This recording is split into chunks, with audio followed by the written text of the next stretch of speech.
and just be, in essence, a teacher and a coach and not deal with quite as much of the other stuff in the NFL was very appealing to him. So I think it's going to be a fascinating story to watch it unfold, Jones. Lee, Joe kind of alluded to this, but in addition to just Coach Belichick's coaching resume and the level of celebrity that he has in the sport of football, other than him coming to Chapel Hill, the other part of this story is Carolina's, and by that I mean the University of North Carolina, Carolina Athletics in total, just the commitment to the sport of football. The financial commitment alone speaks to how seriously the Tar Heels are taking this next move in this sport.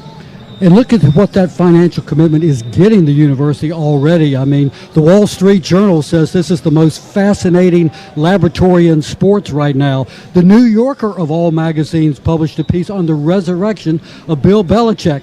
Indeed, Carolina is anteing up big time. All the chips are in the center of the table. $10 million a year to Belichick to coach. $10 million for a staff, including an additional $5.3 million for support staff and $1 million for a strength staff. And that doesn't count the $13 million out of the revenue sharing that will go to football players. So it's a result of Carolina's administration just being a little embarrassed and a little aggravated and frustrated over the fact that, remember, Carolina supposedly went all in on football in 2007 with the hiring of Butch Davis. I mean, that we were going big time then. And it just didn't work out since then. Since Butch Davis was fired, Carolina 89-76 under two head coaches. Yeah, and the thing is, when you look at this situation, which I think is very positive for the Carolina, the university, the football family, and that is, hey, you can go all in financially, but you may not be able to recruit whatever that, get the best player. Now you're putting yourself in a position where they're not only going to be able to recruit the best players from a financial perspective, but also the opportunity to get coached at the highest level. Yeah. And I think when you look at the whole piece of the puzzle and this opportunity fell before them, you start checking off the boxes of what do you need in order to build a great program, and you look around, it's like boxes are checked. Yeah. Funny you mentioned that Butch Davis hiring. There's some similarities, as you referenced. Like, different climate in college football, different set of circumstances as far as around the game and how it's managed and what's allowed, and just a different climate for sure around Tar Heel football and college football as we move forward.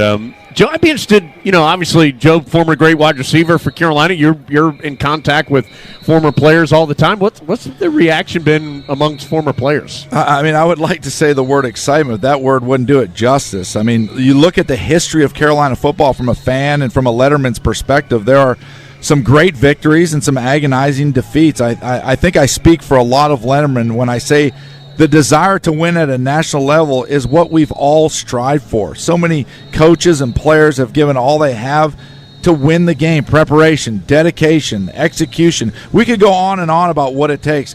The thing that I have personally found unique is that as a former player, the desire to see the current team win is just as strong as when we were playing.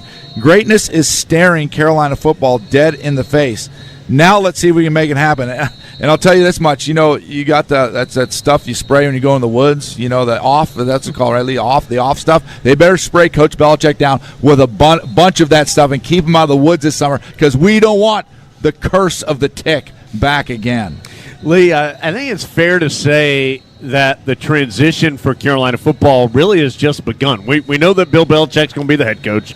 Michael Lombardi is the new general manager for the Tar Heels, and we know that Freddie Kitchens, who's the interim head coach today, he is going to be on the staff in some capacity moving forward.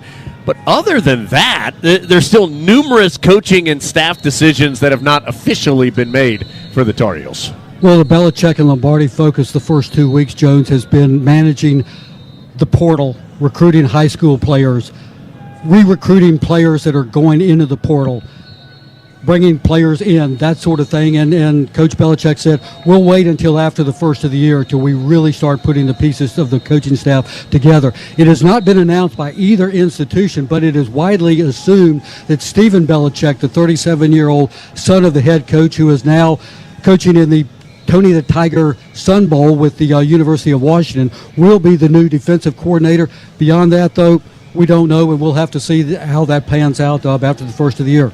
appreciate that lead through Tony the Tiger. He likes his Frosted Flakes. We all know that, Jones. All right, let's take a break. We'll come back. We'll focus in on this game. What a time, though, for Carolina football. Gracious. Future certainly exciting for Carolina football. How cool is it going to be? Carolina TCU next year on that Memorial Day weekend when things get going for the Tar Heels. Looking forward to, or Labor Day weekend, looking forward to that at the end of the summer. But a long way to go till then, including some business today as Carolina faces UConn here in Boston. We'll focus in on the matchup between the Heels and the Huskies when we return to the Reed's Jewelers pregame show from Learfield. This is Coke Zero Sugar. Could I be the best Coke ever? Try and taste with your ears. Hear those bubbles? Imagine them tingling on your tongue. Fizzy deliciousness. Listen to that cascading liquid. A mouth-watering waterfall. Irresistibly tasty. Zero sugar. Crisp, refreshing, and ice cold. Is Coke Zero Sugar the best Coke ever? Try and decide. If you're a Tar Heel fan, you know what a winning lineup looks like. Tough, dependable, and versatile. So if you're looking for a new car, check out Honda's impressive award-winning roster to find your MVP. Civic, Accord, CRV, HRV, Passport, Odyssey, Ridgeline, and Pilot. Rugged capability, intelligent all-wheel drive systems, and traction modes. Find your Honda at your Honda dealers of the Carolinas today. This is Tar Heel football from Learfield. At Reed's Jewelers, we know that the rules of engagement were made to be broken. So don't settle for the first ring you see in the case. When you put a ring on it, make the moment your own with something that's just as unique as your love. Whether you're going big, keeping it subtle, or finding a happy medium, we're here to help you say I do with a one-of-a-kind design. Because doing things your way is what makes them mean everything. Reed's Jewelers, an official partner of Tar Heel Sports. Visit your local Reed's Jewelers in-store or online at reeds.com to chat with an expert. Hey y'all, this is Michael Felder, co-host of College Sports Now. We're breaking down all the action from around the country every week during the football season. We'll look beyond the box score and keep our finger on the pulse of college football from September all the way through the national championship game in January. Listen all season long on Apple Podcasts, Spotify, or wherever you love to get your favorite podcast. And be sure to follow along on Twitter at CSNowTweets.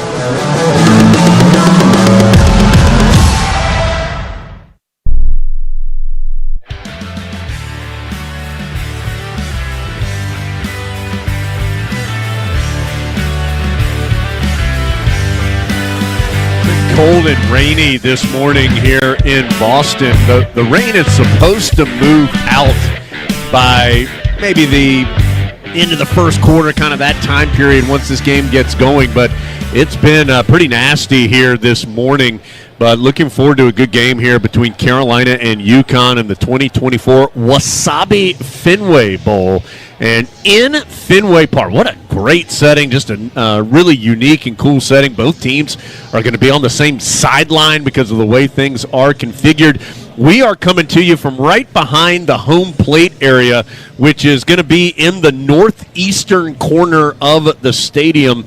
So looking forward to bringing you the action from a unique perspective today for sure. So, Joe, let's focus. Lee, you got something real fast on the stadium? Yeah, just looking down at the where the baseball diamond would be and where the pitcher's mound is. Cannot see any action of any depression, any accumulation of water. If you remember Petco Park 2 years ago, they had to literally throw sand on that hole where around the 20-yard line for the Holiday Bowl. Yeah, they were fixing the field at halftime of that game in San Diego a couple years ago, but at least early, no such issues. This is only the third Fenway Bowl of all time, so they've done a good job in a limited amount of time with this game. But it's a good-looking field. Yeah, it is. So let's focus in on Carolina and UConn.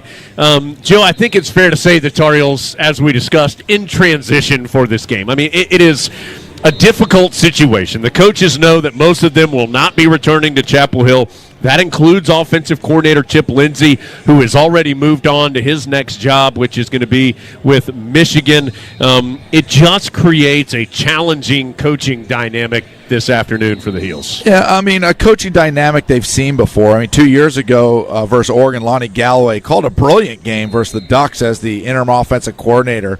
My guess is he'll do the same today. UNC has a complicated run scheme that has been drilled over and over this season.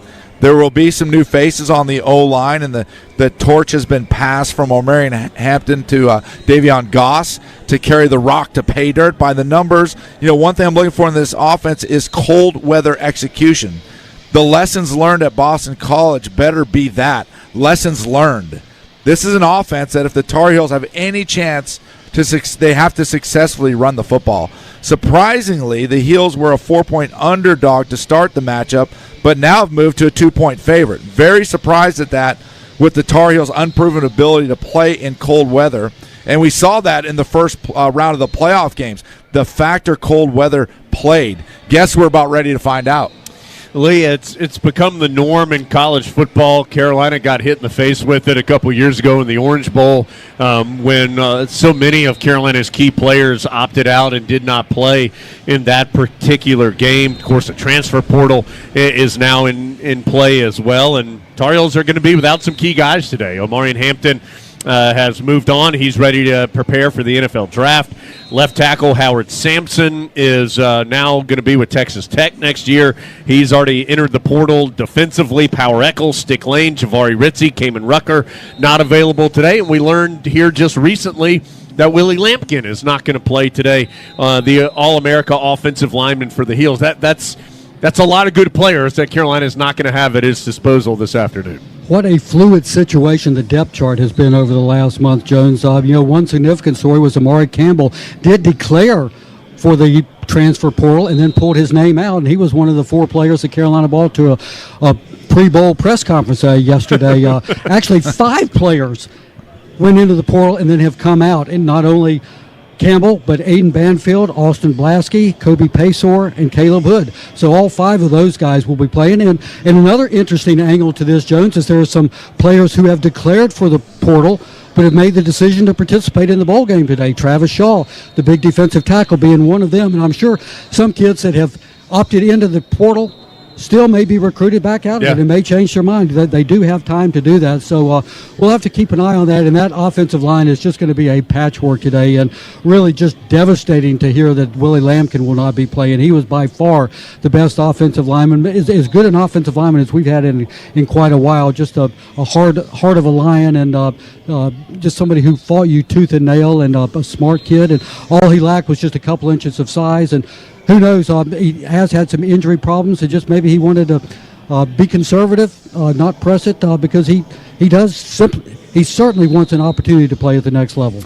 Noah Burnett, the kicker, another one of those guys who is in the portal, but we expect to see compete for Carolina today. So just a different time for sure for college athletics. Speaking of that offensive line, Luke Masterson, a true freshman from Brentwood, Tennessee, a good young player who has played some for Carolina this year, is expected to start at one of the tackle positions. Aiden Banfield, Austin Blasky, Travion Green, all expected to be starters as well. We're not 100% sure who's going to start at that other guard spot. Malik McGowan, who is in the portal, would be an option there. The junior from Charlotte. Zach Rice, highly touted now sophomore from a couple years ago, who has just never been able to crack the lineup. He is another player that could be in the mix, so we'll just have to wait and see who Carolina runs out there at the beginning of the game.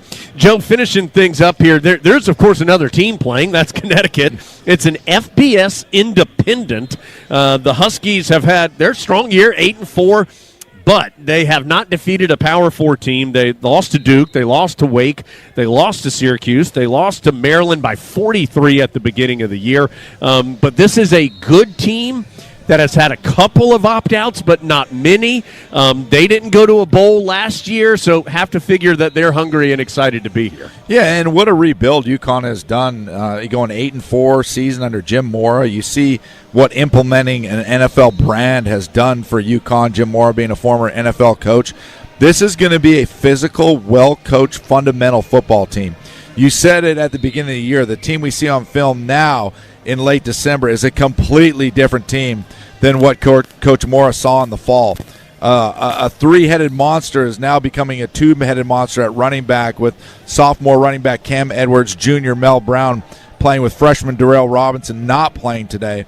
An offense that has accounted for over 2,000 yards worth of rushing, and then a defense that will be ready to play. The 3-3-5 stack formation led by Jaden McDonald, a UConn tackling machine, could potentially wreak havoc on a young Tar Heel offensive line. And I'll say this, from the defensive side of football, when you play against a 3-3-5 stack, it's difficult. The advantage that a 3-3-5 stack has is your ability to disguise multiple blitzes and give you multiple looks. And so with, like you said, a patchwork offensive line put together, the Tar Heels mentally on the offensive line, not just physically, but mentally, are going to have to understand who their responsibilities are and be able to pick up the right guys, because they can give you a wide variety of looks in a 3-3-5 stack defense. Yeah, so as Joe told you, it's really been 3 running backs this year that all have over 100 carries, but Darrell Robinson entered the portal. He's already committed to another program, so he is not available today for UConn, but still Cam Edwards with 129 carries, 756 yards, and Mel Brown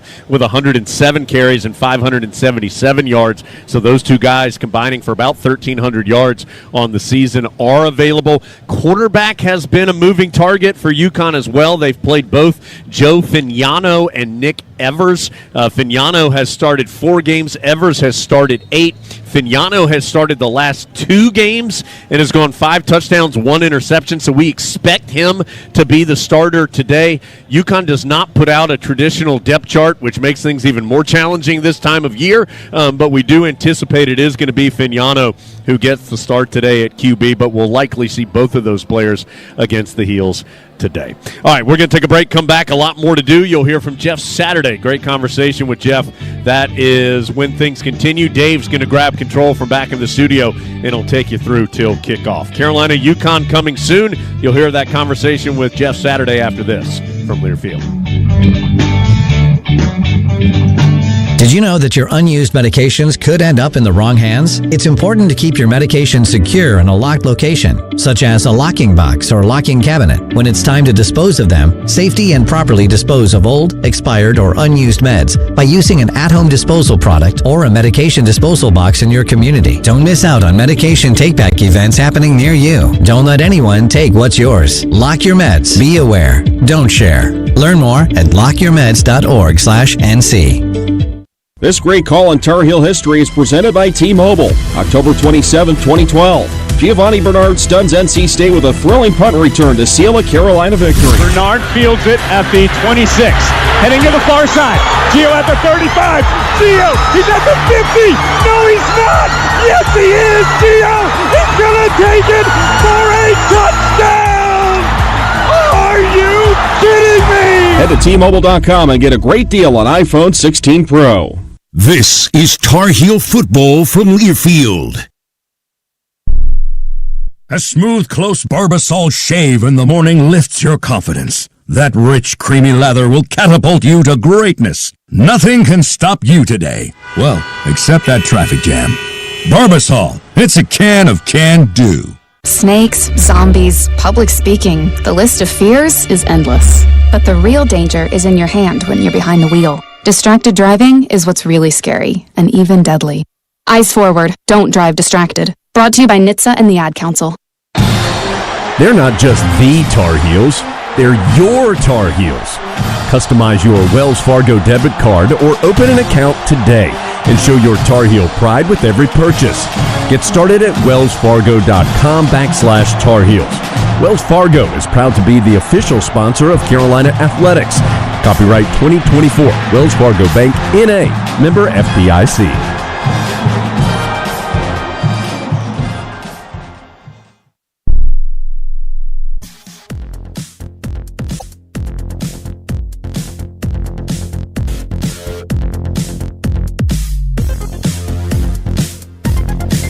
Today's pregame show is brought to you by Reed's Jewelers. The official Reed's Jewelers kickoff time is 11:04. Reed's Jewelers, your home for fine Swiss timepieces, beautiful diamonds, and the world's most luxurious jewelry brands. That's Reed's Jewelers, trusted with life's moments. Dave Nathan welcoming you back to our pregame show as Carolina faces UConn today in the Fenway Bowl. And right now, Jeff Saturday set to join Jones for a weekly conversation.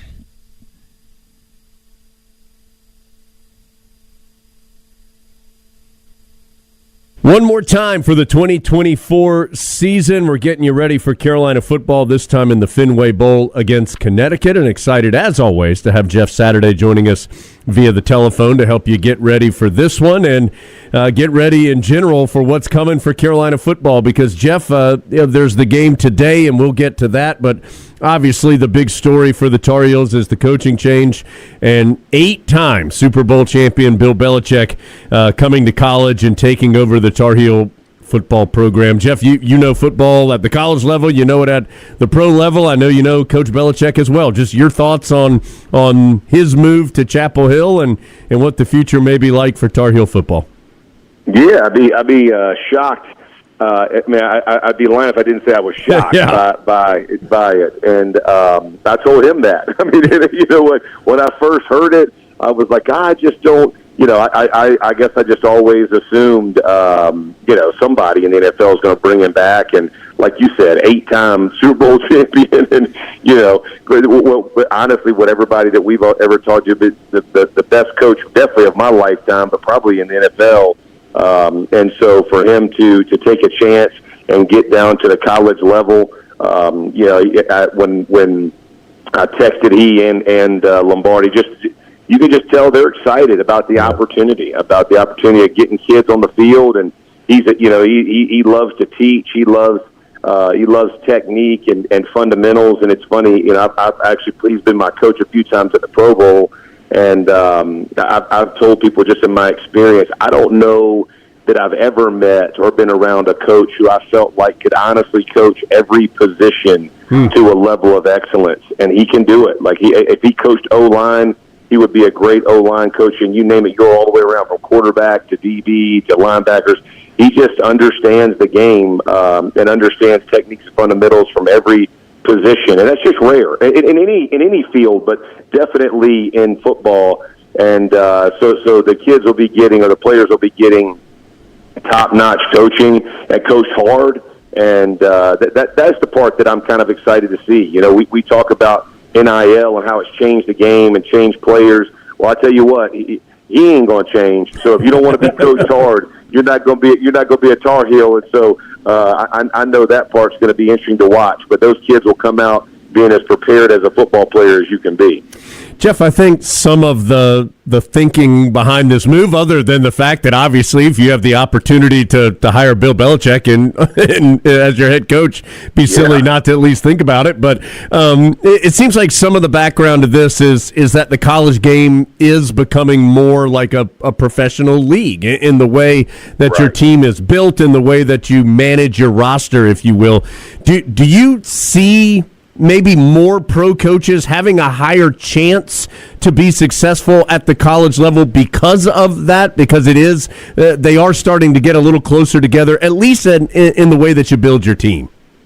Yeah, absolutely. I mean, you think about the NFL, and you have a 33% attrition rate every season, and so you're basically rebuilding, a third of your team, and that's really what college football has become with the ability to transfer and play right away, and the way quarterbacks and skilled guys have are leaving and moving, and now offensive and defensive linemen, you're seeing people at incredible programs and then moving on to other incredible programs. And so, to your point, it's kind of free agency without any rules. And so, when you're thinking about the way that the college game has gone, you're exactly right. And I think front office people from the NFL and coaches in the NFL are probably pretty well adapted to that mindset of understanding that you're recruiting the guys in your locker room, but that people are going to leave, and you're going to have to figure it out and be able to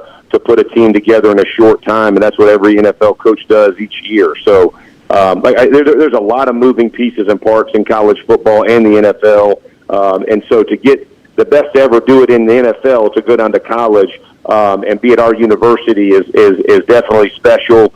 And I think everybody's excited and cautiously optimistic about expectations in year one, but I'm hoping to see some Tar Heel wins and some excitement that way. Jeff, before we let you go, just one quick comment about the game today. It's a difficult situation with a staff that doesn't know its future. In all likelihood, most of these coaches will not be returning to Chapel Hill. I know you have coached in kind of a limbo situation before at the NFL level. Just what are the challenges? How difficult is it to be completely focused on what's happening for this specific game? Oh, I tell you, this is the bad part of our game, and I don't care what anybody, whether you love coaches, dislike coaches, however it frames out. This is the toughest part, because the unfortunate part is when coaches leave and get fired, then players do the same, and players get left. And like you said, it's one of those where you have one more game to play. Coaches don't know where they're going to end up. And so they're looking for jobs, and their families are in flux. It's a very difficult time, especially during the holidays. Just the human side of it. Yeah. But the reality is, these coaches are great humans, man, and they will. And I know this experience from mine in Indianapolis when I was the interim coach, and everybody knew I was going to be there 8 weeks. And hey, this is what it's going to look like. But they put forth their best effort, and they love on those kids and encourage those kids. And honestly, you as a coach, you look at them and say, man, it's about your response. It's that you didn't choose this. This was placed upon you, but how you respond is going to matter. And this is something you can build for the rest of your life, because there are going to be things that happen to you that are out of your control, but your response is going to be massive. And I'm hoping that's what the coaches tell them and how they've coached them. And I hope these guys go out, man, today and have just an absolute blast, man. Let it rip.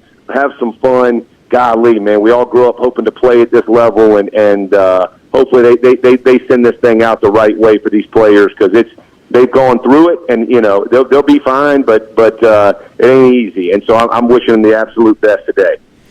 Well, Jeff, man, we really appreciate you joining us again this season. It's one of our favorite parts of the broadcast, so informative for our fans to get to hear from your level of expertise. We really appreciate you joining us today all season long, and hope to get to do it again in the future. So thank you so much.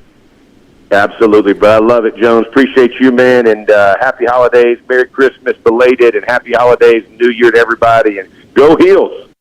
If you're a Tar Heel fan, you know what a winning lineup looks like. Tough, dependable, and versatile. So if you're looking for a new car, check out Honda's impressive award-winning roster to find your MVP. Civic, Accord, CR-V, HR-V, Passport, Odyssey, Ridgeline, and Pilot. Rugged capability, intelligent all-wheel drive systems, and traction modes. Find your Honda at your Honda dealers of the Carolinas today. Hey Tar Heel fans, this is Dave Nathan, here to remind you that revenue generated from the sale of officially licensed Tar Heel merchandise directly supports both need and merit-based scholarships for Carolina students. Next time you're shopping for your favorite Tar Heel gear, make sure to look for the officially licensed collegiate product label before you buy. This ensures the product has been approved by the university. Be blue and true, buy licensed, fund scholarships, and go Heels. This is Tar Heel football from Learfield. Home ownership. At Progressive, we know it's part of the American dream. It's majestic golden eagles and other less majestic birds taunting you through the baseball-sized hole in your new windows. It's soaring guitar solos performed through faulty wiring in your garage, which subsequently erupts into flames. It's also round-the-clock protection when you bundle your home and auto with Progressive, which can help keep the American dream of home ownership alive and kicking. Get a quote at Progressive.com. Progressive Casualty Insurance Company, affiliates, and other insurers. Not available in all states. Which schools will take home the prestigious Learfield Directors Cup as the top college athletic programs for the 2024-25 college athletics season? You can follow the standings of your favorite team or alma mater at L Directors Cup on Twitter and online at thedirectorscup.com. Trophies will be awarded in June 2025 to the winning institutions in all college sports divisions. Learfield Directors Cup, the crowning achievement in college athletics.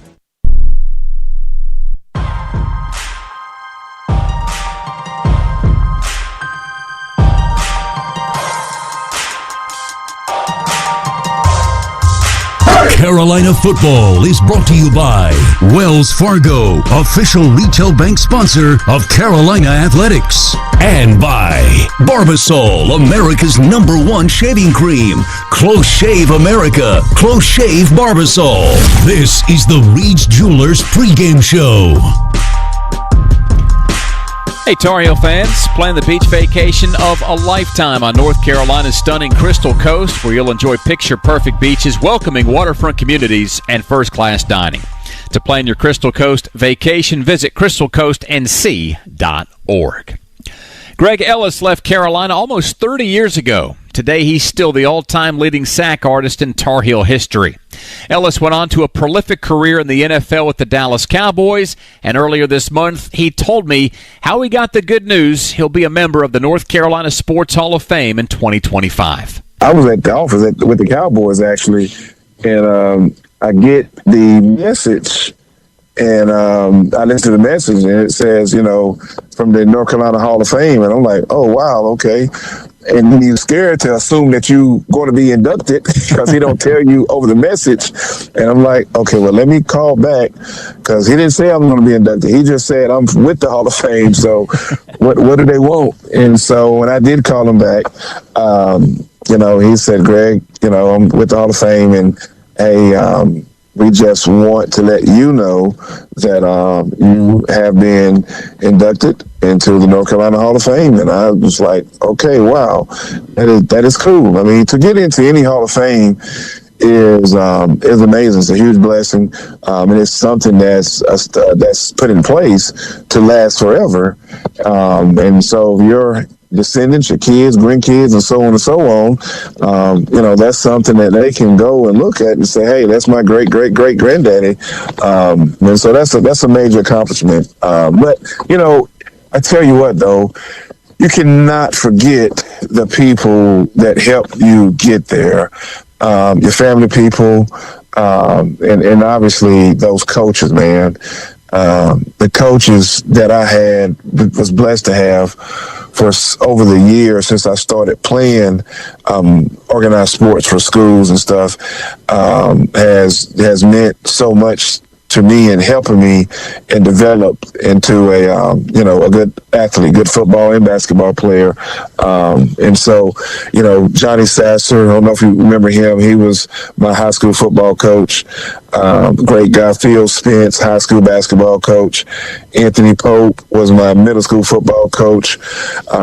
Coach Barfield, another middle school football coach. So many coaches along the way. Bucky Brooks' dad, Coach Brooks. So many coaches along the way that, part of that accomplishment, when you're talking about the Hall of Fame, there's a little piece of all of them that should be engraved on that recognition. And so I thank all of them as well. Greg Ellis, nobody's had more sacks in Carolina football history, and this year every sack is a sack to give back. For every sack the Tar Heels make this season, Food Lion Feeds will donate 1,000 meals to support the Tar Heels local food pantry. Food Lion is the official grocer of the ACC. Lee Pace down on the field in Boston. Lee, it's anybody's guess what the Carolina offensive line is going to look like as they try to prevent Jacoby Criswell from getting sacked this morning and this afternoon. Wish I could give you an answer on that, Dave. Unfortunately, because of the bowl pregame ceremonies with the bands, the teams left the field much earlier than they normally do, so I was not able to see who was running with the first team offensive line. We will check that Carolina's first series. But I'm standing on the 50-yard line, Dave, which would be short center field. 5 yards to my right is the Connecticut bench area. 5 yards to my left is the Carolina bench area. The only way they can get a football field here in Fenway Park is to put both benches on one side of the field. 38 degrees right now. It is cloudy, a little bit of rain right now. It rained much harder this morning. Still some remnants of snow on the ground. We hope that the rain will move through. We are on Kentucky bluegrass. Hopefully the Tar Heels will have good footing today and not be slipping and sliding too much. Both teams have gone in the locker room, and one of the perks today for Carolina football, they get the Boston Red Sox home clubhouse for their locker room today. So lots of fun here at a baseball venue. We'll see how it turns out for college football. That's Lee Pace down on the field, I think in the DMZ, separating Carolina and UConn on the sideline. So thanks to Lee for that. And when we come back, we'll check in with Jones and Carolina interim head coach Freddie Kitchens in the Continental Tire Coach's Corner from Learfield. Tar Heel fans, this is an exclusive message from our favorite pizza partner, Domino's Pizza, who is on site at every home game where concessions are sold. Hey Tar Heels, this is Ryan from your local Domino's. Our UNC alumni family-owned company has an exclusive everyday offer for all Tar Heel fans across all of North Carolina. Order online for delivery and use coupon code UNC at checkout and receive 25% off your entire online delivery order. That's right, 25% off everything. It's a great day to be a Tar Heel. Go Heels! Texting while driving takes your eyes off the road for an average of 5 seconds. That's like driving the length of a basketball court 3 times with your eyes closed. Research shows you are 3 times more likely to get into an accident when distracted by a cell phone. Trusted Choice independent insurance agents urge you and your families to put down your phone. Every day in the U.S., more than 9 people are killed and 1,000 injured in crashes involving a distracted driver. Let's have a hands-free NC. Brought to you by Trusted Choice independent insurance agents of North Carolina. Learn more at trustedchoice.com/goheels. This is Tar Heel football from Learfield. Stay in the know about what's happening at home with CPI Security's state-of-the-art security system. Featuring a doorbell camera to protect your packages, outdoor cameras to deter break-ins, and indoor cameras to verify emergencies and keep an eye on your family. Plus, it's all backed by CPI's award-winning and local professional monitoring station, getting you the help you need when you need it. When every second counts, count on CPI. Visit CPISecurity.com for more information. CPI Security is a proud sponsor of Carolina Athletics. A true teammate takes on every day with a winner's attitude, gets up when they fall down, and leaves it all on the field. There's a group of teammates who do all these things every single day. But they're more than your typical athlete. They're kids dealing with unthinkable medical circumstances. Team Impact matches children facing serious illness or disability with college sports teams, creating a long-term, life-changing experience for everyone involved. Help us get all kids in the game. Visit teamimpact.org. Team Impact. All in, all together.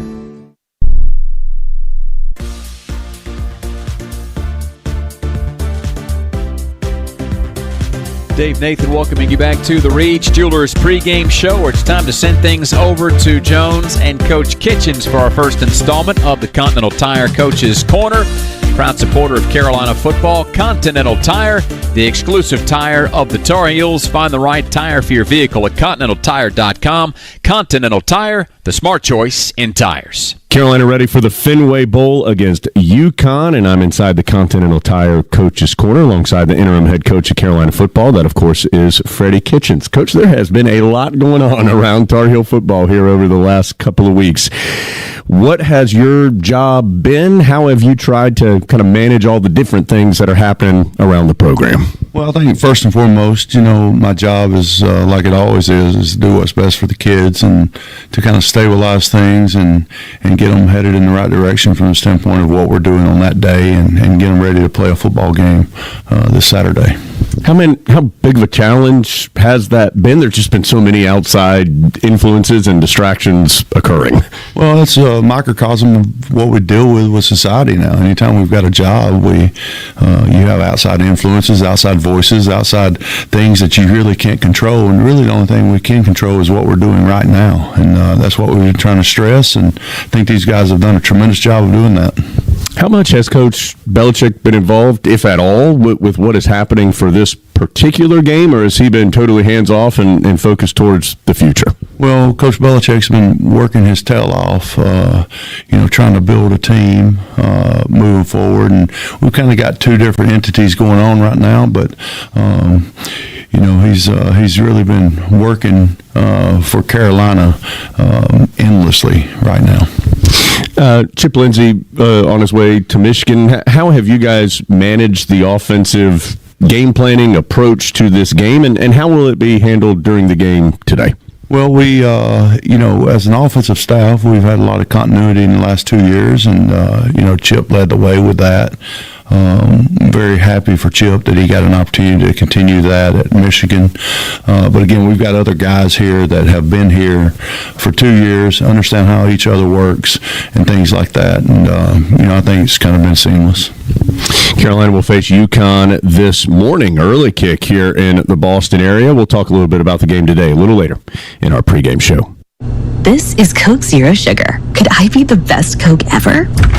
Try and taste with your ears. Hear those bubbles? Imagine them tingling on your tongue. Fizzy deliciousness.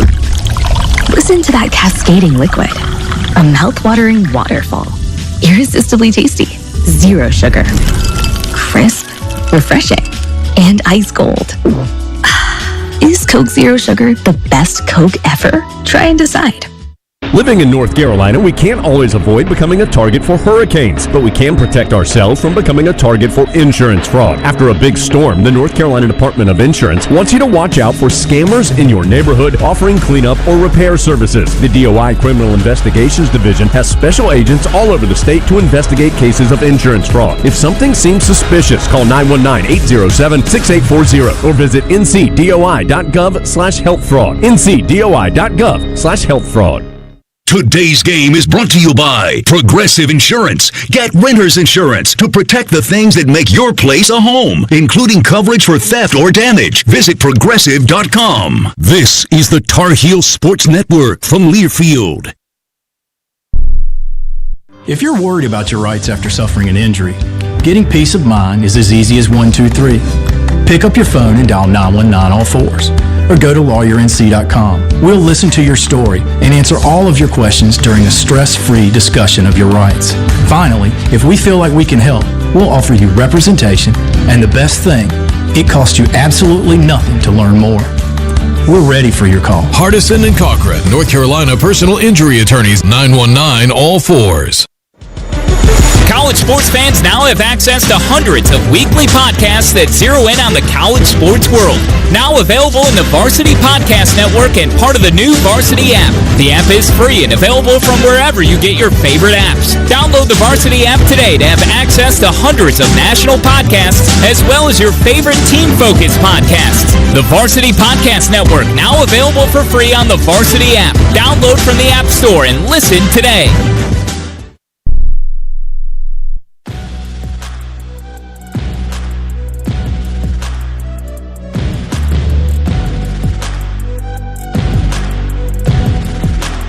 Carolina football is brought to you by Reed's Jewelers, your home for fine Swiss timepieces, beautiful diamonds, and the world's most luxurious jewelry brands. Reed's Jewelers, trusted with life's moments. This is the Reed's Jewelers pregame show. All season long, the Tar Heels and Duke Energy have teamed up to help families in need. When the Tar Heels light up the scoreboard by scoring 21 or more points, Duke Energy will contribute $1,000 to the Duke Energy Share the Light Fund. Learn more by visiting duke-energy.com. Jim Moore is in his third season as the head coach at UConn, and earlier this week he talked about the preparation that went into game planning for Carolina. We have concepts that we believe in, and we make adaptations to them all the time. It's really not like it's not different than any other game. You're going to game plan for who you're playing, what they do, how you want to attack them, how you think they're going to attack you. So you're always making adjustments, adding things, taking things out. So this is no different. the thing that you have to be careful about is when you have this much time as a coach is you decide, well, we're going to put this in and that in and this in, and then you overload your players and they can't play fast. So the most important thing is we're doing things that we know how to do, that we've done repetitively, so we can do them fast and have success doing them. A gift this good takes a while to unwrap. Get your best gift ever during the Toyotathon sales event before it's too late. Get 3.99% APR for 36 months on the new 2025 Toyota RAV4 Hybrid. Offer valid through January 6, 2025. Zero down for well-qualified buyers with approved credit and financing through Southeast Toyota Finance. $29.52 monthly payment for every $1,000 finance. Excludes tax, tag, registration, title, and dealer fees. See dealer for details. Toyota. Let's go places. From the mountains to the coast, 2.5 million North Carolinians are members of an electric cooperative. As a co-op member, you're part of exciting efforts to power a brighter future in the Tar Heel state.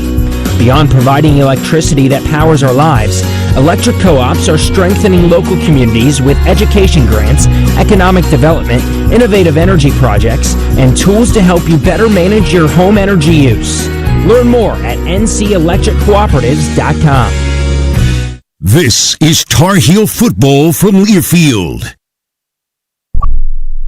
Hey Tar Heel fans, this is Hubert Davis, head men's basketball coach at the University of North Carolina. Carolina fans are the best in the nation, and I'm so thankful for your support. Just like our team relies on solid fundamentals, you need the right foundation for your feet. And that's where the Good Feet store comes in. Their team of trained arch support specialists will find a personalized solution for you to help relieve foot, back, knee, and even hip pain. Support your heels today and head to the Good Feet store in Chapel Hill, Raleigh, Greensboro, and a new location in Wilmington.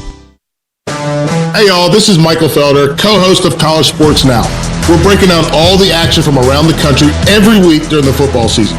We'll look beyond the box score and keep our finger on the pulse of college football from September all the way through the national championship game in January. Listen all season long on Apple Podcasts, Spotify, or wherever you love to get your favorite podcast. And be sure to follow along on Twitter at CSNowTweets.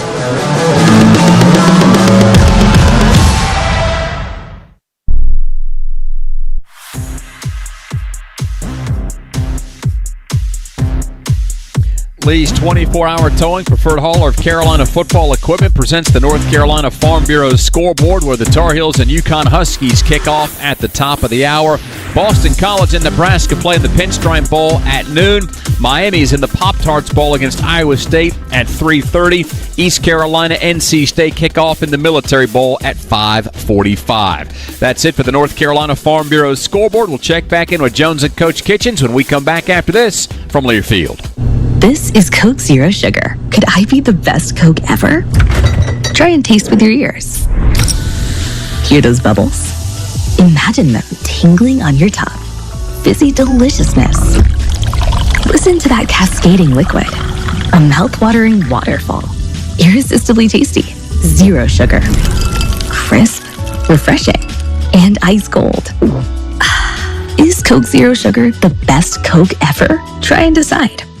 Every day in the U.S., more than 9 people are killed and 1,000 injured in crashes involving a distracted driver. You can't control other motorists, but you can control how you operate your vehicle. Avoid distractions while driving, like texting or checking social media. You can't drive safely unless driving has your full attention. Any non-driving activity you engage in increases your risk of crashing. Brought to you by Trusted Choice Independent Insurance Agents of North Carolina. Learn more at trustedchoice.com/GoHeels. Today's game is brought to you by Barbasol Shaving Cream. Feeling great starts with a great shave, and a great shave starts with Barbasol's thick and rich moisturizing lather. Start your day off right with Barbasol. This is the Tar Heel Sports Network from Learfield. Like a last-second touchdown to beat your rival, or the play that you can remember like it was yesterday. Penn Station East Coast Subs fuels your passion for greatness. With a menu featuring an array of mouth-watering grilled submarine sandwiches, fresh-cut fries, and hand-squeezed lemonade, let Penn Station Subs make every day feel like game day. Penn Station East Coast Subs is happy to serve you with 6 locations right here in the Triangle. Come see us in store or order online. Penn Station East Coast Subs. It's all about good taste. Which schools will take home the prestigious Learfield Directors Cup as the top college athletic programs for the 2024-25 college athletics season? You can follow the standings of your favorite team or alma mater at L Directors Cup on Twitter and online at thedirectorscup.com. Trophies will be awarded in June 2025 to the winning institutions in all college sports divisions. Learfield Directors Cup, the crowning achievement in college athletics.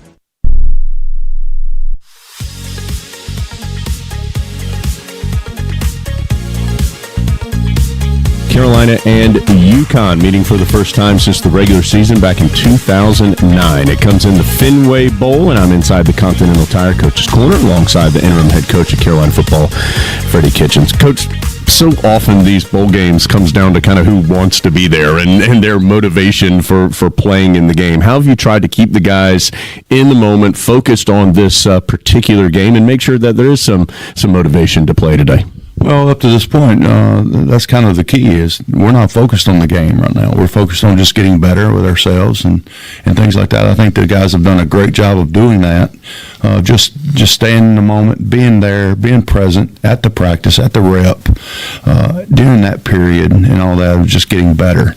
Now it's game day, and I'm ready to see these guys perform and play. I mean, football players prepare to play the game, and that's where we're at today.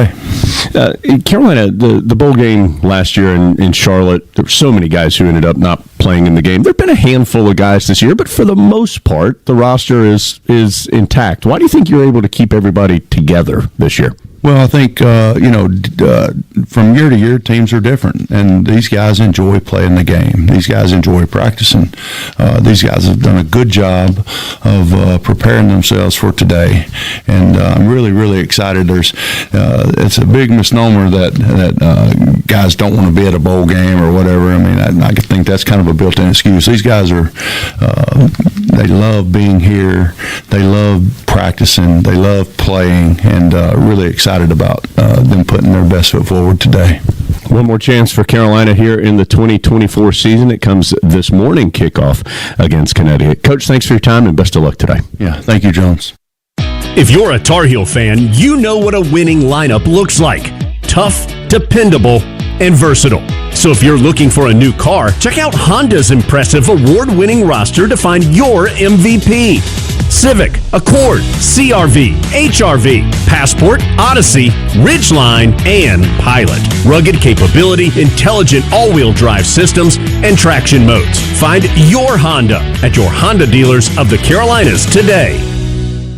This is Tar Heel football from Learfield. You can create a winning image for your team and keep your employees safe and productive with UniFirst. Every UniFirst uniform program includes comfortable workwear and exceptional service. UniFirst also has all the facility and safety products you need to help keep your workplace clean and your customers happy. At UniFirst, we always deliver because you always deliver. UniFirst is a proud partner of Carolina Athletics. Visit us at unifirst.com. A true teammate takes on every day with a winner's attitude. Gets up when they fall down and leaves it all on the field. There's a group of teammates who do all these things every single day. But they're more than your typical athlete. They're kids dealing with unthinkable medical circumstances. Team Impact matches children facing serious illness or disability with college sports teams, creating a long-term, life-changing experience for everyone involved. Help us get all kids in the game. Visit teamimpact.org. Team Impact. All in, all together.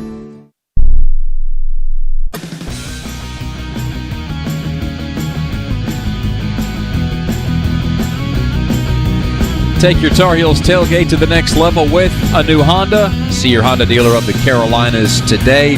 We'll get to our keys to the game in just a moment as you continue to listen to the Reach Jewelers pregame show from the Fenway Bowl. Carolina and UConn coming up on the Tar Heel Sports Network.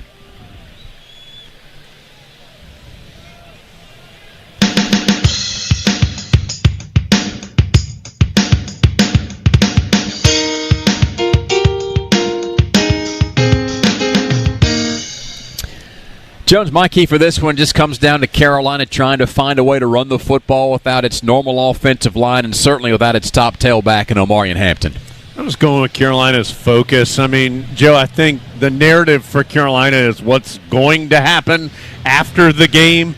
Just how much focus is there on what is actually happening during the game? I think that's going to go a long way to determining how competitive Carolina is this afternoon. Joe Yock's getting very specific on this key to the game.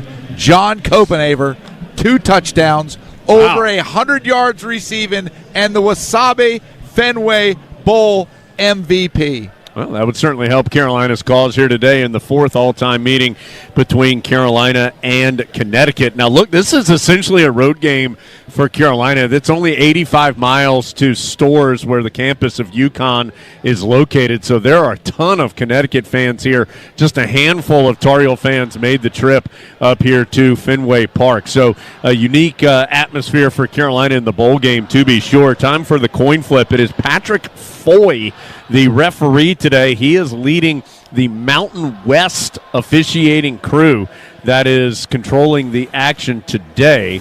Carolina has Michael Short, also has Elijah Huzzy, John Copenhaver, and Amari Campbell as the captains out on the field as we await the coin toss. Carolina and Connecticut. For the Tar Heels, it's the 39th all-time bowl appearance. Heels are just 15-23. Connecticut 8th all-time, and they are 3-4.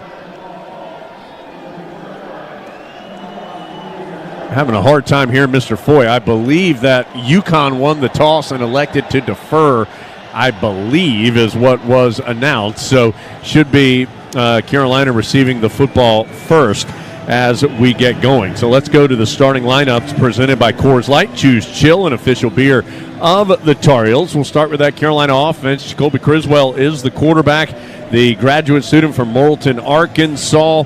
He has 15 touchdowns, 6 interceptions on the season. Took over as the starter in Week 3 after injuries and changes at the position. Ended up with Criswell there as the starter this year. We expect Davion Goss, the freshman from Opelika, Florida, to be the running back. Of course, no Omarion Hampton. He had more than 1,600 yards rushing this season and 15 touchdowns. And actually, let's turn that around. It's going to be Carolina kicking. It was Carolina winning the toss and elected to defer, so it's going to be UConn getting the ball first. So just put a pin in those offensive starters for Carolina.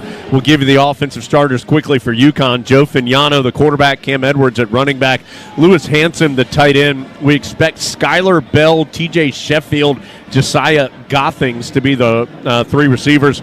Left to right on the O-line, Valentin Sin, Christopher Fortin, Wes Ho, Karsten Cassidy, Chase Lunt are the listed starters for UConn. Defensively for Carolina, Des Evans, Kevin Hester, Travis Shaw, despite being in the portal, starting at defensive tackle, Jacoby Cowan, Caleb LaValle and Amari Campbell, Caleb Cost at the nickel spot, Huzzy and Allen the corners, Jakeem Harrison, Will Hardy expected to be the starters at safety. It's Lucas Oseda kicking off for Carolina. Thanks for being here. And the Wasabi Fenway Bowl is underway. Mel Brown going to have a chance to return from about the 8-yard line for UConn and gets out near the 25. So that will be where Connecticut will start first. Michael Short, as he has so often done, makes the tackle for Carolina in kick coverage. Uniform reveal, sponsored by UniFirst. If you need work uniforms that help your team stay at the top of their game, UniFirst can deliver for you. You'll get exceptional service, top-notch products, uniform experts who always deliver. Carolina will go all blue today. Carolina blue helmets, tops, and breeches. The white NC on the side of the helmet. White numbers and letters. Got some of those throwback uniforms, so some thick navy blue accents in there for Carolina. Meanwhile, UConn in navy blue helmets, white jerseys, navy blue pants. The numbers and letters on the jersey are in navy blue as well. It's going to be a stretch play to the right side, and watch out. Heading down the sideline is Brown. Will Hardy trying to take him down, can't do it, and getting all the way near the Tar Heel 30-yard line on the first play of the game. UConn gets a big one, and Joe, just like that, the Huskies deep into Tar Heel territory. Yeah, I mean, you couldn't have drawn it up any more standard old-school football than that. They get in an offset I formation, motion the tight end over, kick-out block, knockdown block, hit the hole, and take it off for for a long gainer. It's at the 32 of the Tar Heels after the run. And now Fignano's going to throw. Has time to do so. Now runs out of time, stretching to the near sideline, and he is chopped down after a gain on the scramble of 5 or 6 yards there. So Mel Brown rips off 47 yards on the run on the first play of the game. And now the scramble gain for UConn will make it second down. Yeah, the Tar Heels are very fortunate right there. Fiano got flushed out of the pocket. The slot receiver, there's a blown coverage in the secondary. The slot receiver was wide open in the end zone for an easy touchdown if he could have gotten it off. It'll be second down for Connecticut. Moving from left to right, snapping it off about the 27-yard line. Stretching to the right side, but not much doing as Kevin Hester able to take down Cam Edwards. That was a 2nd and 8 opportunity, and that's going to bring up third down for the Huskies. You know, you go back to last year in the bowl game against West Virginia. West Virginia hit the Tar Heels for a touchdown on the very first play of the game, just and they ripped that long one off there. Mentally, like you said, what you said in your keys to the game, Jones, the amount of focus needs to get there, and this is an opportunity after that long run to get off the field and potentially force a field goal. Ball on the 24-yard line for this third down snap. Fignano going to throw, looks to the left, complete. Caught over the 20. It is going to be near the first down for the Huskies. Josiah Gothings makes the catch, and I do believe it is enough to move the sticks for UConn.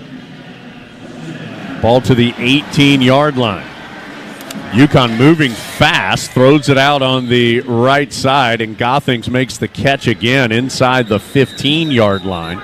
And now the officials stopping the action for a moment. Looks like Josh Harris was a little. In fact, he's still down on one knee. Harris, the graduate student from Roxborough, still down in the middle of the action. So that was a gain of 6 to the 12-yard line. Yeah, and these are the times right here. You know, in football, winning in the red zone, whether that is on offense or defense, determines a lot of the game. When UConn is on offense. I think the official just asked the band to. North Carolina is on offense. Please do not play. That was very polite, asking there not to be the band playing. So both teams have gone to the sideline. I don't think we're in a full break. No. And, yeah, now they are going to head back out onto the field. So this has been a little bit of a disjointed start here as UConn ripped off a nearly 50-yard run on the first play of the game to flip the field, get into Tar Heel territory. They do convert on a third down to the 18-yard line, then a first down pass to make it 2nd and 4 at the 12. Fignano will be in the shotgun with Edwards to his left. Travis Shaw in at one of the D tackle spots. So handoff Fignano will to Edwards, and he's tackled from behind. Bo Atkinson with the stop. LaValle in the mix as well. No gain on the play, and it will bring up third down. UConn on the season only converted at about 37% on third down. They've already converted one, though, today. No gain on that play. It'll be 3rd and 4. Yeah, UConn brings in an extra tight end for this third down. Looks like they're going to get in a bunch formation, a trips bunch formation. You'll probably see the Tar Heels play man-to-man. Different quarterback, too, as Fignano has gone out to a wide receiver spot out wide right, and Nick Evers, the Wisconsin transfer, is now in. He started 8 games at the QB spot. He is a runner, and he's just going to take off and run to the left on the snap, and he's taken down in the backfield. LaValle able to chase him down from behind It'll be a loss of a yard or two, and Connecticut is going to send out the kicking unit. A couple of nice plays there. Atkinson and LaValle on back-to-back stops. Yeah, great job by LaValle. You got to run the alley right there, close down the gap, and get the quarterback down behind the line of scrimmage. There was a hole there. There was a potential there, but LaValle really shot through that and made the tackle. What a great job, man, to be able to force this field goal. So be right around 39 yards. The kick is away, and it is good from off the left hash. The kick up and in by UConn's Chris Freeman. So Connecticut does get the points on the first drive, but after Carolina allowing nearly 50 yards on the first play, the Tar Heel defense does hold the Huskies to a field goal. 10:46 to play in the first quarter in Fenway. Connecticut gets 3. Carolina getting the ball when we return from Learfield. You sit in traffic now, but later, there's an ice cold reward. Modelo, the mark of a fighter. You've earned this rich golden lager with a crisp, refreshing taste. Because you know, all your patience is paid out in gold. You remain calm through honks, bumper to bumper, and people yelling. Come on, move! You are a fighter, and Modelo is your reward. Modelo, the mark of a fighter. Drink responsibly. Beer imported by Crown Imports, Chicago, Illinois. This is Tar Heel football from Learfield. CPI Security is a proud sponsor of Carolina Athletics and is the leading smart home security provider in the Southeast. Protecting what's important, CPI can secure your home or business from break-ins, fires, carbon monoxide alarms, and more. With professional installation, you won't have to lift a finger, plus you can count on CPI's local monitoring center to get you the help you need when you need it. Get the protection your family deserves today with CPI Security. Just visit cpisecurity.com for more information. Established in 1995, Lee's 24-Hour Towing is a family-owned and operated small business in Durham and Orange County, North Carolina. We have the equipment and experience to handle all size vehicles, whether it be your motorcycle, car, truck, SUV, family recreational vehicle, or even a tractor-trailer. We're prepared and available to upright, winch, and tow them all. We provide lockouts, jump starts, fuel deliveries, battery replacement on site with complete diagnostic equipment, and much more. Lee's 24-Hour Towing, preferred hauler of Carolina football equipment.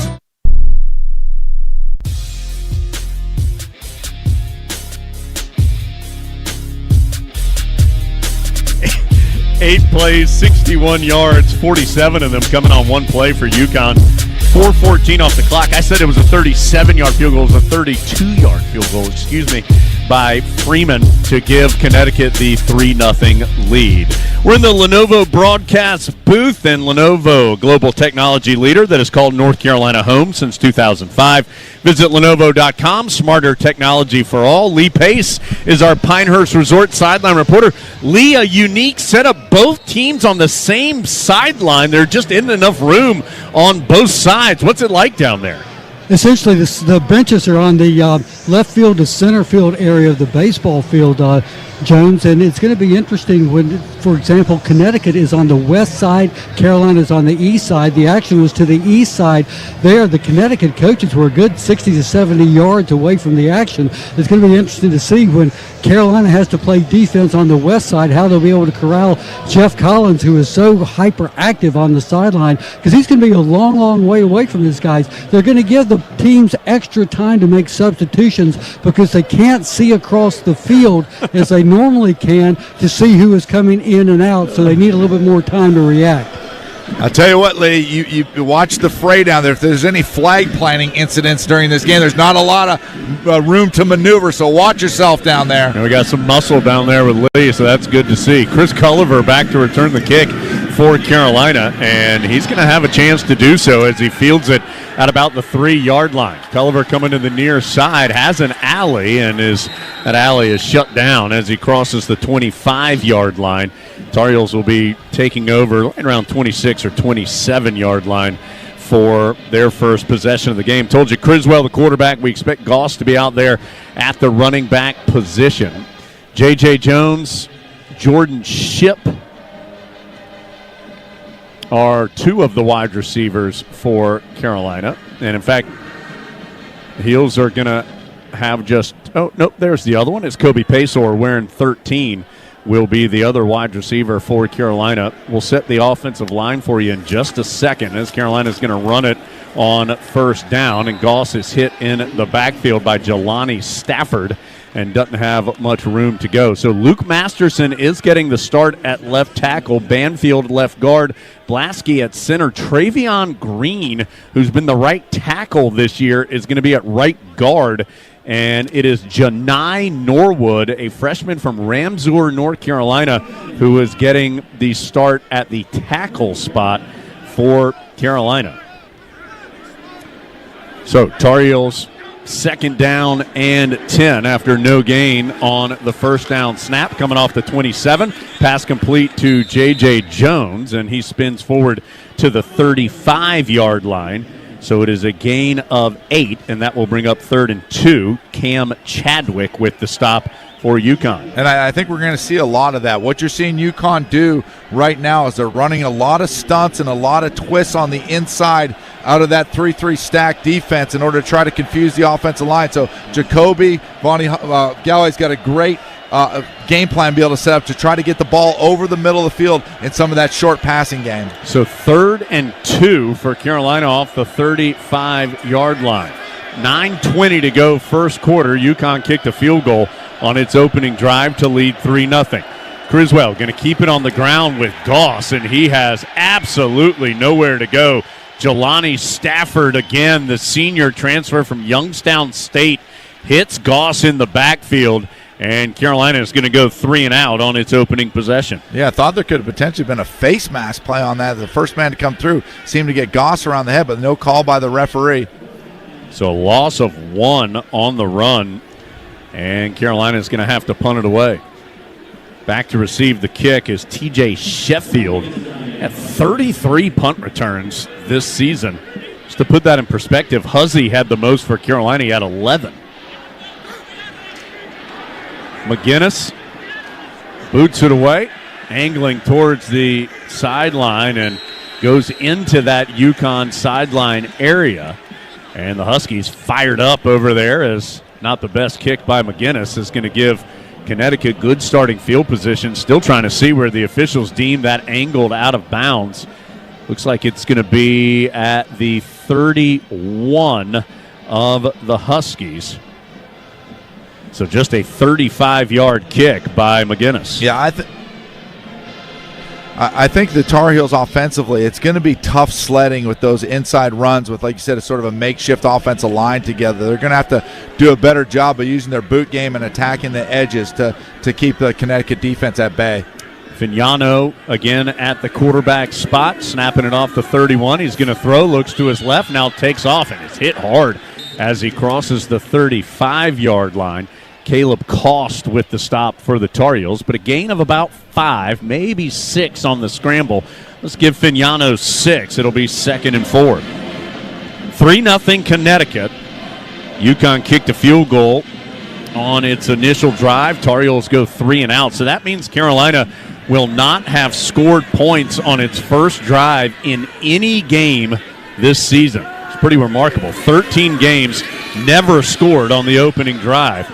Pass out into the flat left side, caught there by the tight end Lewis Hansen, and he gets the first down before he's bumped out of bounds at the 42. Yeah, Will Hardy did a good job of coming up on that play. Looks like he got held for an injured player during the play, but able to pick up the first down still. A timeout for an injured player, although must be on the sideline, and now they've determined that the action can go ahead and get moving. So still 3-0 Connecticut. Carolina making a very late sub. Campbell comes off, and Michael Short is going to enter the fray for the Tar Heels. 3-0 UConn, 1st and 10 for the Huskies at the 42. Play action, and rolling out to the right is Fignano, and caught. No, out of bounds. Yeah, the catch was made on that sideline by Sheffield, but he was actually standing out of bounds, 1 foot in, 1 foot out when he made the grab. So that's going to be incomplete. 2nd down upcoming. Sheffield, the Purdue transfer, has 49 catches to lead UConn this year, but lost some awareness there of where he was on that one. Yeah, Carolina's got to do it good. Mike Short actually did a really good job there of containing the pocket. Don't allow the quarterback to get outside the pocket, especially if they're choosing to use two different styles of quarterback throughout the course of this game. Vignano hands off to Mel Brown, slowed up by Travis Shaw, then Hardy and also Jacoby Cowan combine on the stop after a gain of 4. And it's going to bring up third down. UConn 3, Carolina nothing. Connecticut was 1 for 2 on third downs on its opening drive. First quarter here in Boston, 7-10 and counting in the Fenway Bowl. Tar Heels trying to snap a 4-game bowl losing streak, but down here early. 3rd and 6. And there was some movement up front. They allowed a play to continue. UConn's going to fire it down the sideline and knocked away there by Carolina's Ty Adams. Flags are down.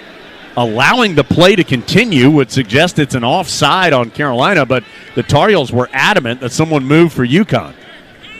Yeah, those are just the mental mistakes that you can't. I think it's definitely going to be offsides because they allowed the play to go, like you said. But these are the mental mistakes you can't have. You get them in a 3rd and 6, and now you're going to put them in easy 3rd and 1. Defense, number 93. 5-yard penalty. It's still 3rd down. So Jacoby Cowan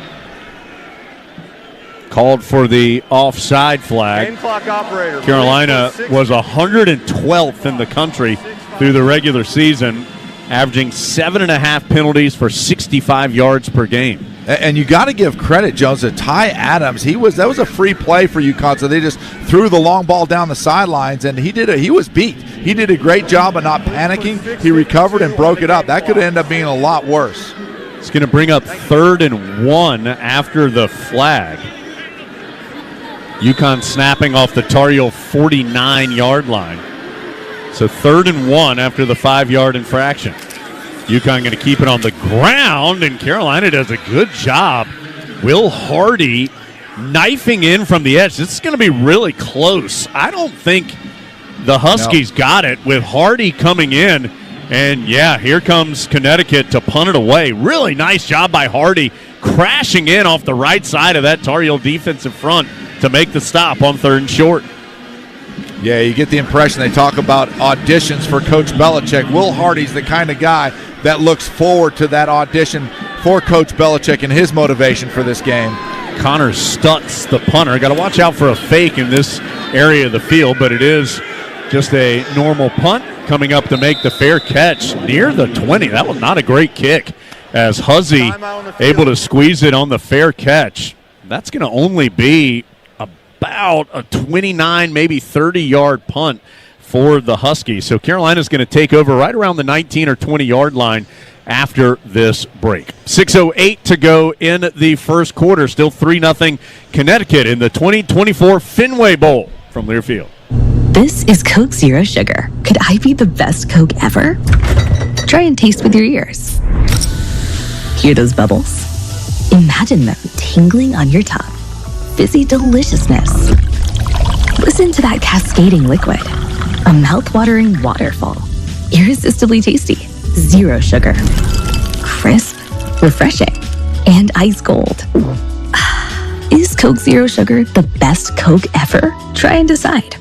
This is Jones Angel, voice of the Tar Heels. And as a parent, I know nothing is more important than the safety of our children. More than 22% of teen-involved crashes per year in North Carolina are the result of distracted driving. Help protect our teenage drivers by ensuring they practice safe driving habits and avoid distracted driving. Always encourage your teens to put down the phone while driving and lead by example. Let's have a hands-free NC. Brought to you by Trusted Choice Independent Insurance Agents of North Carolina. Learn more at trustedchoice.com/Go Heels. Tar Heel fans, this is an exclusive message from our favorite pizza partner, Domino's Pizza, who is on site at every home game where concessions are sold. Hey Tar Heels, this is Ryan from your local Domino's. Our UNC alumni family-owned company has an exclusive everyday offer for all Tar Heel fans across all of North Carolina. Order online for delivery and use coupon code UNC at checkout and receive 25% off your entire online delivery order. That's right, 25% off everything. It's a great day to be a Tar Heel. Go Heels! We're on the road with Honda dealers of the Carolinas. Take your Tar Heels tailgate to the next level with a new Honda. See your Honda dealer of the Carolinas today. You're listening to Tar Heel Football. Well, the stats say it's been all UConn so far. 76 yards on 2 possessions. Carolina had just 7 yards on 1 possession, but the scoreboard is still just 3-0 Huskies, as Carolina will start for the second time here, working off its own 20-yard line for its second possession. Heels went 3 and out on their opening drive. After the game, we'll have our Best in the Game feature, brought to you by Old Dominion Freight Line. That's the player of the game. Old Dominion Freight Line works hard to be the best in the game and is proud to support those striving to be the best in theirs. Told you earlier, this is Carolina's 39th all-time bowl appearance. Carolina, though, just 4-10 in its last 14 bowl games, and trying to snap a 4-game bowl losing streak today.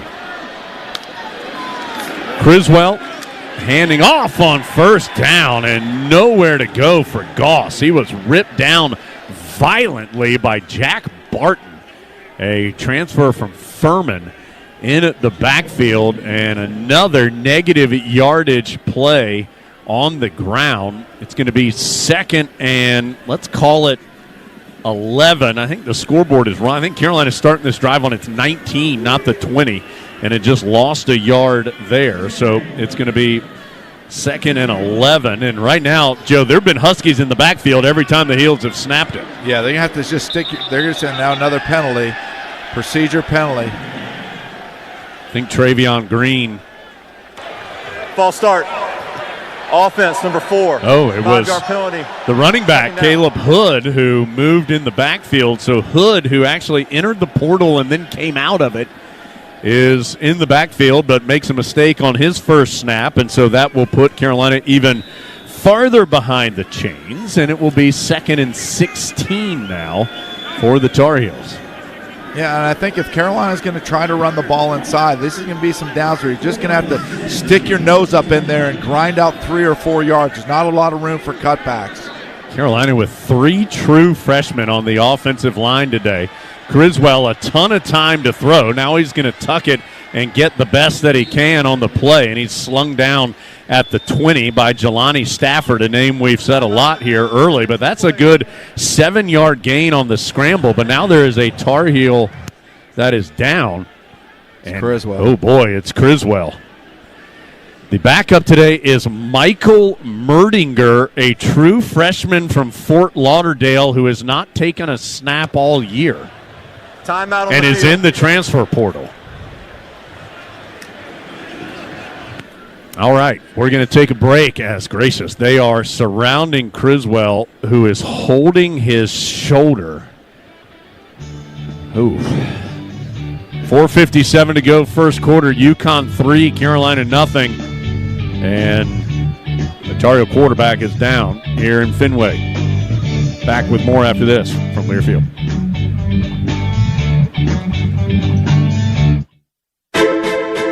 Together. That's how we stay in the game, ready to play. As one great team, UNC Health is keeping you well by bringing renewed focus, approach, and dedicated services close to you. Exceptional care is what you and your family deserve. Together, let's put points on the board for life well played. Team up with UNC Health, proud partner of Carolina Athletics. At Reed's Jewelers, we know that the rules of engagement were made to be broken. So don't settle for the first ring you see in the case. When you put a ring on it, make the moment your own with something that's just as unique as your love. Whether you're going big, keeping it subtle, or finding a happy medium, we're here to help you say I do with a one-of-a-kind design. Because doing things your way is what makes them mean everything. Reed's Jewelers, an official partner of Tar Heel Sports. Visit your local Reed's Jewelers in-store or online at reeds.com to chat with an expert. This holiday, BMW has reunited 3 members of the family at the BMW Road Home Sales Event. The Agile X3, engineered for any adventure. The plug-in hybrid X5, commanding the streets with unmatched presence. And the all-electric i4, charging into the future with impeccable performance. Hurry in to find what powers your journey at the BMW Road Home Sales Event. BMW, the ultimate driving machine. Hurry in for exceptional offers through January 2nd. Visit TriangleBMWDealers.com today.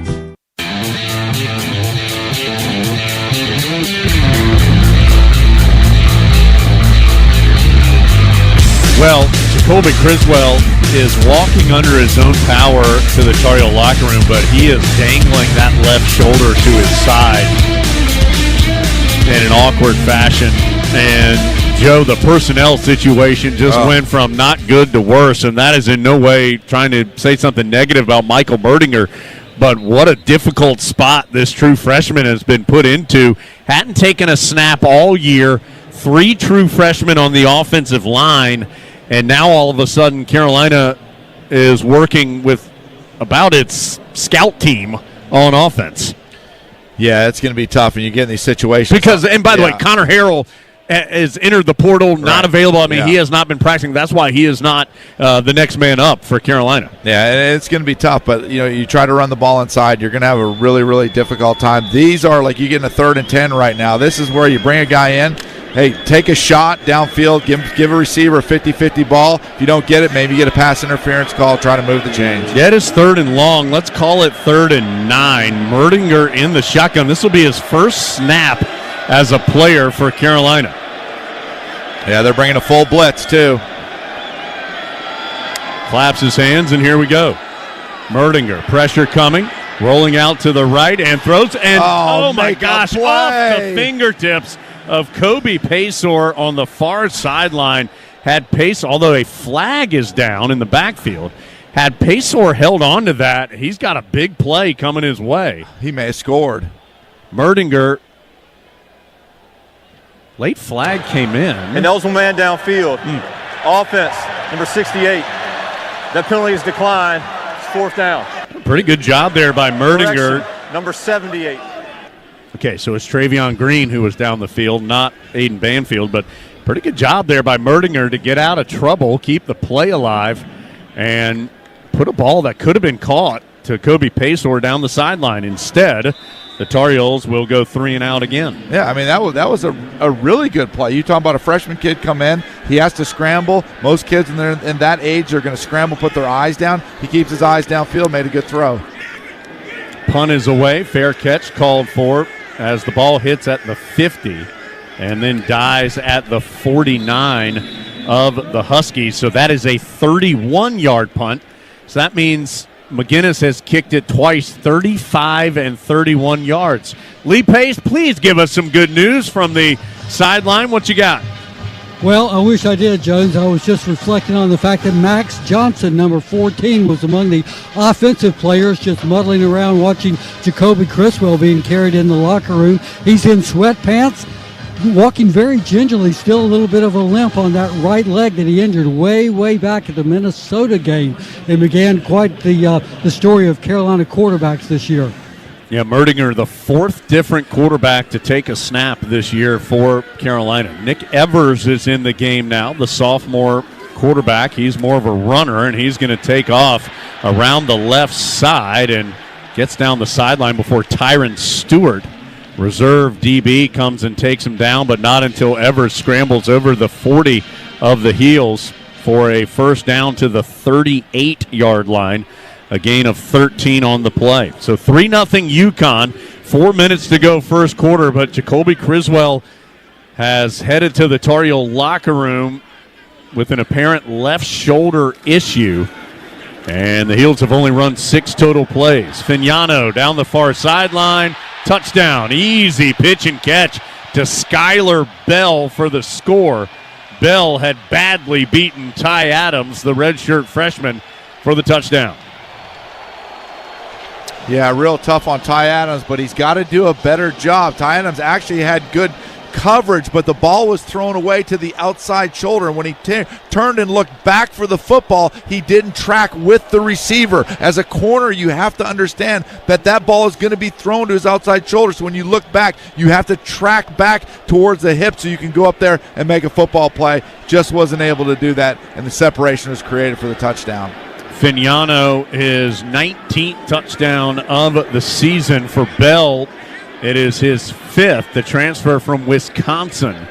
brings it in for the score to make it 9-0 with an extra point pending and good. So with 3:45 to go in the first quarter, it is now 10-0, Connecticut on top. Carolina has run 6 plays for 13 yards. Connecticut almost has as many points as Carolina has yards with 3 minutes and 45 seconds to go in the first quarter. So Fignano to Bell for 38 yards caps just the 2-play, 51-yard drive in just 31 seconds for Connecticut. A reminder about syncmygame.com, SYNC, mygame.com. You can sync up our radio coverage with the TV broadcast, and the Good Feet store. If you have foot, knee, hip, or back pain, Good Feet Arch Supports are engineered to support all 4 arches to provide pain relief, balance, and comfort. Try them for yourself. Book your free fitting today at goodfeet.com. Just an impossible situation, it feels like right now offensively for Carolina, assuming Criswell is not returning at least anytime soon, and hard to believe he's going to be back, period.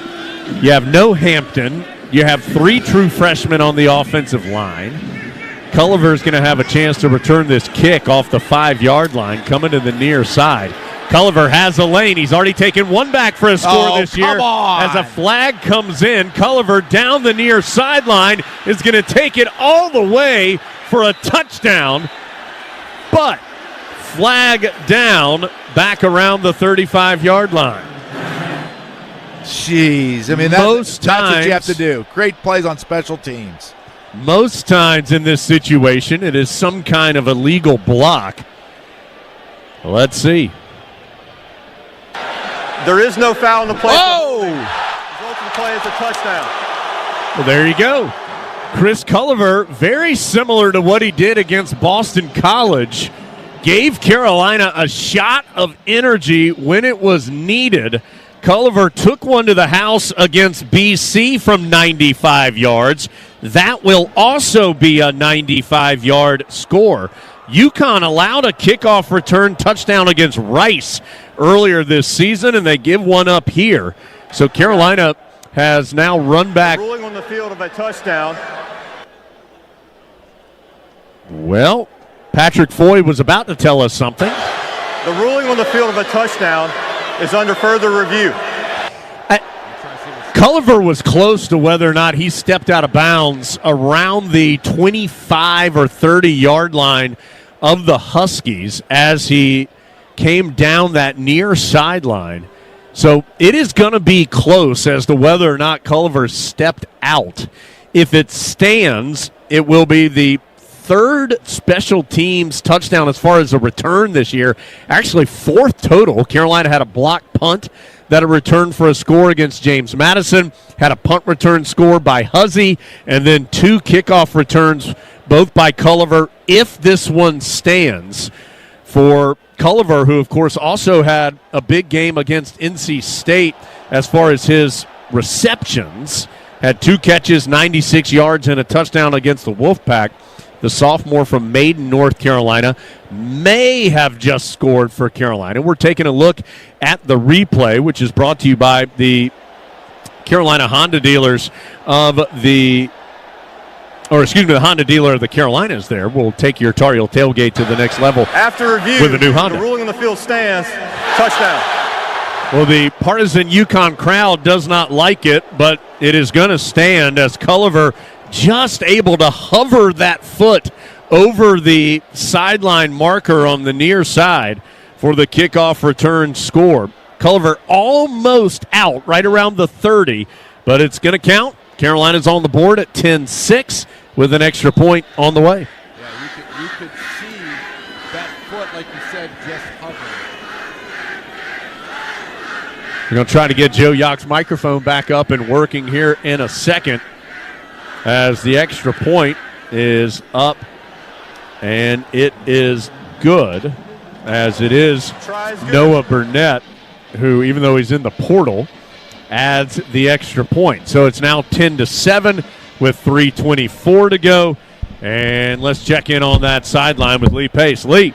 It is indeed a partisan UConn crowd, Jones, but quite a surprising roar from the Carolina fans that are here. Carolina itself did not sell many tickets for this game, but they still have a hearty representation in the northeast of the United States. So I see a fair amount of Carolina blue in the stands, and quite an exclamation from them when that was ruled to be held as a touchdown.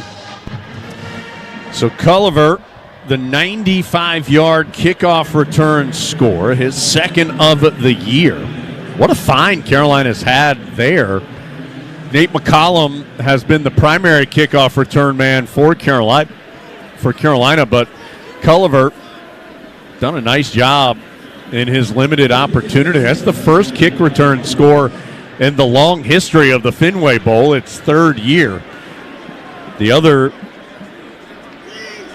two wins in this series both belong to ACC teams, Louisville and Boston College, as now there's some field work being done right around the 5-yard line, which would be close to where the pitcher's mound is here in Fenway.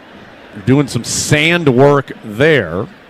And Joe Yacht, Carolina got what it needed there from Chris Culliver for sure. Yeah, and that's what you have to do if you want to compete in this ball game. Like you said, they're down. There's a lot of excuses. They're down, but where do you make plays? You have the opportunity to make plays on special teams, and you did it. And what a great job up front. And I respect the fact that the refs picked up that flag, because when you looked at it on the replay, a great block on the inside, and the defender was lunging to try to get the ball carrier, and he got taken down with him, and so they picked up the flag for that hold. So this is what you're going to have to do. If you're going to win this game, compete in this game, find different ways to do it, and one of those ways is through special teams. See if Carolina's defense, which has been on skates here so far, can do a little better job as Connecticut coming off the 5-yard line. Boy, another big special teams tackle.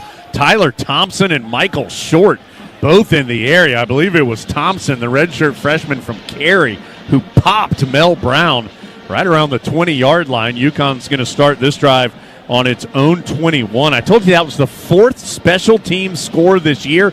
It's the seventh non-offensive touchdown. Carolina had 3 defensive scores this year, and now 4 on special teams. 2 kick returns, a punt return, and a blocked punt return for a score this year for Carolina special teams. It is 10-7. UConn going from left to right, snapping off the near hash off its own 21-yard line. They'll stretch it out to the right side, and Carolina closes the door. LaValle, boy, we have called his name a bunch.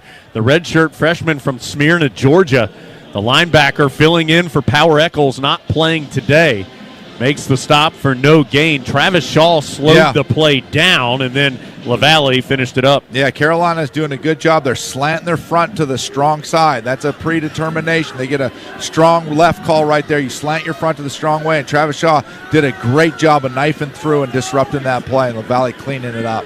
2:45 to go first quarter, 10-7 Connecticut. Fignano has plenty of time to throw. Tosses down the near sideline, incomplete. Was trying to find Lewis Hansen. I think even if Hansen had caught it again, he had 1 foot in, 1 foot out. So even if he had caught the ball, I think he would have been out of bounds. But as it is, incomplete. 3rd and 10 upcoming for UConn. Huskies so far on 3rd down, 1 for 3.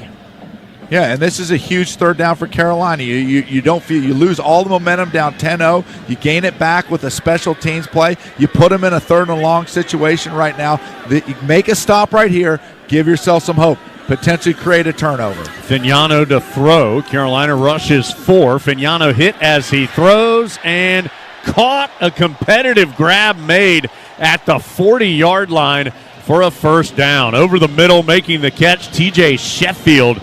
Really nice grab for the Husky. And that's a great job by Fignano. Bo Atkinson was right in his face. UConn going quickly is already handed off. Stretching to the far side is Edwards.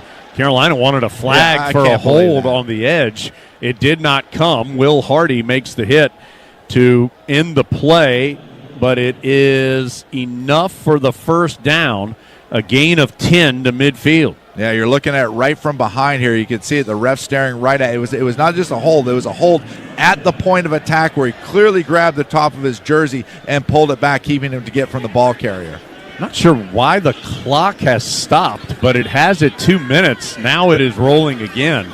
UConn was knocked out of bounds, but till you get to the final 2 minutes of the half, clock is not supposed to stop in that area. Toss sweep to the near side. And, boy, there's LaValle again. Playing well. Chasing down Mel Brown for a short gain.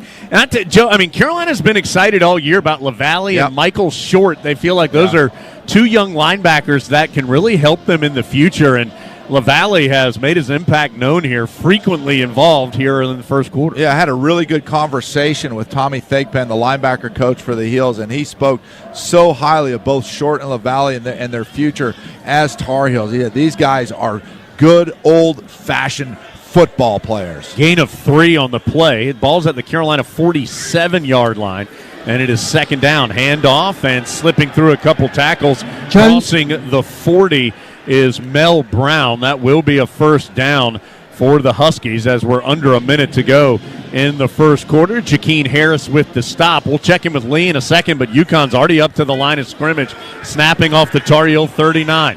Chucking it down the far sideline, and incomplete is Fignano. He was looking for Skylar Bell. Will Hardy there in coverage. So 2nd and 10 upcoming. Let's check in with our Pinehurst Resort sideline reporter, Lee Pace. Caleb Hood, who played quarterback in high school, joined a conversation with quarterbacks coach Clyde Christensen and Michael Merdinger here on the sideline, doing a little handoff recognition work.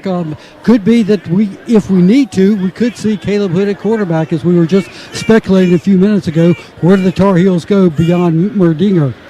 Yeah, so you've got Criswell in the locker room as a screen pass to the near side. Jakeem Harris knocks out Sheffield, and it'll be a gain of a few. It will bring up third down for the Huskies. They're going to mark this ball at the 36-yard line.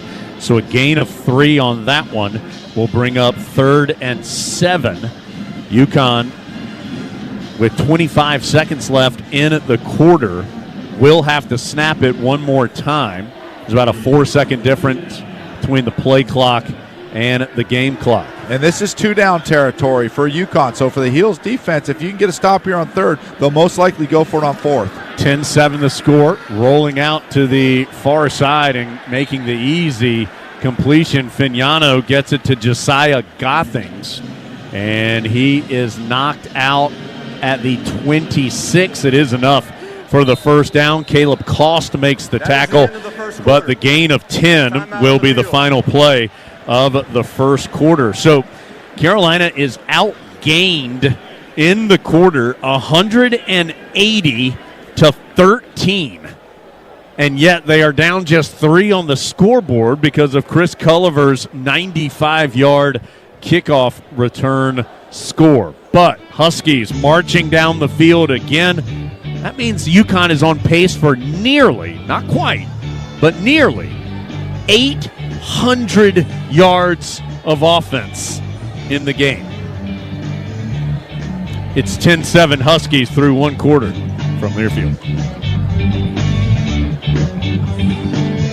Hey Tar Heel fans, if your game plan this season includes buying or selling a home, you need the Carolina's home team at Allen Tate Realtors. Allen Tate is a proud partner of Carolina Athletics and the #1 real estate company in the Carolinas with more than 70 local offices. Allen Tate delivers a winning strategy to make your home ownership dreams a reality, including real estate, mortgage, insurance, and relocation services. There's no better time to buy or sell a home, and there's no better company than Allen Tate. Hi, this is Cricket Lane, Senior Associate Athletics Director for Student Athlete Development. As the Bank of Doing, Wells Fargo is proud to be the official sponsor of Carolina Athletics. Wells Fargo is supporting our student athletes in and out of their sport. With interactive financial health curriculum and empowerment resources, Wells Fargo has a game plan for the full student athlete experience from their first semester on campus through graduation. Learn more about what Wells Fargo is doing to put people and communities first by visiting wellsfargo.com/impact. This is Carolina football from Learfield. Hey Tar Heel fans, this is Hubert Davis, head men's basketball coach at the University of North Carolina. Carolina fans are the best in the nation, and I'm so thankful for your support. Just like our team relies on solid fundamentals, you need the right foundation for your feet, and that's where the Good Feet store comes in. Their team of trained arch support specialists will find a personalized solution for you to help relieve foot, back, knee, and even hip pain. Support your heels today and head to the Good Feet store in Chapel Hill, Raleigh, Greensboro, and a new location in Wilmington. It's bow time. Ordering Bojangles Bow Bites is the easiest choice you'll make today. The bite-sized hand-breaded chicken is fried to crispy perfection, making it perfect for sharing, snacking, or when you're on the go. Just don't call it a nugget. The only hard part is choosing from our 6 dipping sauces. We've got a sauce for every kind of craving, from our creamy house-made ranch to our sweet and spicy peach honey pepper sauce. It all depends on what kind of mood you're in. Head to your nearest Bojangles today and discover the dippable, shareable, and craveable Bow Bites. It's bow time.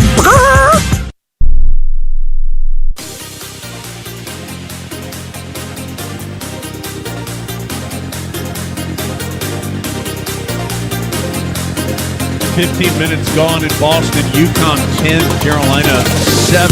Huskies have a 1st and 10 at the Tar Heel 26 when action resumes. Jones Angel, Joe Yock, we're in our Lenovo broadcast booth. Lee Pace on the sidelines. And Lee, the personnel has been hard to keep up with, who's in, who's out, and the Tar Heel defense down another man. Marcus Allen has got a lower body injury of some sort, Jones. He just came out of the medical tent. He is now pounding the exercise bicycle. Looks like his right hip is giving him some trouble. So anyway, he was limping as he came out of the tent and got onto the exercise bicycle. So it doesn't look like he is fit and fiddle, and probably won't see him at least for a little while. Yeah, and I'll tell you what, Ty Adams, number 11, who got beat on that long ball. Carolina's committed to playing man coverage.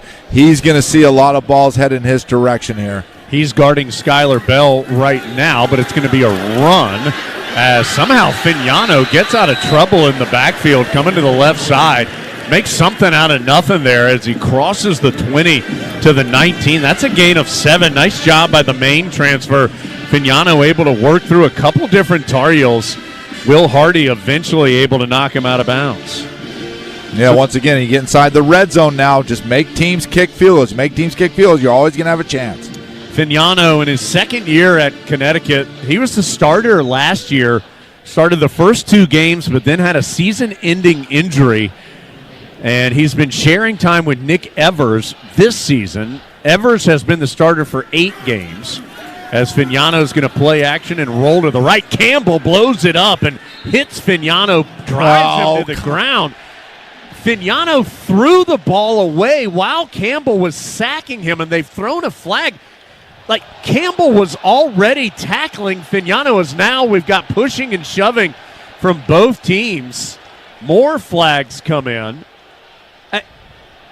Campbell was... I think Campbell thought he still had the ball because when he wrapped him up and had his head across, he thought he still had the football. So, I mean, Campbell made contact with Fignano when he still had the ball. Fignano threw it away, and I think Campbell's going to be called for some kind of unsportsmanlike hit, and then extra flags came in. Let's see. It's a Mountain West crew, so they've seen big-time football this year. There are 2 fouls on the play, both on the defense. Personal foul, roughing the passer, defense number 17. After the play was over, personal foul, unnecessary roughness, defense number 6. Both of those penalties will be half the distance to the goal, be an automatic first down. So, Harris gets the pushing and shoving after the play. The call on Campbell is hard to understand unless the officials deem that he used the body weight to drive Fignano into the ground, because Fignano still had the ball when Campbell made contact. So it must be deemed a body weight where he drove Fignano down.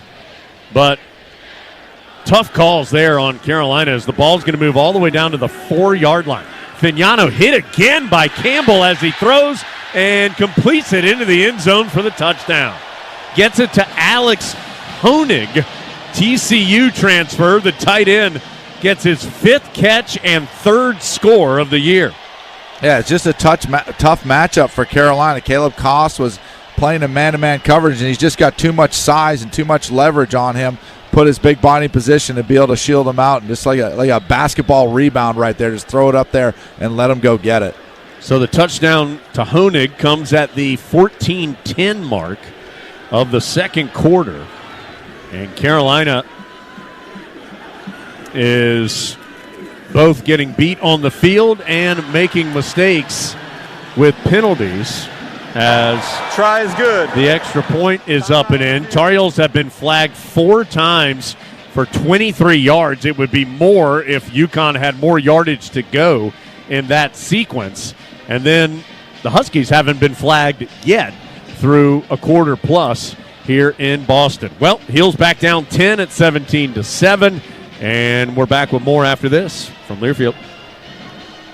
Did you know that your unused medications could end up in the wrong hands? It's important to keep your medications secure in a locked location, such as a locking box or locking cabinet. When it's time to dispose of them, safely and properly dispose of old, expired, or unused meds by using an at-home disposal product or a medication disposal box in your community. Don't miss out on medication take-back events happening near you. Don't let anyone take what's yours. Lock your meds. Be aware. Don't share. Learn more at lockyourmeds.org/NC. If you're a Tar Heel fan, you know what a winning lineup looks like. Tough, dependable, and versatile. So if you're looking for a new car, check out Honda's impressive award-winning roster to find your MVP. Civic, Accord, CR-V, HR-V, Passport, Odyssey, Ridgeline, and Pilot. Rugged capability, intelligent all-wheel drive systems, and traction modes. Find your Honda at your Honda dealers of the Carolinas today. Hey Tar Heel fans, this is Dave Nathan, here to remind you that revenue generated from the sale of officially licensed Tar Heel merchandise directly supports both need and merit-based scholarships for Carolina students. Next time you're shopping for your favorite Tar Heel gear, make sure to look for the officially licensed collegiate product label before you buy. This ensures the product has been approved by the university. Be blue and true, buy licensed, fund scholarships, and go Heels. All the action, all season long. You're listening to Tar Heel Football. 14-10 to go in the second quarter. It's 17-7. Connecticut Huskies have scored touchdowns on their last 2 drives. That one was 11 plays, 79 yards, and 4:14 off the clock. And before we check in with Lee to get an update from the Tar Heel sideline, let's break 10 seconds station ID down the lines on the Tar Heel Sports Network.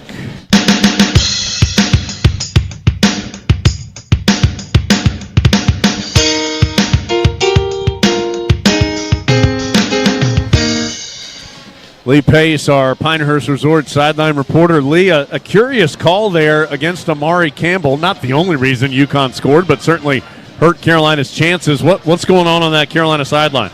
Linebacker coach Tommy Thigpen sitting on the bench looking down at the tablet, just shaking his head over watching that play. Caleb LaValle to his left, Amari Campbell to his right, and it just dawned on me. This first game in how many years, Jones? Neither Cedric Gray nor Power Eccles in a Carolina football game. God, it seemed like those two guys were playing for 3 and 4 years. But Amari Campbell, he is a guy of the future. He's a guy who just commands a lot of respect.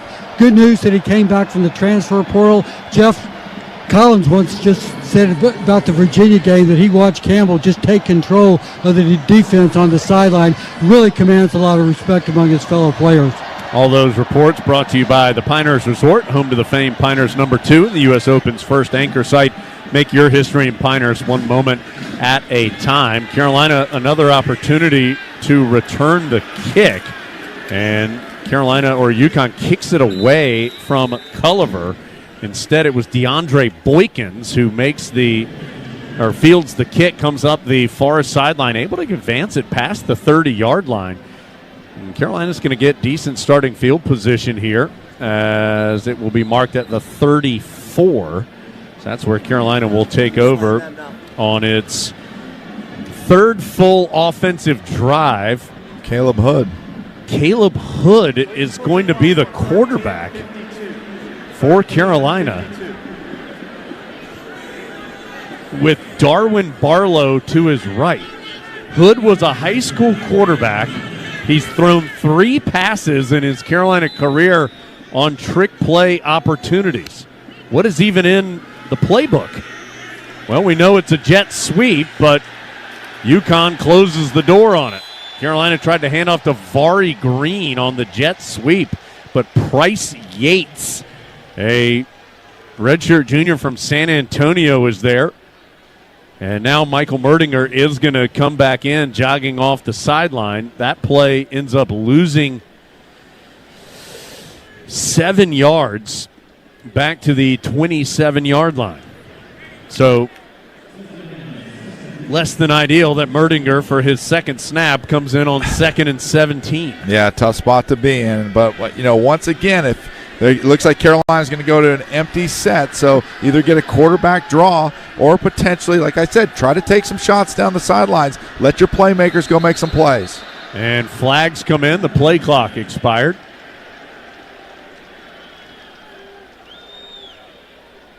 Although Carolina may have taken a timeout. Prior to the delay of game, timeout, North Carolina, that is their first, will be 30 seconds. So Carolina does get the timeout taken before the delay of game. It's football season. Of course, we have basketball going on as well. We'll be with you from the Smith Center tomorrow night. Carolina hosting Campbell. That's a 8 o'clock Sunday night tip. We'll be on the air at 7 for you from Chapel Hill. But it's also a great time to find an insurance plan. Blue Cross and Blue Shield of North Carolina can help you out at bluecrossnc.com, official health insurance partner of Carolina Athletics. Well, the Tar Heels have run 7 plays, and they have 6 total yards. UConn has 191 yards and 17 points. Carolina has more yards of penalties than it does of offense. UConn had more snaps on the last possession than Carolina's had the entire game. And yet, thanks to Culliver's kickoff return, the Heels are down just 10 with 12:59 to go in the second quarter. Empty backfield for Merdinger, who throws complete. Good arm strength there. Good job. Good as throw. He throws to the left side to Copenhaver. Copenhaver immediately tackled by Tui Faumina, one of the linebackers for UConn. But the pass complete over the 30 to the 33, a gain of 6. Will bring up 3rd and 11. Merdinger from Fort Lauderdale, went to Cardinal Gibbons High School, is actually actively in the transfer portal currently. But due to the injury to Criswell early in this game, when Criswell was slung down on his left shoulder while scrambling, Merdinger forced into action for the first time this year. He'll go 5 wide again. Heels go left to right, down 10 here early in the second quarter. Pressure coming, Merdinger in trouble. Loses the football as it is squirting towards the near sideline and eventually rolls out of bounds. Donovan Branch hit Merdinger from behind. It's going to be ruled a lateral, and fortunately for Carolina, the ball did go out at the 21. It'll be a loss of 12, and Carolina is going to have to punt it away. Listen, there is no time for Merdinger to give any chance to read defenses. They are stunting, they're twisting, and they're blitzing. We have a young offensive line that doesn't have very many reps on their belt with a young quarterback. You've got to put your quarterback in a position where he can get the ball out of his hands and allow his playmakers to make plays. So Carolina is now at 0 yards of offense after that loss of 12. They've run 9 plays for 0 yards. Delay of game on the offense. And now Carolina gets a delay of game. 4th down.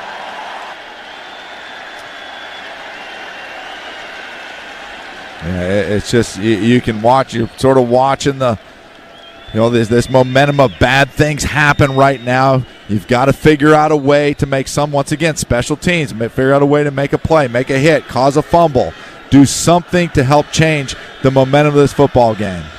11:27 to go as McGinnis clean pocket to kick it away. His best kick of the day.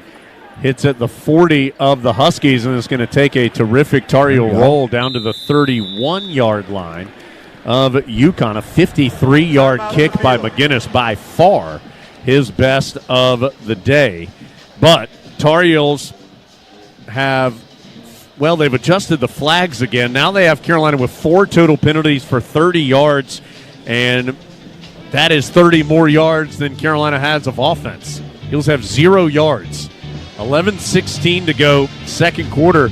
They do have the 95-yard kick return by Culliver that has them on the scoreboard, but it's all UConn. 17-7 Huskies from Learfield. Kakalaki, kakalaki, kakalaki all day long. Kakalaki, kakalaki, kakalak's where I belong. Did you know that the famously original Kakalaki brand was born in Chapel Hill more than 2 decades ago? Kakalaki is a proud supporter of Carolina athletics, and their sauces and nuts are enjoyed at tailgate parties throughout America. Made by Tar Heels for Tar Heels. Visit kakalaki.com to find out more. Kakalaki, kakalaki, kakalak's where I belong. This is Tar Heel football from Learfield. Hello, I'm Ben Cochran, Managing Partner at Hardison & Cochran, Attorneys at Law. My firm helps good people in North Carolina who have unfortunately had their life turned upside down due to an injury. We help our clients by telling their story and leveling the playing field against opponents who have an army of lawyers fighting to diminish or outright deny their claim. We're ready to help. All you have to do is reach out. Hardison & Cochran, North Carolina Personal Injury Attorneys, 919 all fours. Stay in the know about what's happening at home with CPI Security's state-of-the-art security system. Featuring a doorbell camera to protect your packages, outdoor cameras to deter break-ins, and indoor cameras to verify emergencies and keep an eye on your family. Plus, it's all backed by CPI's award-winning and local professional monitoring station, getting you the help you need when you need it. When every second counts, count on CPI. Visit CPISecurity.com for more information. CPI Security is a proud sponsor of Carolina Athletics.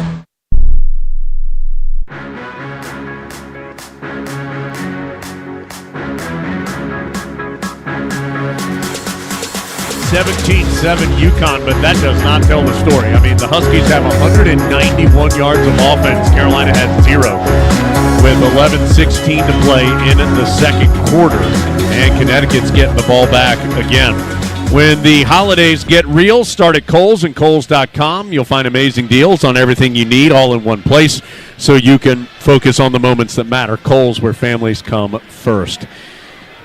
This was always going to be a challenge today for Carolina with coaching staff in transition and no doubt some of Carolina's best players not playing. Hampton, Ritzy, Rucker, Lampkin, and it has just gone downhill for the Heels since it started. A handoff on first down. Nice job by the defensive front as they shut the door on the first down run. Victor Rosa, the running back, but he loses a yard on the play. Best case for UConn, it'll be 2nd and 10. Let's call it 2nd and 11. As Rosa, the junior from Bristol, Connecticut, is stuffed in the backfield. Travis Shaw and others there for Carolina. There's some good things going on. The defensive front four, I think, is getting off the ball well. They're playing hard. Tar Heels need to get a turnover on defense. We're doing well on special teams. We know there's no way the offense is going to have the opportunity to win this game themselves, so you got to figure out other ways to do it. Some young players in on the defensive front as Campbell makes the hit on a scrambling Fignano. Fignano able to get back to the original line of scrimmage, the 31. It'll be 3rd and 10. But Joel Starlings, a redshirt freshman from Richmond, Virginia, is in the game on the defensive front for Carolina, although he just checked out. As now the Heels are going to have Tyler Thompson, Bo Atkinson, Jacoby Cowan, and Kevin Hester, some more familiar names on that front line for this third down play. Yeah, third down play right here, and either a turnover or a 3-and-out be exactly what the Tar Heels need. Boy, Heels have a lot of subs in the secondary, though, including Trey Miller, who's out there. Fignano to throw, and it's dropped. Just straight dropped on what would have been a first down on the far sideline. Skylar Bell, the Wisconsin transfer, couldn't hold on And the Heels are going to get a 3-and-out, thanks in part to Bell's slippery hands. Yeah, and here's another opportunity. Elijah Huzzy has taken punts back to the house this season and last season. So special teams wise, once again, if you get Huzzy an opportunity to catch a punt, win on special teams, get a big gain here, get yourself back in the football game. Figure out a way. So Huzzy is back to return at the Tar Heel 30. Boy, good kick. Huzzy backing up. He'll field it at about the 15. Kind of slowly checking out the situation, and he hesitated too long as eventually just had nowhere to go. A punt of 52 yards, a good one by Connor Stutz, and no return by Huzzy. And Carolina again will be pinned back for the 5th possession of the game for the Heels. That includes the kickoff return, so it'll be the 4th full offensive opportunity for the Heels, who have run just 9 plays and have no yards to speak of. They'll start this drive on their own 16. Yeah, back to Caleb Hood at quarterback. Darwin Barlow, the transfer TCU, then USC, had high hopes for Barlow this year, but injuries just never really allowed him to be a factor, as Hood is going to take the direct snap, go to the left side, and is able to pick his way to the 20 for a gain of 4. Never gave you the starters for UConn defensively. You've already heard some of these names, but Price Yates, Jelani Stafford, Javon Banks, Langston Hardy up front. Hardy is actually an edge rusher in the 3-3-5. The other 2 linebackers with Hardy are Tui Falmina and Jaden McDonald. Nickelback Damon Brinson, Cam Chadwick, Jordan Wright at corner, Malik Dixon-Williams, and Ronte Jones, the safeties. So those are the starters, listed starters defensively for UConn. And Carolina just stands up on the offensive line. That's Travion Green after the stunt by the defensive front for UConn. Green stood up, and that will be penalty officially number 5. False start. Although we think it's 6 on Carolina. 78. But 5-yard penalty. It'll be officially the 5th down. penalty for Carolina, which will move them back 5 more yards. Yeah, that's just a mental error. Real simple, just a shift to the front across the line. You gotta hold your water. Don't worry about the shift. Don't worry about the movement. Those are the little mistakes. You just can't put yourself. You have a decent play, a positive play to start first down, and then you give it all away on a simple illegal procedure penalty. Green, who's been the right tackle all season, starting at right guard today as Hood gets the direct snap, fakes the jet sweep, and is ripped down in the backfield for another loss. Jack Barton with the stop, as that'll move the ball back to the 14-yard line, and it will bring up 3rd and 12. Carolina continues to struggle offensively, and man, it's hard to even be upset considering the personnel that Carolina's running out there with for this bowl game now. And Merdinger at quarterback, no Hampton, 3 freshmen on the offensive line, and it's looked that way here offensively for Carolina as Merdinger will come in on 3rd and long. Play clock's down to 1, and that's going to be a delay of game on the Tar Heels.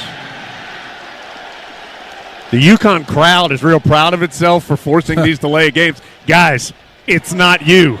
Delay of game. Offense. 5-yard penalty. Still 3rd down. But here's your opportunities. You got to go back and to what could you potentially have success with? The ball's on the left hash right now. Get J.J. Jones, John Copenhaver, do something where you get the ball out of the hands of Merdinger very quickly. Quick hitter to the right side. Throw a fade. Allow him the opportunity. Jordan Chips coming over here to the right side. Allow him the opportunity for one of the playmakers to go up and make a play. Carolina's going to hand off. Just keep it conservative with Barlow. Barlow steps through a tackle, running hard, and gets out close to the 20-yard line. Good hard run there by Barlow of 11 yards as the Heels just so far back after the penalty. Officially the 6th on Carolina. Just didn't have much opportunity to do anything, and they will yet again have to punt it away. Tar Heels don't have a first down in the game. That's incredible.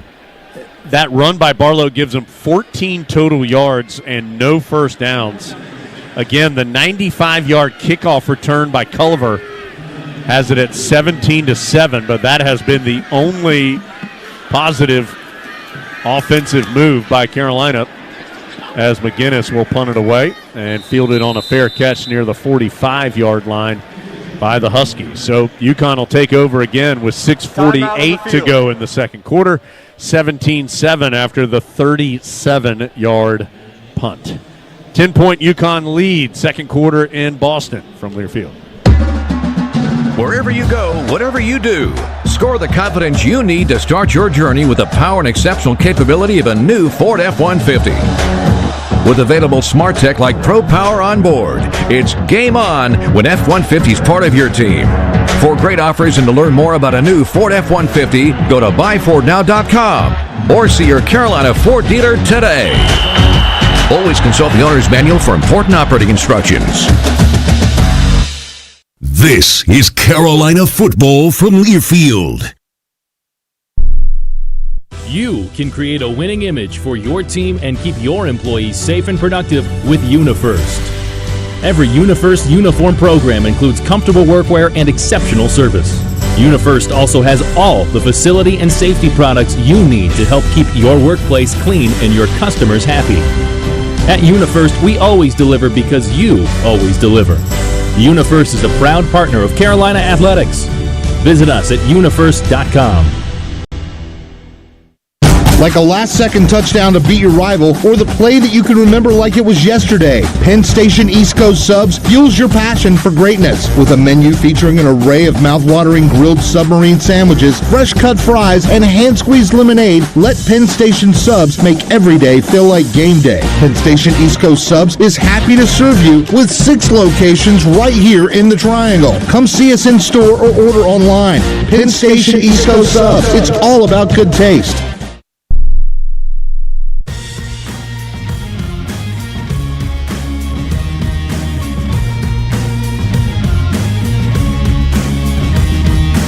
.48 to play second quarter at 17-7 Connecticut here in the Fenway Bowl. We're brought to you in part by Barbasol Shaving Cream. Feeling great starts with a great shave, and a great shave starts with Barbasol. Their thick and rich moisturizing lather starts your day off right with Barbasol. Connecticut, 192 yards of offense. Carolina has 14 first downs. UConn has 10. Carolina has 0. Penalties, 6 for 40 on the Heels.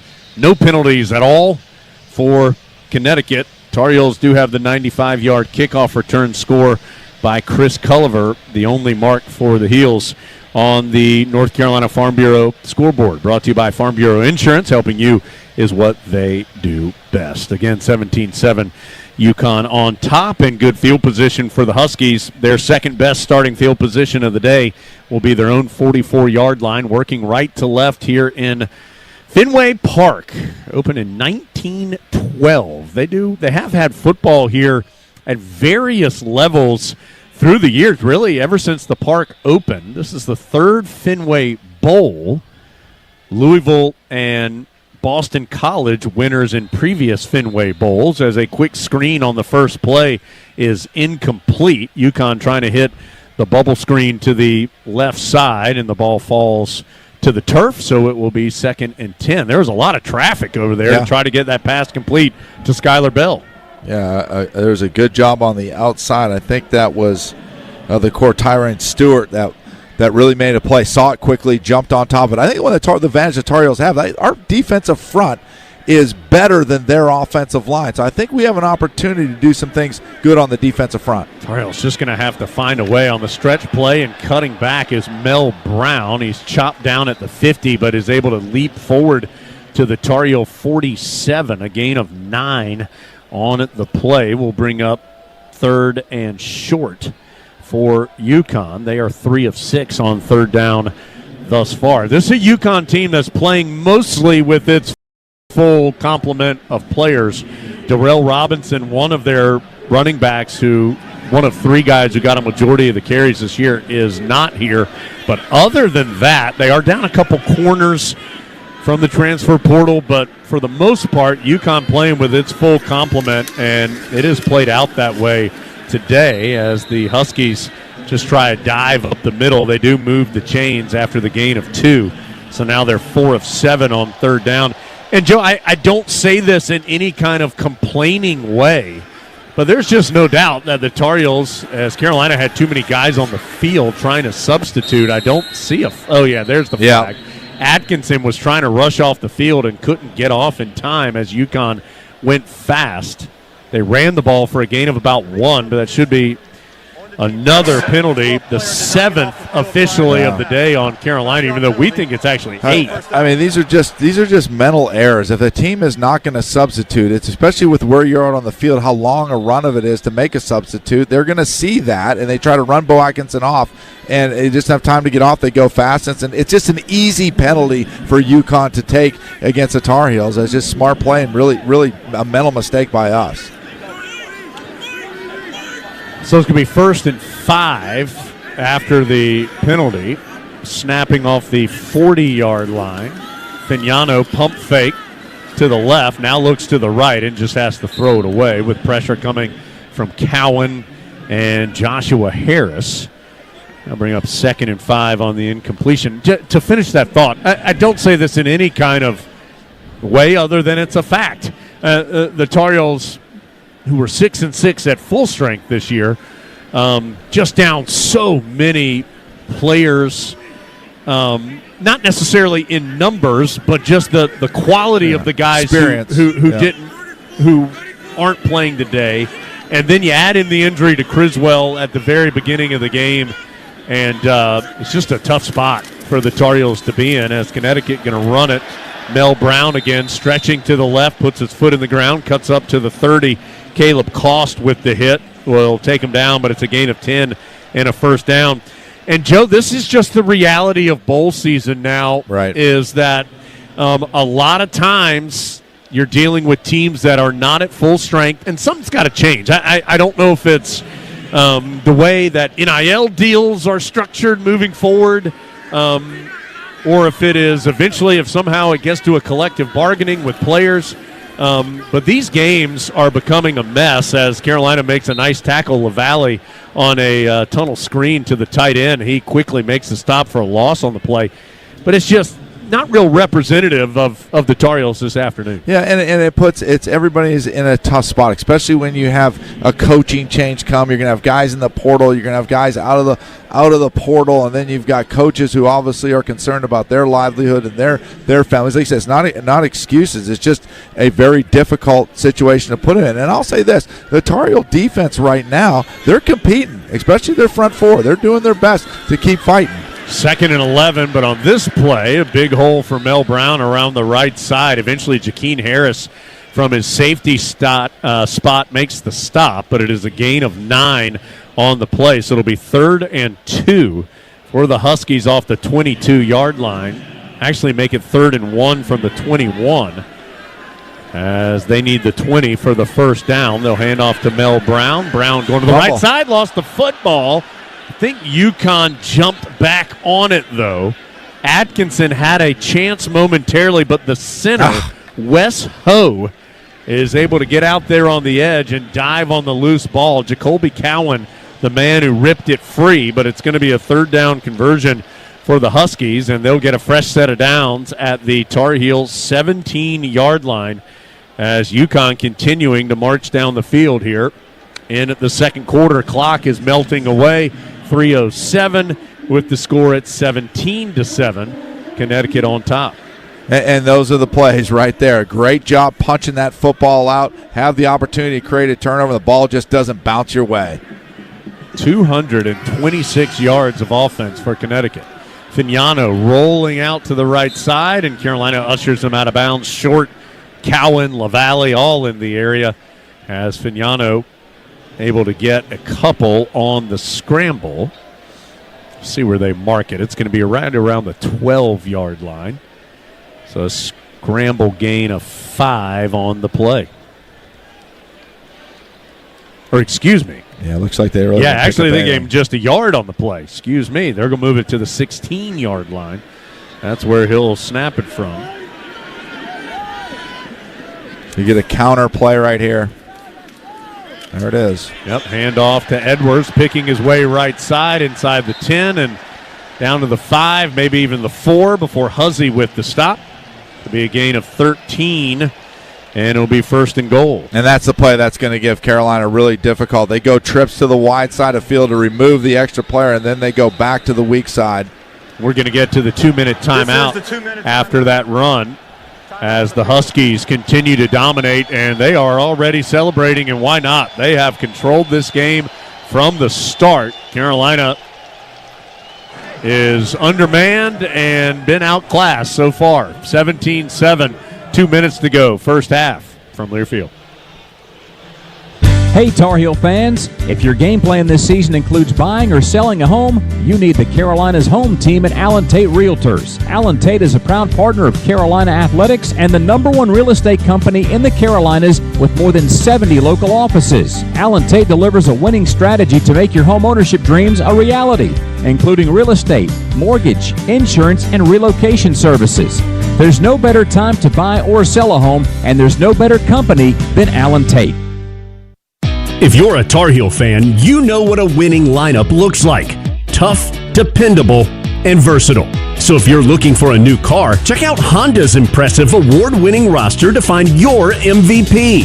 Civic, Accord, CR-V, HR-V, Passport, Odyssey, Ridgeline, and Pilot. Rugged capability, intelligent all-wheel drive systems, and traction modes. Find your Honda at your Honda dealers of the Carolinas today. The passion, the tradition, the rivalries. Sirius XM is your destination for all things college sports, and we've got you covered. On ACC Radio, there is complete coverage of every school in the conference, including live games, coaches' shows, and more. So cheer along on the Sirius XM app and listen to your favorite team anywhere. And now you can get 3 months of Sirius XM free. Subscribe now. See offer details at SiriusXM.com/ACC Sports. We're on the road with Honda dealers of the Carolinas. Take your Tar Heels tailgate to the next level with a new Honda.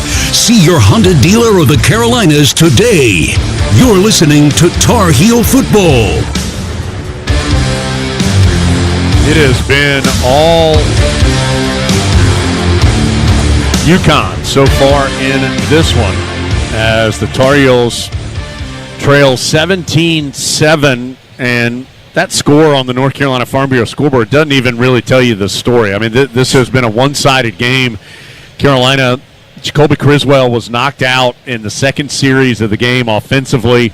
Tar Heels, no Willie Lampkin, no Omarion Hampton on offense, no Howard Sampson. They have 3 true freshmen starting on the offensive line. Have a true freshman now, Michael Merdinger, who had not played all season at quarterback, and don't have their best player offensively in Hampton as he's preparing for the NFL draft. So really struggling on offense, and defensively, the Heels have had a tough time getting stops without some key guys there as well, but UConn has been efficient, 239 yards, and they have a goal-to-go situation again at the Tar Heel 4 with the 10-point lead. Fignano rolling out to the right is hit low as he throws it into the end zone, incomplete. As the Huskies want another flag on Carolina, it does not come as LaValle was guarding the tight end Lewis Hansen in the front right corner of the end zone. It'll bring it up to second and goal now for UConn. Going quickly, Fignano will turn and hand off, and getting knocked down at the 2 is Cam Edwards. Third and goal upcoming. Yeah, that outside zone is UConn's best play. Able to get right out of the stretch it wide and then take it back to the middle. That's been their bread and butter, driving the ball down the field in the run game. Again, moving quickly, Fignano out of the pistol, hands off, and again, Edwards is knocked down short of the goal line. Huzzy was in the mix there for Carolina, as was DeAndre Boykins. And Connecticut looks like it will go for it on 4th and goal from the 2. Bringing in the heavy personnel. They bring in their heavy personnel. Carolina substituting. Such a long way to run for Carolina as UConn going towards the left end zone. That's actually the east end zone here in Fenway. Carolina's sideline over near the west end zone on the way on the other side. Fignano will go under center. It's just going to be a toss sweep to the Far side and leaping in for 6 is Cam Edwards. Well, a long drive for the Huskies as they score on 4th down, capping off a 14-play, nearly 5-minute drive. Yeah, Amari Campbell had a chance early if he would have committed early to this to the sweep, but got caught over the top and pushed out wide, which allowed the back to be able to dive into the end zone. Just 54 seconds left in the first half. 23-7 now with the extra point on the way. So that was only 56 yards, but 14 plays. And another flag. And in fact, that was almost 6 minutes. I believe I said 5 minutes. That was almost 6 minutes off the clock on the drive for UConn. Ball start. Offense, number 74. 5-yard penalty. We will retry. That's the first flag of the day on Connecticut. It's a false start on Jaden Bass, a lineman on the PAT setup. Connecticut has scored touchdowns now on 3 of its last 4 drives. Remember, as the extra point is good. Remember, this is a Tar Heel defense that did not get a single stop in the second half against NC State in its last regular season game. Carolina allowed 373 yards and 28 points without a stop in the second half against State. So far today, Connecticut has gone field goal, punt, touchdown, touchdown, punt, touchdown in its 6 drives. With 243 yards, Carolina has 14 yards. 54 seconds to go in the half. Wells Fargo halftime report coming up. Other bowl games today, including several ACC games. Pinstripe Bowl. That is BC and Nebraska. Miami and Iowa State in the Pop-Tarts Bowl. NC State and East Carolina in the Military Bowl. Little squib kick here for UConn. Going to be fielded by an up man by Carolina. That's Jake Johnson at the 20. Johnson goes up between the hash and the numbers, far side out to the 40. So Carolina has 2 timeouts and great field position here. They at least have an opportunity to get in a long field goal or maybe more. We'll find out, but they'll have to change the flow of what's been happening offensively, which is not much. Yeah, and the thing is, and I know I keep harping on it, but it's like you have a freshman quarterback. You've got wide side single matchups out there. Give him a shot, 48 seconds. Throw a ball downfield. Let somebody go up. Merdinger in the shotgun is going to play action to Hood, roll out to the right, keeping his eyes down the field. He'll check it down near midfield. A sliding grab made. I believe that's Jordan Shipp. Penalty. It was, but there is a flag down on the play. Carolina gained 8 or 9 on the pass, but let's see. Legal man downfield again. An eligible player downfield on the offense, number 71. 5-yard penalty. First down. I mean, we're trying to roll out and run. Please reset the game clock to 38 seconds. 38. Combination routes and a lot of things that are difficult for a young quarterback to thrust into a really difficult situation. 8th penalty of the half. Merdinger scrambles out of the pocket left side, keeping his eyes down the field and connects over the 50. Leaping catch by Copenhaver. That is the first down of the game for Carolina. It comes with less than 30 seconds to go in the first half to the UConn 42-yard line. Merdinger to throw again. He's going to dump it off over the middle to Hood. Hood is tackled, and Carolina will take a timeout as Hood was stopped shy of the first down. 14 seconds, but Carolina is in field goal range now at minimum. Down 24-7, but they have the ball now at the UConn 34. And will be facing a 2nd and 3. So with 1 timeout, 14 seconds. What, Joe, you got maybe one, maximum two more offensive opportunities here? Yeah, I think you can get to they put 15 seconds on the clock. So if you can pick up a first down, preferably, obviously be able to get out of bounds, but you could, even if you threw the ball down the middle of the field, pick up the first down, go up there, clock it, you might be able to get one more off and then take a shot at the end zone, or just go ahead and kick the field goal at that point. So with 15 seconds left, you can take a quick shot down the middle of the field and then hit a clock and then maybe get one more before you have to try to kick the field goal. I will say this, when Merdinger has had time to throw, like his actual mechanics of throwing the ball, he's got a nice strong arm. Yep. He's made some good decisions down the field. I mean, now he's been put in an impossibly difficult situation, but the actual mechanics of throwing, the young quarterback has looked pretty good. I mean, he has immediately hit and throws a pick as he just had no chance. Jaden McDonald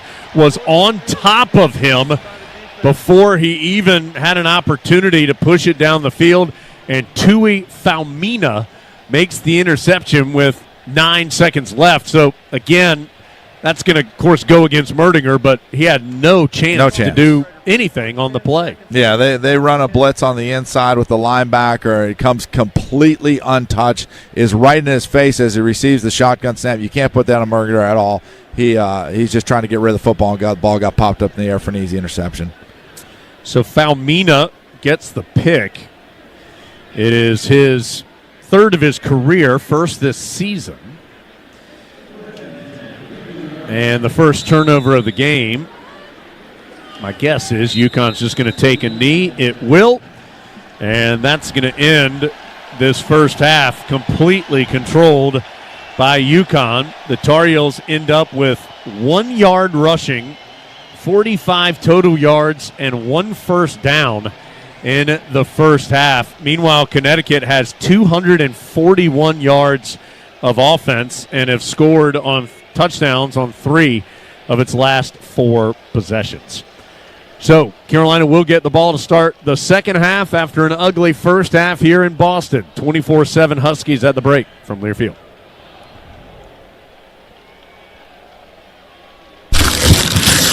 A gift this good takes a while to unwrap. Get your best gift ever during the Toyotathon sales event before it's too late.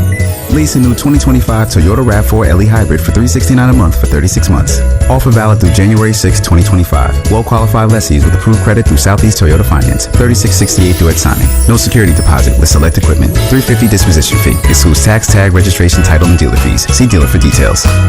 Toyota. Let's go places. Texting while driving takes your eyes off the road for an average of 5 seconds. That's like driving the length of a basketball court 3 times with your eyes closed. Research shows you are 3 times more likely to get into an accident when distracted by a cell phone. Trusted Choice independent insurance agents urge you and your families to put down your phone. Every day in the U.S., more than 9 people are killed and 1,000 injured in crashes involving a distracted driver. Let's have a hands-free NC. Brought to you by Trusted Choice independent insurance agents of North Carolina. Learn more at trustedchoice.com/GoHeels. This is Tar Heel football from Learfield. It's bow time. Ordering Bojangles Bow Bites is the easiest choice you'll make today. The bite-sized hand-breaded chicken is fried to crispy perfection, making it perfect for sharing, snacking, or when you're on the go. Just don't call it a nugget. The only hard part is choosing from our 6 dipping sauces. We've got a sauce for every kind of craving, from our creamy house-made ranch to our sweet and spicy peach honey pepper sauce. It all depends on what kind of mood you're in. Head to your nearest Bojangles today and discover the dippable, shareable, and craveable Bow Bites. It's bow time. College sports fans now have access to hundreds of weekly podcasts that zero in on the college sports world. Now available in the Varsity Podcast Network and part of the new Varsity app. The app is free and available from wherever you get your favorite apps. Download the Varsity app today to have access to hundreds of national podcasts as well as your favorite team-focused podcasts. The Varsity Podcast Network, now available for free on the Varsity app. Download from the App Store and listen today.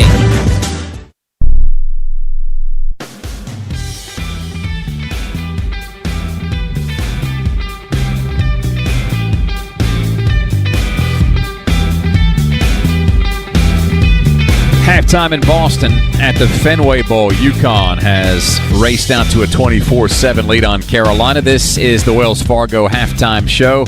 Dave Nathan back here in studio as we get you up to speed on the half that was, an ultimate halftime highlight, and, of course, scores on the North Carolina Farm Bureau scoreboard. Helping you is what they do best. The only other bowl game in progress right now, the Pinstripe Bowl, Boston College and Nebraska.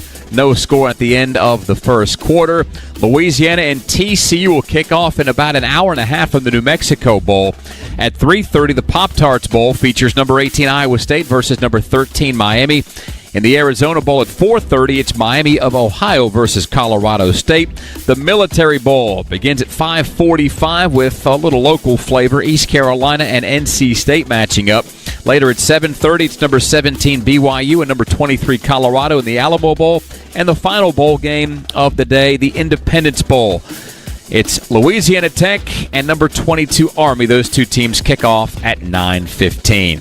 ACC basketball, Louisville has jumped out to a 33-23 first half advantage on Eastern Kentucky. Still 5 minutes to play before the break. Alabama, A&M, and Georgia Tech will kick off, they'll tip off. We'll have to make that smooth transition from one sport to the other here, and we're going to do that right now. Alabama, A&M, and Georgia Tech will tip off at 2 o'clock. And it's also Syracuse and Bucknell at 2 p.m. before Fairleigh Dickinson and BC begin at 4 p.m. College basketball's top 25 slate looks like this. Number 13, Texas A&M plays host to Abilene Christian at 4. The other 4 o'clock tilt, this is a top 25 showdown between number 22 UCLA and number 14 Gonzaga. Remember, Carolina beat UCLA before the Christmas break, and the Tar Heels will be back on the floor tomorrow against Campbell at 8 o'clock. Again, back to today's action at 2 p.m. Number 16 Ole Miss takes on Memphis, and at 6 o'clock it's Utah State versus number 20 San Diego State.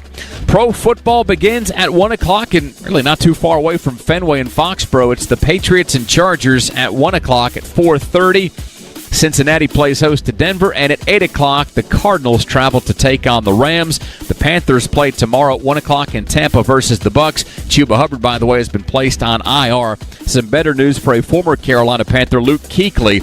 He's been named a Hall of Fame finalist. Antonio Gates, Eli Manning, some of the other familiar names that are Hall of Fame finalists. So Carolina in trouble at the half, trailing UConn at the Fenway Bowl 24-7. The Huskies have led this one from the get-go, and we'll come back and introduce you to our ultimate halftime highlight. Upon our return, the Tar Heels down at the break to UConn in the Fenway Bowl 24-7 from Learfield. They're not just the Tar Heels, they're your Tar Heels. Customize your Wells Fargo debit card or open an account today and show your Tar Heel pride with every purchase. Get started at wellsfargo.com/Tar Heels. Wells Fargo is proud to be the official sponsor of Carolina Athletics. Copyright 2024, Wells Fargo Bank, N.A., member FDIC.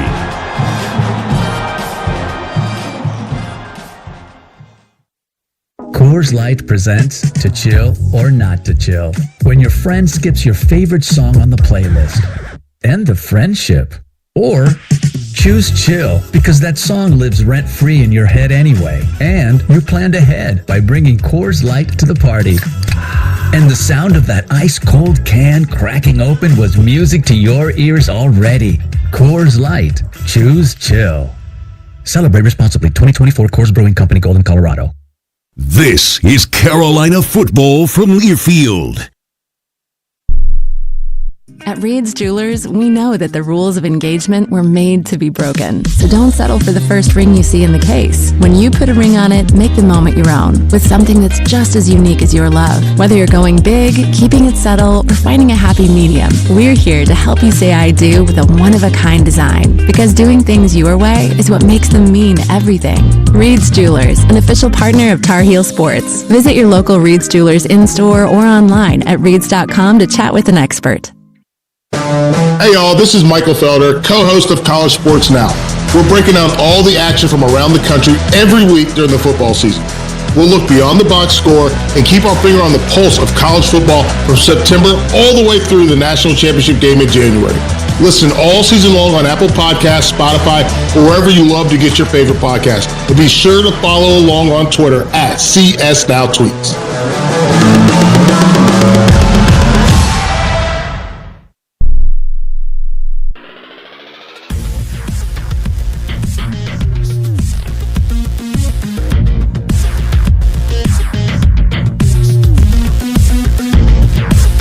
Visit your local Toyota dealers or explore setoyota.com today. No matter your destination, Toyota goes with you. Toyota, let's go places.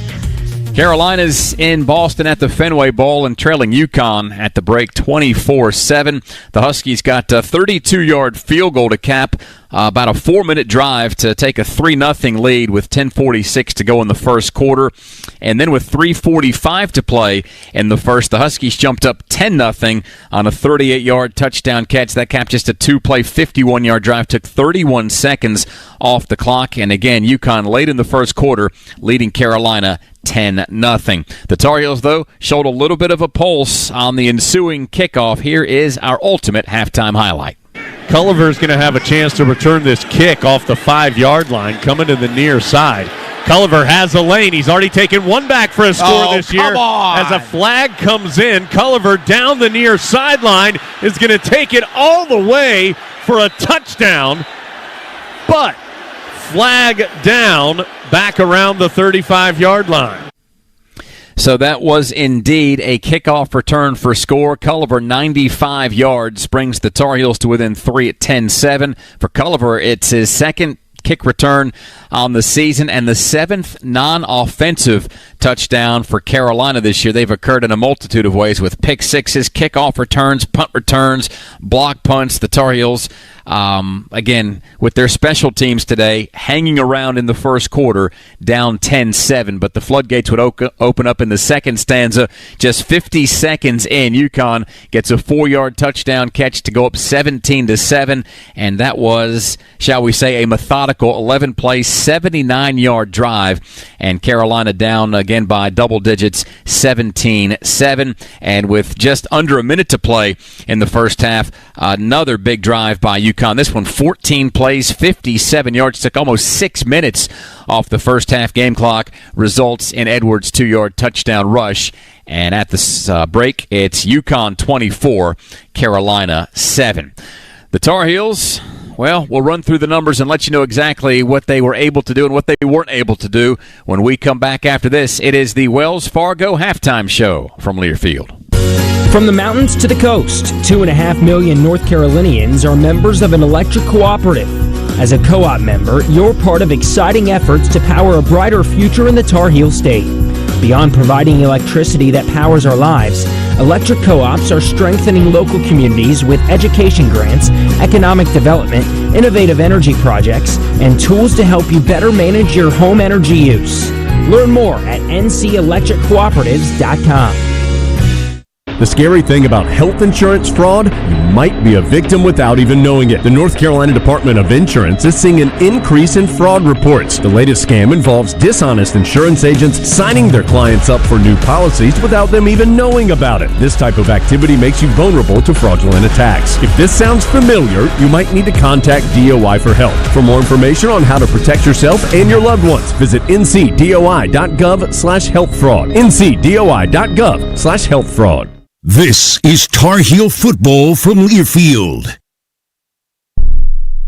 Hey Tar Heel fans, this is Hubert Davis, head men's basketball coach at the University of North Carolina. Carolina fans are the best in the nation, and I'm so thankful for your support. Just like our team relies on solid fundamentals, you need the right foundation for your feet, and that's where the Good Feet store comes in. Their team of trained arch support specialists will find a personalized solution for you to help relieve foot, back, knee, and even hip pain. Support your heels today and head to the Good Feet store in Chapel Hill, Raleigh, Greensboro, and a new location in Wilmington. Which schools will take home the prestigious Learfield Directors Cup as the top college athletic programs for the 2024-25 college athletics season? You can follow the standings of your favorite team or alma mater at L Directors Cup on Twitter and online at thedirectorscup.com. Trophies will be awarded in June 2025 to the winning institutions in all college sports divisions. Learfield Directors Cup, the crowning achievement in college athletics.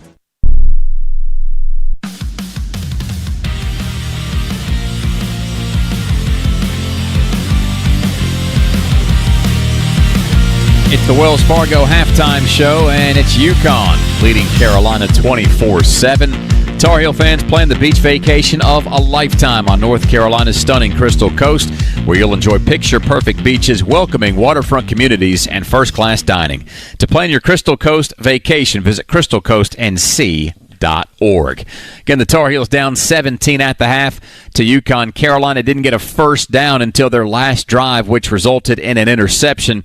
Carolina on 5 drives so far hasn't had a drive last more than 3 plays. The Heels have punted on 4 occasions and have also been picked off and trailing 24-7 to UConn. The Huskies have piled up 241 yards of total offense to the Heels' 45. 44 of those yards for Carolina have been through the air. UConn has outrushed the Tar Heels 151-1. And again, going by the official game stats, the Heels have been penalized 8 times for 50 yards. The Huskies just 1 for 5, and that one penalty came late in the game on PAT. First downs, UConn 14, Carolina 1. The Heels 0 of 4 on third downs, while the Huskies have converted 5 of 9, plus UConn has converted its only 4th down try. In total, UConn has run 43 plays to Carolina's 15 and jumping out to a 24-7 first half advantage on Carolina. The Huskies 3 of 3 in the red zone and have had the ball by almost a 2-to-1 factor over Carolina. 19 minutes and 19 seconds for the Huskies, while the Tar Heels have had it 10 minutes and 41 seconds. Both teams have fumbled, but neither team has coughed up a fumble. 1 sack for UConn.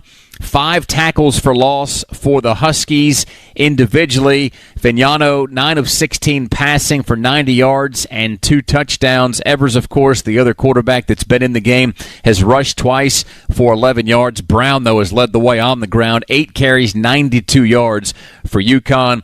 Edwards has carried 10 times for 35 yards and a score.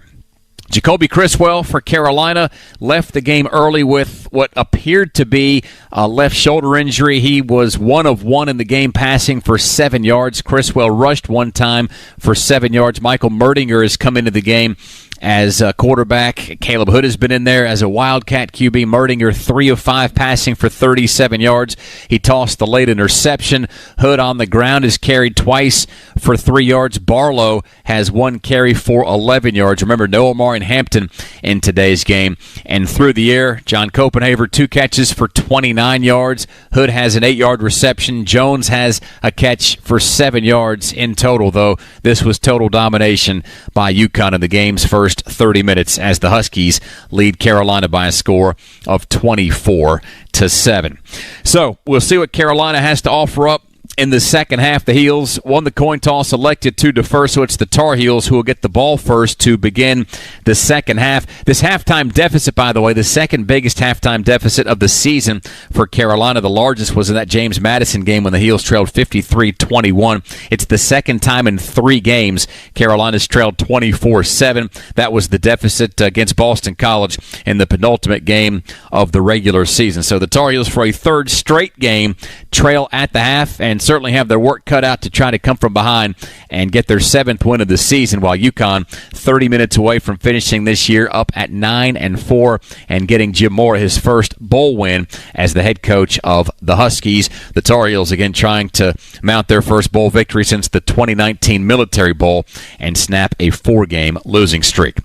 That'll do it for the Wells Fargo halftime show. It is brought to you as always by Wells Fargo, official sponsor of Carolina Athletics. We'll take a final break and then send things back up to Boston, where the 2024 Fenway Bowl will continue. Before we do that, let's do this and pause 10 seconds for a station ID down the lines on the Tar Heel Sports Network.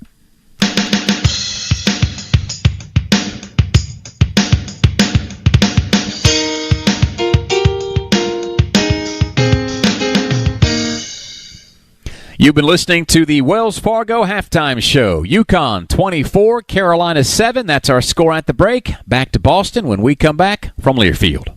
If you're a Tar Heel fan, you know what a winning lineup looks like. Tough, dependable, and versatile. So if you're looking for a new car, check out Honda's impressive award-winning roster to find your MVP. Civic, Accord, CRV, HRV, Passport, Odyssey, Ridgeline, and Pilot. Rugged capability, intelligent all-wheel drive systems, and traction modes. Find your Honda at your Honda dealers of the Carolinas today. Did you know that your unused medications could end up in the wrong hands? It's important to keep your medication secure in a locked location, such as a locking box or locking cabinet. When it's time to dispose of them, safely and properly dispose of old, expired, or unused meds by using an at-home disposal product or a medication disposal box in your community. Don't miss out on medication take-back events happening near you. Don't let anyone take what's yours. Lock your meds. Be aware. Don't share. Learn more at lockyourmeds.org/NC. This is Carolina football from Learfield. Together, that's how we stay in the game, ready to play. As one great team, UNC Health is keeping you well by bringing renewed focus, approach, and dedicated services close to you. Exceptional care is what you and your family deserve. Together, let's put points on the board for life well played. Team up with UNC Health, proud partner of Carolina Athletics. A true teammate takes on every day with a winner's attitude, gets up when they fall down, and leaves it all on the field. There's a group of teammates who do all these things every single day. But they're more than your typical athlete. They're kids dealing with unthinkable medical circumstances. Team Impact matches children facing serious illness or disability with college sports teams, creating a long-term, life-changing experience for everyone involved. Help us get all kids in the game. Visit teamimpact.org. Team Impact. All in, all together.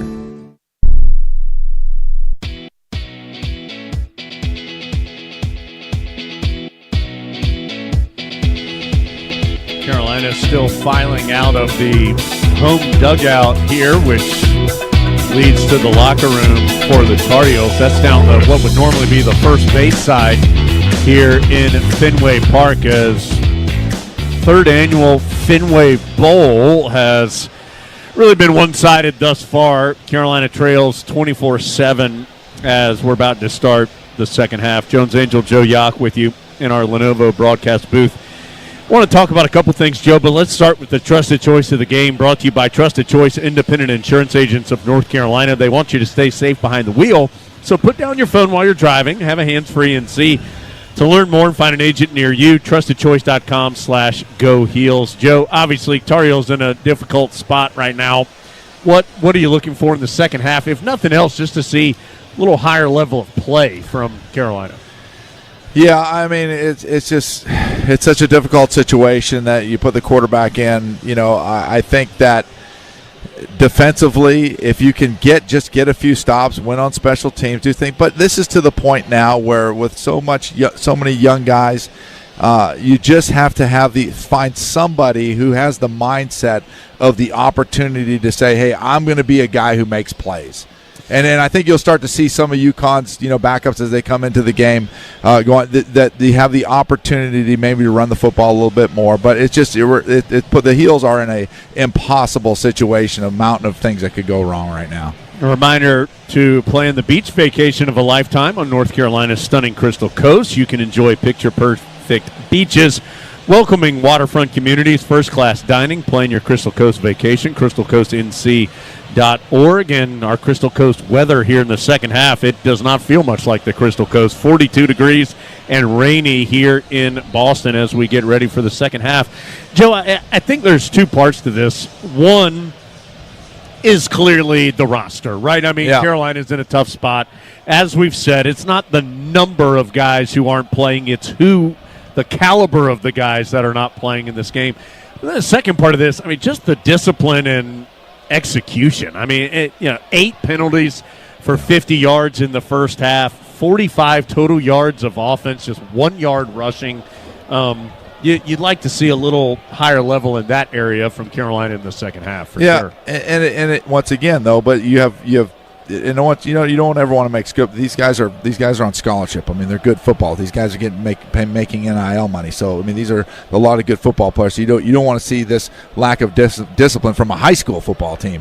So I mean, you've got to realize is that there are just so many different moving parts right now that it's going on. It's like if you're going to start building up a list of boxes to check that could go wrong that you don't want going into a bowl game, Carolina has had a lot of those boxes checked. But with that being said, hey, let's gird it up and show a little mental toughness and have the opportunity to do some good things. Looks like they're going to kick onside here to start with. Yeah, UConn at least setting up like it will. Now it's going to back up, and not sure what the point of that was other than to show everybody how impressive they can be. Now I think they will just kick it away. And this has been Carolina's best part of its team so far. Has been the kick return, but that one's going to go through the back of the end zone with no chance to return it. Culliver has the biggest play of the day for Carolina, a 95-yard kickoff return. But here the Heels are going to start on their own 25 after the touchback. And again, Jacoby Criswell knocked out of the game on the second drive for Carolina. And it has been a challenge offensively ever since for the Tar Heels. Of course, no Hampton, no Lampkin. Howard Sampson, the starting left tackle, is into the portal and off to Texas Tech as well. So just a lot of negative things for Carolina in that regard. But here's something positive, a handoff to Davion Goss on the left side. And good hard run by Goss, who's done that a ton this year in reserve opportunities. And he's going to get near the first down. In fact, that will move the chains. Tui Falmina, the linebacker, wrangles Goss out of bounds, but it's a gain of 12 on the play to the 37-yard line. So Goss, who had, second first down of the day for Carolina. Goss, who had those 105 yards against Charlotte on 16 carries, his best game of the season, gets an early good gain, and on the second play of the half, he'll get it again and duck forward for a gain of 1, maybe 2. Jelani Stafford in the middle of that defensive front for UConn gets the stop. It is a gain of 1 on the run, and we'll bring up 2nd and 9. And you would like to see Murray be able to get the ball to some of these young receivers, but the issue is the amount of blitz that UConn's bringing, and with that young offensive line, they're just not able to pick up the schemes to give them the time to throw the football. So Green is back to right tackle. Carolina has put Malik McGowan in at guard as a quick pitch and catch to J.J. Jones. Makes the grab on the near hash at the 41. He'll spin forward to the 43-yard line. A gain of 5. Cam Chadwick with the stop. But so Carolina with a little closer to a more traditional offensive front. Again, left to right now, Masterson, Banfield, Blasky, McGowan, and Green. I like the way the ball comes out of Merdiger's hands. Third down, Merdiger will go empty backfield, quickly throws the screen. Caught by Ship. He advances to the 45-yard line, the gain of 2. Jaden McDonald with the stop. Going to go for it. Yeah, Carolina going to go ahead and go on 4th down. 4th and short. Merdinger's just going to dive forward, and I do think he has enough, although have to wait for the placement. Officials taking a look, eyeballing it. Do they want the chains, or are they going to say first down? They're still trying to make the determination, and they are going to bring out the chains to measure to make the choice. Carolina needed right around the 46 or the 46-yard line is what was needed.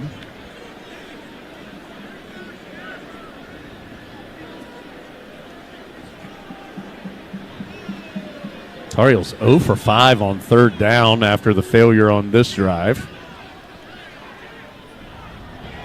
And I don't think they got it. The officials stretched the chains, and in fact, it will be short. When it rains, it pours.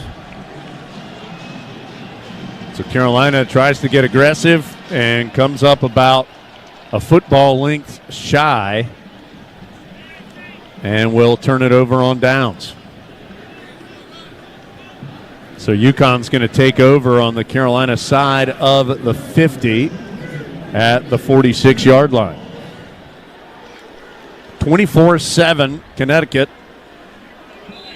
It's the fourth meeting between these two teams. First time they've met since 2009. Carolina's won the previous 3, but in trouble in a big way here.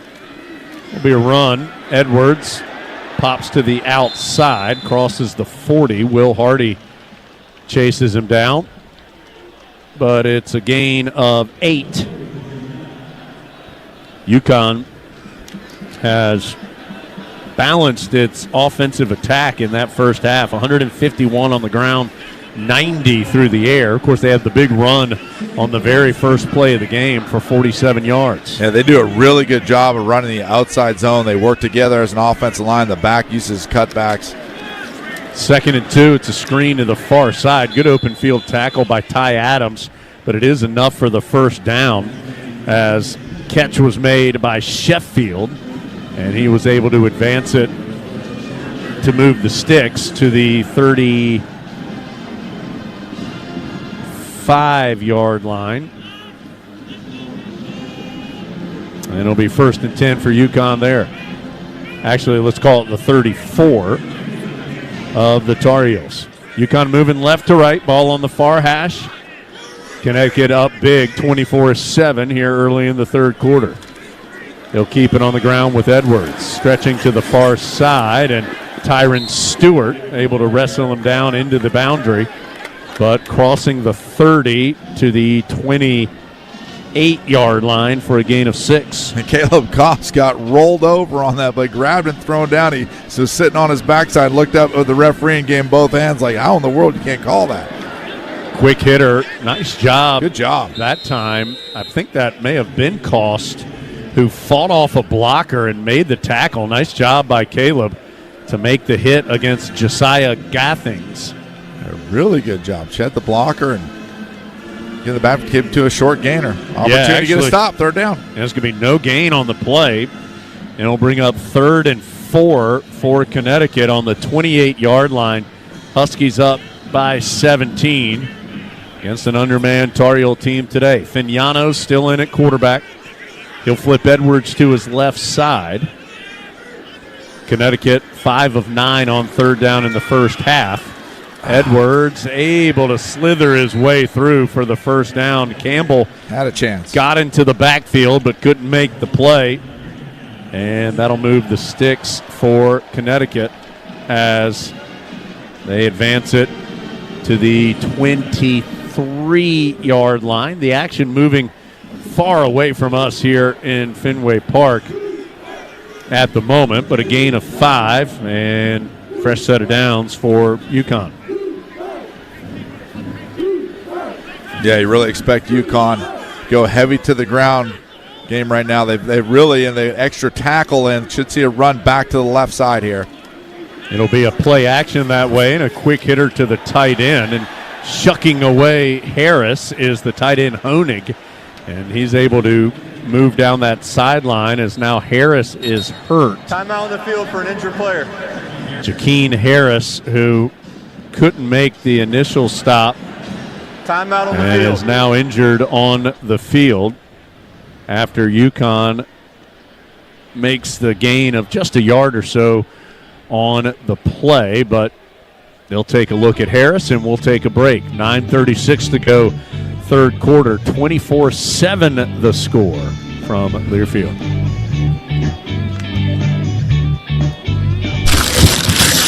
A gift this good takes a while to unwrap. Get your best gift ever during the Toyotathon sales event before it's too late. Get 3.99% APR for 36 months on a new 2025 Toyota RAV4 Hybrid. Offer valid through January 6, 2025. Zero down for well-qualified buyers with approved credit and financing through Southeast Toyota Finance. $29.52 monthly payment for every $1,000 finance. Excludes tax, tag, registration, title, and dealer fees. See dealer for details. Toyota, let's go places. This is Tar Heel football from Learfield. CPI Security is a proud sponsor of Carolina Athletics and is the leading smart home security provider in the Southeast. Protecting what's important, CPI can secure your home or business from break-ins, fires, carbon monoxide alarms, and more. With professional installation, you won't have to lift a finger, plus you can count on CPI's local monitoring center to get you the help you need when you need it. Get the protection your family deserves today with CPI Security. Just visit cpisecurity.com for more information. Lee's 24-hour Towing is family-owned and operated since 1995. We provide fast and reliable towing, recover service, and roadside assistance for Durham and Orange counties in North Carolina. No matter the day or time, our dispatchers can schedule service, and our towing operators are happy to assist your needs. Our promise is to offer fair and affordable pricing for all of our towing and recovery services. Our well-trained and certified operators will provide you with the highest level of customer service experience. Lee's 24-hour Towing, preferred hauler of Carolina football equipment.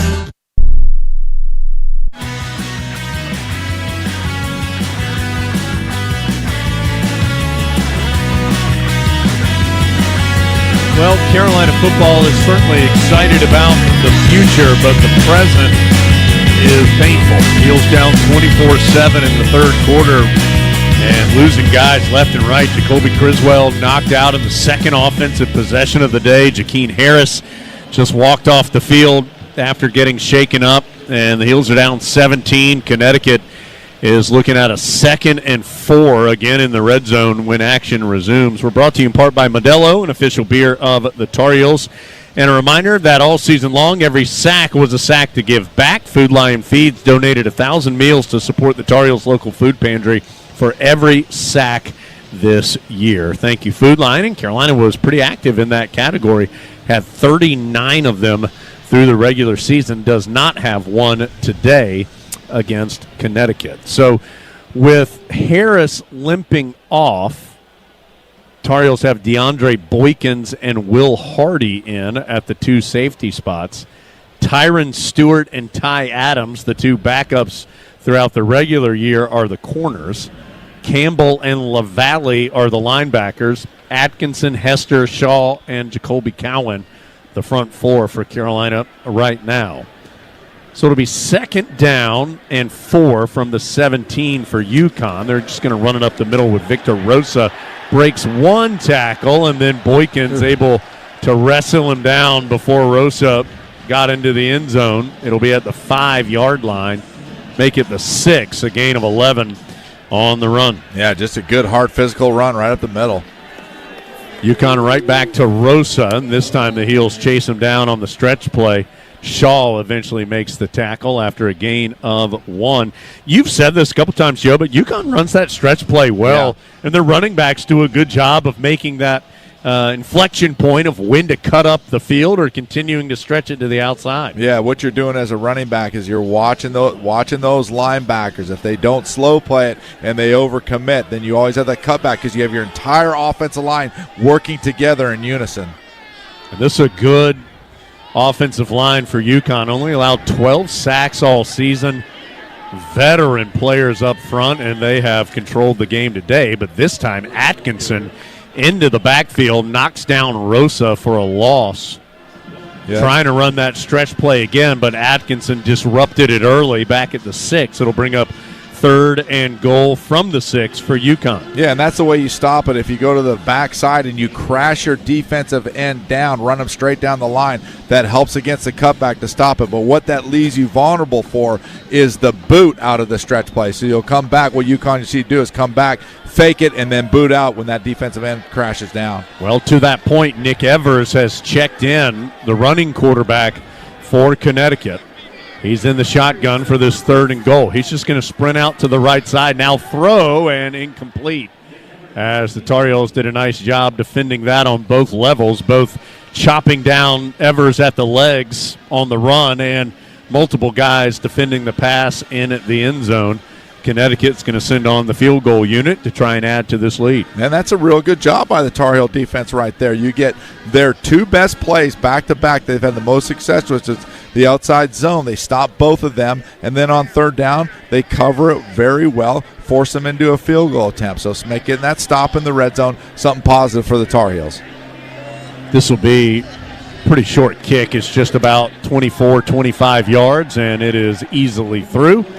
So Connecticut adds 3 more to the total. It's now 27-7 with 7:40 to play in the third quarter. Another long drive for Connecticut. Time of possession in this game. Good night. It is a plus 6 minutes for UConn. I thought it'd be more than that. Yeah, I did too, and now they've just updated it. It is plus 11 minutes. That feels a little more right for UConn, and we still got a long way to go. 7:40 to play in the third quarter. Carolina down by 20 from Learfield. This is Coke Zero Sugar. Could I be the best Coke ever? Try and taste with your ears. Hear those bubbles? Imagine them tingling on your tongue. Fizzy deliciousness. Listen to that cascading liquid. A mouth-watering waterfall. Irresistibly tasty. Zero sugar. Crisp, refreshing, and ice cold. Is Coke Zero Sugar the best Coke ever? Try and decide. From the mountains to the coast, 2.5 million North Carolinians are members of an electric cooperative. As a co-op member, you're part of exciting efforts to power a brighter future in the Tar Heel state. Beyond providing electricity that powers our lives, electric co-ops are strengthening local communities with education grants, economic development, innovative energy projects, and tools to help you better manage your home energy use. Learn more at ncelectriccooperatives.com. Every day in the U.S., more than 9 people are killed and 1,000 injured in crashes involving a distracted driver. You can't control other motorists, but you can control how you operate your vehicle. Avoid distractions while driving, like texting or checking social media. You can't drive safely unless driving has your full attention. Any non-driving activity you engage in increases your risk of crashing. Brought to you by Trusted Choice Independent Insurance Agents of North Carolina. Learn more at trustedchoice.com/Go Heels. All the action, all season long. You're listening to Tar Heel Football. Been a frustrating day for Carolina here, closing out the 2024 season. UConn 27, Tar Heels 7. Only a 95-yard kickoff return by Chris Culliver. The only positive momentum for Carolina at any point today, as the Heels now trail by 20 with 7:36 to go in the third quarter. Reminder that SeatGeek makes it easy to find tickets. You can be a part of all the action this year, whether you're buying or selling tickets. SeatGeek is the place to do it. It's the official ticket marketplace of the Tar Heels. Expect the expected with SeatGeek. Heels have just 66 yards of offense. Michael Merdinger, the fourth-string true freshman quarterback who is in the transfer portal, is at the QB spot for Carolina. Carolina on the short kickoff, DeAndre Boykins takes it at the 20. Boy, that almost looked like a horse collar tackle as he was dragged down from behind near the 25. No flag comes out, though, and Boykins gets Carolina out around that 25-yard line. Let's check in with Lee Pace. Lee. Jakeem Harris got some tape on his left leg after going into the tent. He's come back out. He is now grouped with the defensive back, so it looks like he could come back. Marcus Allen is out. He's got his helmet on, but I don't think he's going to play the rest of the day. And, of course, no sign of Jacoby Criswell, of 3 guys who have been hurt today. Caleb Hood at the QB spot this time. Lee runs the play action on the read option and then just takes off up the middle and gets over the 30 to the 32. That's a gain of 8. Malik Dixon-Williams, safety for UConn, makes the hit. Good run there by Hood. Hood, of course, the son of Errol Hood, former DB for Carolina. High school quarterback.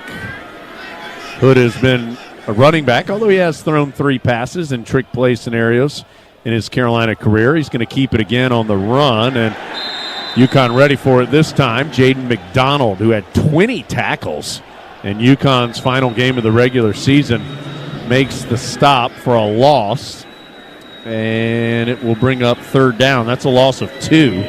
Back to the 30. It'll be 3rd and 4, and Merdinger coming in. Yeah, that's when Caleb's got to recognize the situation right there. He tried to bounce it out and try to make more than what was really there. And 2nd and 2, just cram it back up inside. Try to pick up a yard or two and give you a chance to move the chains.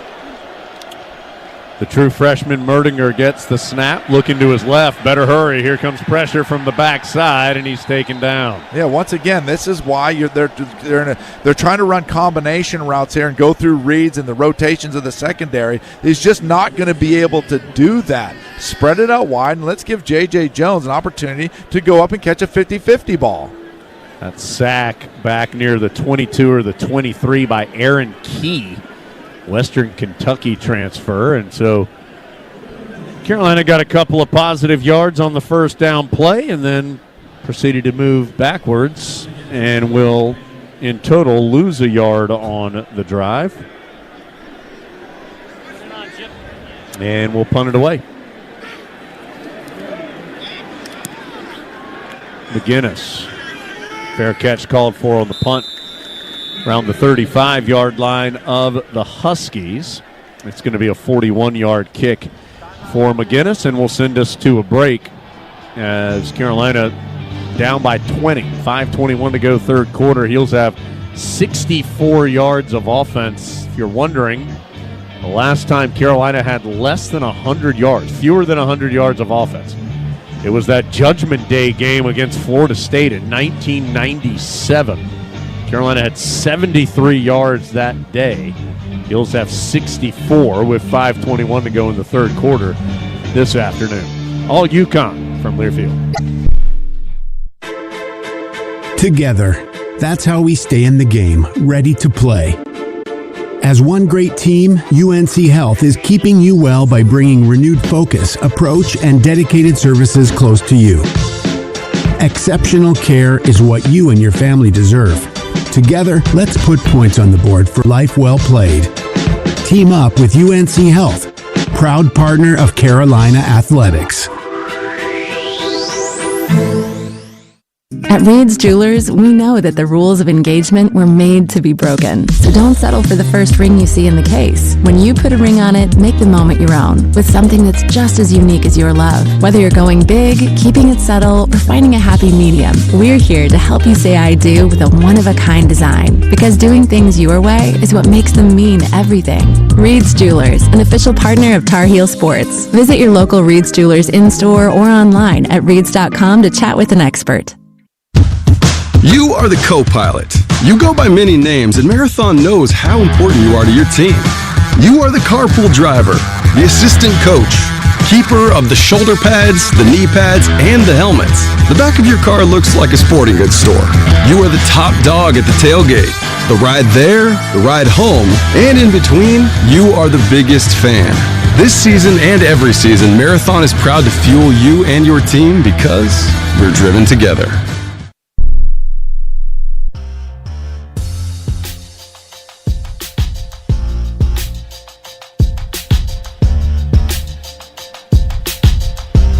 .521 to go, third quarter, all UConn 27-7. If you want to keep up with college sports, download the Varsity Network app. It's available on both Apple and Android. Listen to college sports on the Varsity Network app. Jones Angel, Joe Yock with you here in Fenway Park for the Fenway Bowl. And it's UConn on top 27-7. We'll be back with you tomorrow night in Chapel Hill. Carolina basketball back in action after the holiday break. Trying to build off that win over UCLA in Madison Square Garden before Christmas. Heels will be hosting Campbell. That's the final non-conference game of the season for Carolina. 19 games remain, all ACC action, and Carolina will be on the road to start the new year. January 1st at Louisville, and then January 4th at Notre Dame.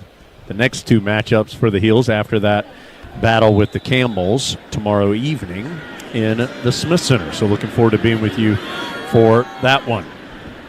UConn starting on its own 37, and a flag comes in. I believe there was some movement up front for UConn. False start. Offense, number 75. 5-yard penalty. First down. It's just the second flag today on Connecticut. Carolina has been flagged 8 times for 50 yards. So, of course, things change dramatically for Carolina football once this game ends, as the Bill Belichick era will start in force. Coach Belichick has, of course, been working for Carolina as he's been trying to build the roster through the transfer portal. As a handoff on first down, Tyler Thompson into the backfield makes the stop for a short game for the Huskies. But Coach Belichick taking full control. There's an injured UConn player. Coach Belichick taking full control after this game. And Joe, obviously, a ton of intrigue, a ton of interest. Boy, what a fascinating couple of months coming up for Carolina before the season, the 2025 season starts on Labor Day weekend. Carolina hosting TCU, and of course he'll still have a long way to go. Spring practice, there'll be some roster changeover, but really looking forward to seeing what's next for Carolina. Yeah, the excitement once this game ends and the season's over will be more exciting than ever, because you have the opportunity of Coach Belichick coming in. We're going to find out who the new hires are from a staff standpoint, and then you're going to see a lot of the new guys come into the transfer portal with the NIL money that they have. Carolina's available to them now. What big name players could they potentially get? And then obviously going into spring practice, there's going to be an incredible buzz around the program. And as we were talking before, the opportunity when you come to that TCU game in Chapel Hill to kick off the Bill Belichick era is just going to be an incredible, exciting time for all the Carolina fans. Chase Lunt, the injured player, does walk off for UConn, the starting right tackle. It was a gain of 4 on the previous play, so it's going to be 2nd and 11. Yeah, I really think that TCU game might be the most anticipated home game since the Florida State game in '97 for Carolina. I mean, the energy, the excitement, the intrigue that will surround that game. And again, we're talking 8 months from now, so a long way to go. As Fignano throws complete, falling down and making the catch is Skylar Bell at about the 43-yard line. A gain of 7 will bring up third down, a down that UConn's been effective today, 6 of 11. But there will be so much intrigue around that game with Bill Belichick coaching at the college level. Really looking forward to bringing you what's next for Carolina football. Today's been tough, there's no question, as the Heels have just been beaten down and playing with a far less than full deck. But really looking forward to the next step for the Tar Heels, as a catch by Skylar Bell rips away from Tyron Stewart, has the first down and more into Tar Heel territory at the 30, and is taken down around the 25-yard line, as now multiple flags come in thanks to pushing and shoving at the end of the play. Tyler Thompson was shoved down. He dramatically waved his hands in the air and tumbled back onto his backside. So we'll see if that drew the flags or not, as Connecticut is into Tar Heel territory but might be moving back some after the first down. Yeah, and when you talk about the intrigue, Jones, it's not only intrigue in Chapel Hill, but just such the intrigue on a national level, the national attention that's going to come to Carolina. Yeah, as well, hold on. Let's see if we can get a final call on this flag first. After the play was over, unsportsmanlike conduct on the offense number 50. The result of the play was a first down. It'll be a 15-yard penalty from the end of the run. It'll be 1st and 10 for UConn. That is number 50's first unsportsmanlike foul of the game. 50 is Tank Green, who is the reserve right tackle who came in after Lunt's injury. So that should move the ball back to the 40-yard line or thereabouts, and it will be first down for Connecticut. So the play itself gained 32, but then you have the 15-yard penalty to move the ball back. And so we'll move it. It is right around the 40. UConn going left to right, ball on the far hash with the 27-7 lead. Again, that stretch play, and Carolina shuts the door on that. I will say, I think I underestimated, Joe, the excitement on a national, or the interest on a national level, to your point, with Coach Belichick coming in. I mean, Carolina has been the lead story. That run, by the way, lost a yard. It'll be 2nd and 11. Carolina has been the lead story on so many shows, conversations, just around the game, not just around college football discussion, but around national discussion in the sports world. And it'll be interesting to see that is not going to slow down. I mean, when they get to the beginning of next year, just kind of how all that is managed and if Carolina can take advantage of it. As I think UConn is going to get a delay of game penalty as they couldn't get the ball snapped in time. And the thing that makes it so intriguing, it's like you look at a coach delay like game. It is a delay game, so it'll be 2nd and 16 now from the Tar Heel 46. You look at a coach like Nick Saban, for example. Nick Saban was a guy who went college to the NFL and then obviously back to Alabama in college, who's a great coach, ton of attention. But you have Coach Belichick, who's never coached college before. Yep. I mean, this is a guy who's got 8 Super Bowl rings, 8, 6 as a head coach, 2 as a defensive coordinator, and to have the opportunity to see. Wow, Jim, I'm sorry, I'm not trying to cut you off, though. Jim Mora is out on the field, and he's just gotten a flag. He is furious as he has been screaming at the officials. He is out near the numbers and eventually drew a flag. And now the head referee, Patrick Foy, has come over to try and walk him back to the sideline. I don't know. He's fired up. I don't know if he's upset about – he keeps pointing down towards the Tar Heels. I don't know if he's upset about something on the Tar Heels sideline or if he's upset about the clock because UConn gets that delay of game. I don't know what the point of contention is here, but Jim Mora is furious and has drawn a flag, and he's now taking his hat off and is stomping around. He is not happy. Sideline warning. UConn, that is their first warning of the game. So they're going to change it to just a warning.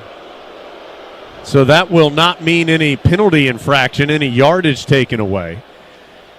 And it'll still be 2nd and 16. Sorry, Joe, I cut you off with everything happening there with Coach Mora. Yeah, that was a little crazy scenario right there. But, yeah, what I'm saying is that just that, 8 Super Bowl rings and then him coming to the college game. I think that part of the story is in Carolina having the opportunity to have that name in Chapel Hill. So it's 2nd and 16 for Connecticut, who leads it 27-7 here in the third quarter. They'll just have a straight drop back here, dump off a screen to Mel Brown. Nice job by Travis Shaw, the big man, getting off the defensive line and chasing down Brown from behind for a gain of about 5. And it's going to bring up 3rd and 11 from the Tar Heel 41. Connecticut happy to burn this clock away with a sizable advantage, and Carolina without much ammunition offensively due to injuries and opt-outs. Carolina playing without a full deck, and they're down to their 4th-string quarterback. Unfortunately, Jacoby Criswell injured very early in this game. Pitch and catch quickly to the right side. Nice open field tackle there by Malcolm Ziegler, a freshman from Fuquay Varina.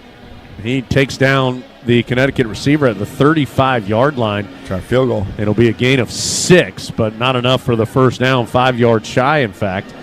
And UConn, as you just heard Joe say, is going to attempt a field goal. The catch was made by Sheffield, the Purdue transfer, who was UConn's leading receiver coming into the year. This is going to be a 52-yard kick off the right hash by Chris Freeman. It would be a yard shy of his career high, and it is well to the left. Hooks that one to the left. Stop. And with 1:19 to go in the third quarter, Carolina will take over, still down 27-7. So Carolina does indeed get the stop on the long missed kick. And Tar Heels will take over at their own 35-yard line. I'll tell you the one guy, and he hasn't been obviously offensive, really struggled today, but the one guy, there's actually 2 guys out there now that Carolina has a bright future that Coach Belichick really needs to keep on the roster. Jordan Shipp. Jordan Shipp is in the slot right now. Jordan Shipp is a very, very talented player, and in talking to some of the Carolina coaches, some of the practices that he's had where he has showed off his athleticism, he has an extremely bright future for the Tar Heels. Left to right on the O-line, Masterson. Then you've got McGowan, Blasky, Banfield, and now Janai Norwood back in as Merdinger will throw. Merdinger rolling to the left, and he's slung down.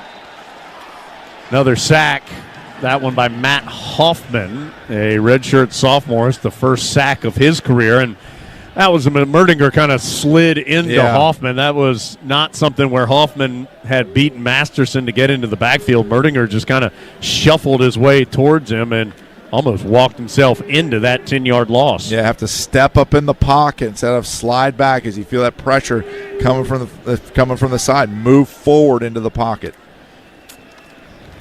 Carolina will keep it on the ground with Barlow. Barlow shucks off a tackle and gets out back to the original line of scrimmage. And it'll be a gain of 10, maybe even 11 on the run by Barlow. And again, unfortunate situation for Darwin Barlow this year. I mean, Carolina coming into the season really felt like he and Hampton were going to be a 1-2 punch at the running back position. Jaden McDonald made the stop on that play. And Barlow just never was healthy. I mean, got hurt early. Carolina's going to burn the clock and go to the fourth quarter. Barlow was never healthy after getting hurt early, and, of course, Hampton was terrific, rushed for nearly 1,700 yards. But Carolina really thought Barlow may be a part of the action this year and just didn't work out, unfortunately, for him in his final year of action. But he's had a couple of nice runs today. In fact, he is Carolina's leading rusher on just 2 carries for 22 yards. Carolina has just 67 yards of offense going to the fourth quarter. 27-7 Connecticut. 15 minutes left from Learfield. Thank you to all those who gave to UNC last year. Your gifts make more possible. You are helping Carolina make discoveries, find cures, improve lives, award scholarships, win championships, serve our state, and change the world. To learn more about your impact and the power of giving to Carolina, visit giving.unc.edu. That's giving.unc.edu. Go Tar Heels! If you're a Tar Heel fan, you know what a winning lineup looks like. Tough, dependable, and versatile. So if you're looking for a new car, check out Honda's impressive award-winning roster to find your MVP. Civic, Accord, CR-V, HR-V, Passport, Odyssey, Ridgeline, and Pilot. Rugged capability, intelligent all-wheel drive systems, and traction modes. Find your Honda at your Honda dealers of the Carolinas today. This is Carolina football from Learfield. Hey Tar Heel fans, this is Hubert Davis, head men's basketball coach at the University of North Carolina. Carolina fans are the best in the nation, and I'm so thankful for your support. Just like our team relies on solid fundamentals, you need the right foundation for your feet, and that's where the Good Feet store comes in. Their team of trained arch support specialists will find a personalized solution for you to help relieve foot, back, knee, and even hip pain. Support your heels today and head to the Good Feet store in Chapel Hill, Raleigh, Greensboro, and a new location in Wilmington. Tar Heel fans, this is an exclusive message from our favorite pizza partner, Domino's Pizza, who is on site at every home game where concessions are sold. Hey Tar Heels, this is Ryan from your local Domino's. Our UNC alumni family-owned company has an exclusive everyday offer for all Tar Heel fans across all of North Carolina. Order online for delivery and use coupon code UNC at checkout and receive 25% off your entire online delivery order. That's right, 25% off everything. It's a great day to be a Tar Heel. Go Heels!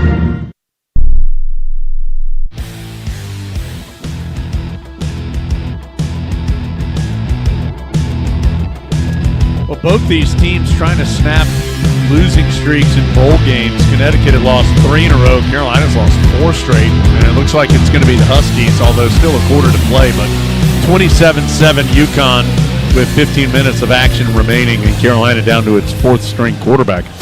If your game plan this season includes buying or selling a home, you need the Carolina home team at Allen Tate Realtors. Allen Tate's a proud sponsor of Carolina Athletics, #1 real estate company in the Carolinas with more than 70 local offices. Jones Angel, Joe Yock with you in our Lenovo broadcast booth, Fenway Park in Boston.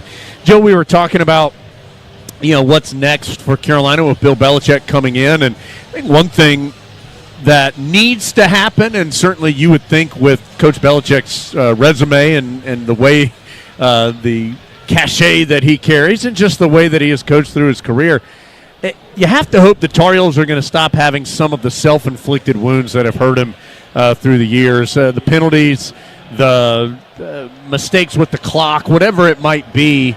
And that's going to happen more in college than it will in the pros, just because you're dealing with younger guys.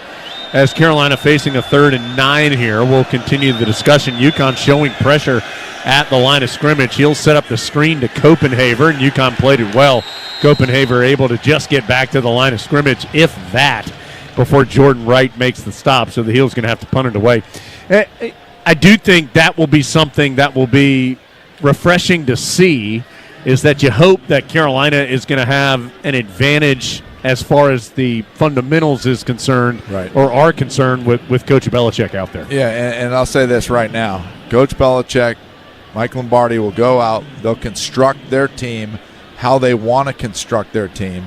And then what I'm most excited about more than anything is to see how they will play defense. Coach Belichick's philosophy on defense is they will guard every blade of grass on that football field. Opportunity for a punt return, but Carolina does a nice job. Malcolm Ziegler ropes down the UConn return man. That's TJ Sheffield, and he takes him down at around the 40-yard line.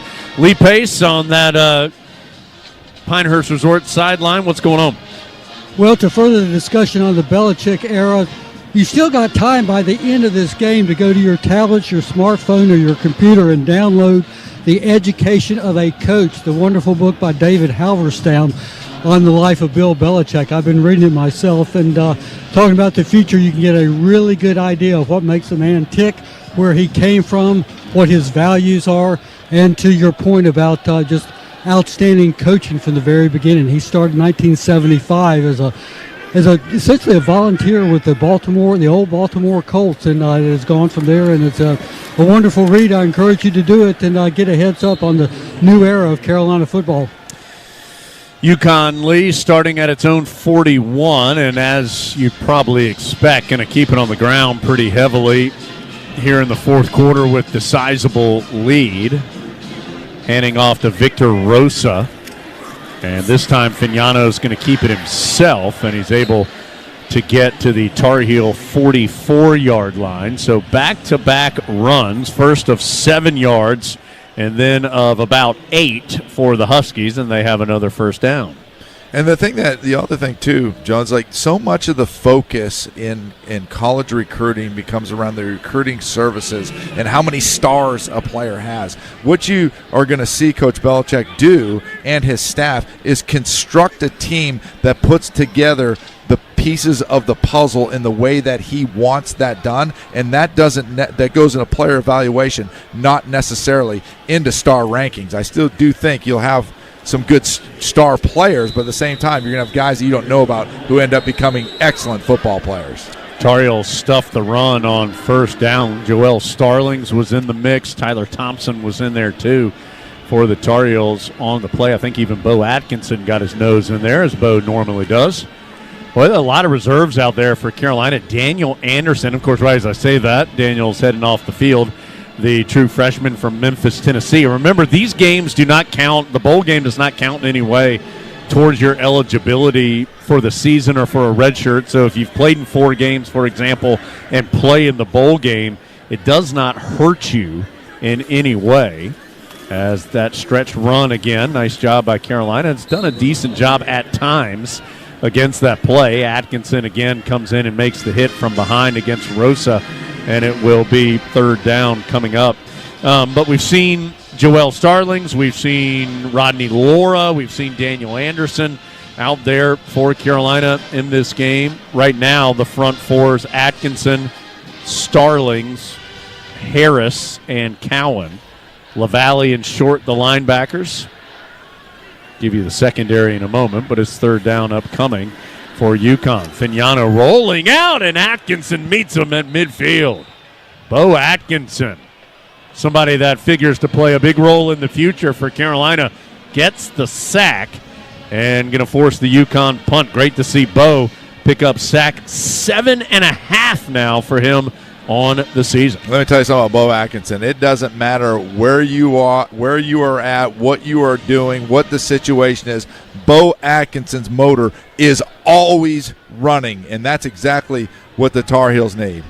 Yeah, boy, you figure Atkinson going to be a starter next year for Carolina and probably going to play a big role for the Heels as Tar Heels were letting the punt roll. Will Hardy was letting the ball roll, but then still stayed in the area, and he was knocked down, almost ran into the football as it rolls inside the 5 down to about the 3.5. It's going to be a 44-yard punt, and Carolina is going to be pinned back. We'll call it starting on its own 4-yard line when we come back. 10:55 to go, 27-7 the score. UConn from Learfield.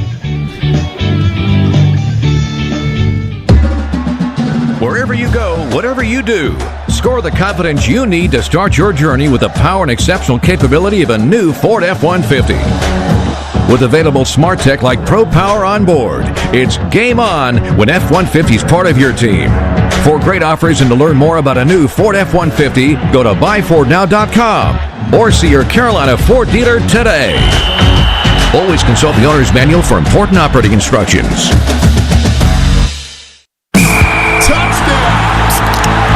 On game day, there's nothing like tailgating, touchdowns, and Twisted Tea Hard Iced Tea.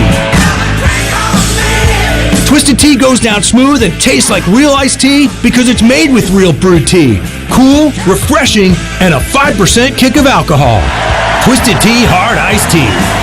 Look for the bright yellow cans wherever you buy beer. Keep it twisted. Twisted Tea Brewing Company, Cincinnati, Ohio. Please drink responsibly. This is Jones Angel, voice of the Tar Heels. And as a parent, I know nothing is more important than the safety of our children. More than 22% of teen-involved crashes per year in North Carolina are the result of distracted driving. Help protect our teenage drivers by ensuring they practice safe driving habits and avoid distracted driving. Always encourage your teens to put down the phone while driving and lead by example. Let's have a hands-free NC. Brought to you by Trusted Choice Independent Insurance Agents of North Carolina. Learn more at trustedchoice.com/Go Heels. We're on the road with Honda dealers of the Carolinas. Take your Tar Heels tailgate to the next level with a new Honda. See your Honda dealer of the Carolinas today. You're listening to Tar Heel Football. Limping to the finish line here in the Fenway Bowl and really the 2024 season in total. Carolina down 27-7 against UConn and starting with poor field position at its own 4-yard line. And again, and please understand, Carolina has not played well enough to win this game, but the Tar Heels have also been severely undermanned. No Omarion Hampton, no Howard Sampson, no Willie Lampkin on the defensive front. Of course, Bryson Nesbitt at tight end was hurt early in the year. Defensively for Carolina, they knew they weren't going to have Power Eccles, Stick Lane, Javari Ritzie, or Kamen Rucker today.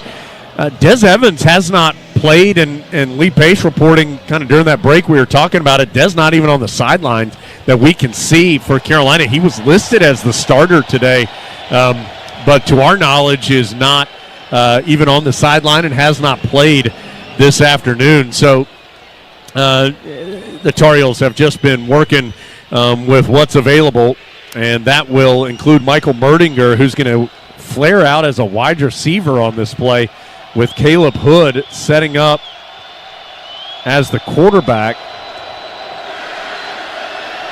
I think that's, well, the snap is Deems May, who's next to him in the backfield, as Hood almost able to break it free on the direct snap run. He gets out to the 14. If he gets 10. If he had been able to break that shoestring tackle, he may have taken that to the house. As it is, it's a first down for Carolina, and those have been hard to come by.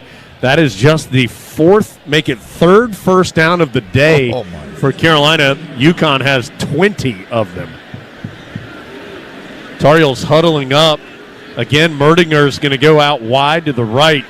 Hood as the quarterback with Deems May the third to his left in the backfield. Heels getting creative here.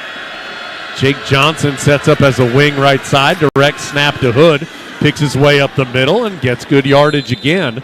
flipped over the 25 to the 26 for a gain of 12. Yeah, good run right there. Well blocked up front.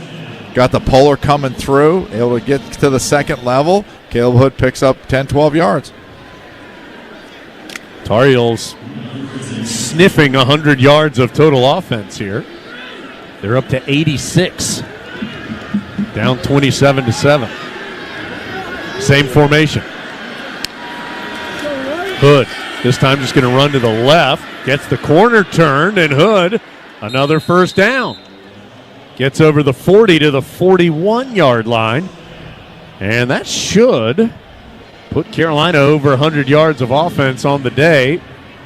They had not had a game in which they failed to hit triple digits in total offense since 1997. They're at 102 now. And, of course, at full strength, while this offense maybe not as efficient and explosive as we've seen the last couple of years, Tar Heels still averaged 423 yards per game. Hood, hesitation after the snap. He'll take off again. Breaks a tackle or two and crosses midfield as he gets to the UConn 48 for another gain of 11. So this has all been direct snaps to Hood. Not even a play. I mean, there is no hint of him doing anything else. The only question is which direction is he going to run, as there's a UConn player who is down at the end of the play, and that'll stop the clock with 8:36 to go and give us another opportunity to take a full commercial break. 8:36 to go in the fourth. 27-7. UConn up by 20 from Learfield. If you're a Tar Heel fan, you know what a winning lineup looks like. Tough, dependable, and versatile. So if you're looking for a new car, check out Honda's impressive award-winning roster to find your MVP. Civic, Accord, CRV, HRV, Passport, Odyssey, Ridgeline, and Pilot. Rugged capability, intelligent all-wheel drive systems, and traction modes. Find your Honda at your Honda dealers of the Carolinas today. This is Tar Heel football from Learfield. Stay in the know about what's happening at home with CPI Security's state-of-the-art security system. Featuring a doorbell camera to protect your packages, outdoor cameras to deter break-ins, and indoor cameras to verify emergencies and keep an eye on your family. Plus, it's all backed by CPI's award-winning and local professional monitoring station, getting you the help you need when you need it. When every second counts, count on CPI. Visit CPIsecurity.com for more information. CPI Security is a proud sponsor of Carolina Athletics. It's bow time. Ordering Bojangles Bow Bites is the easiest choice you'll make today. The bite-sized hand-breaded chicken is fried to crispy perfection, making it perfect for sharing, snacking, or when you're on the go. Just don't call it a nugget. The only hard part is choosing from our 6 dipping sauces. We've got a sauce for every kind of craving, from our creamy house-made ranch to our sweet and spicy peach honey pepper sauce. It all depends on what kind of mood you're in. Head to your nearest Bojangles today and discover the dippable, shareable, and craveable Bow Bites. It's bow time.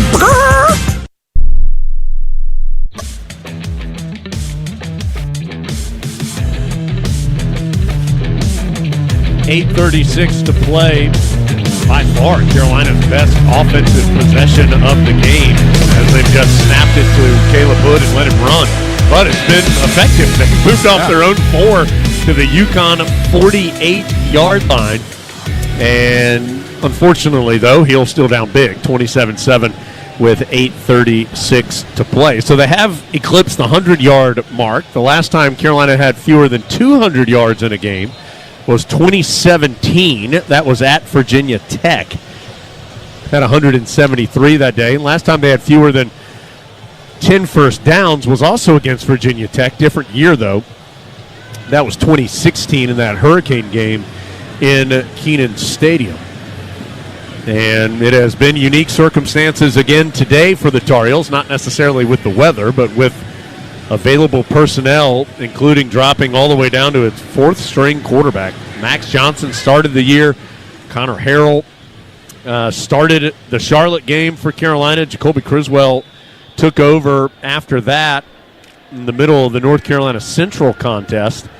But Criswell, unfortunately, injured on the second drive of the game today. True freshman Michael Merdinger has played a bunch, but now Heels are just snapping to Caleb Hood and running the football, and they're going to do it again. Hood gets the corner turn left side, tiptoeing down that sideline, and has another quality gain. I believe it's another first down for Hood and the Heels. Yeah, they had the right call on at the right time right there. UConn brought a double blitz from the outside edge of the back to the wide side of the field, and the play that Carolina had called was a sweep into the short side, so he just outran everybody. That's another 16 yards for Hood, who all of a sudden is up over 50 yards rushing in the game. He gets the snap again. This time he'll option pitch it to Barlow right side. Barlow is over the 20-yard line, and he's down to the 18, so more positive yards, another first down for Carolina. Yeah, it's a good job. They're giving the same look, the inside run, but then they use the option, pitch it to Barlow on the outside, and it'll pick up a good gain. So Tar Heels in the red zone for the first time today. That was a gain of 14 from the 32 to the 18. Hood again, this time option pitch left side to Barlow, who cuts back and was able to make Jaden McDonald miss on that cutback, but only picks up multiple. 3 Huskies are down and hurt. I think they all ran into each other trying to get to Barlow. Barlow gains a yard on the run, and it'll be second down and 9, but UConn's going to have to look at the injured players. One of the 3 men has stayed down for Connecticut. Let's check in with Lee, our Pinehurst Resort sideline reporter. Lee, what's up? Watching Caleb Hood with all this great running, Jones, I'm reminded that Richmond County High School and Caleb Hood 5 years ago played an epic state championship game against Drake May's Myers Park team in Rockingham. It was quite a ball game, and this afternoon Drake May starting for the NFL's New England Patriots just down the road in Foxborough, and here Caleb Hood running down the field for the Tar Heels. Tell you what, we need to take another full timeout as they attend to the injured Husky. But before we do that, let's break 10 seconds for station ID down the lines on the Tar Heel Sports Network.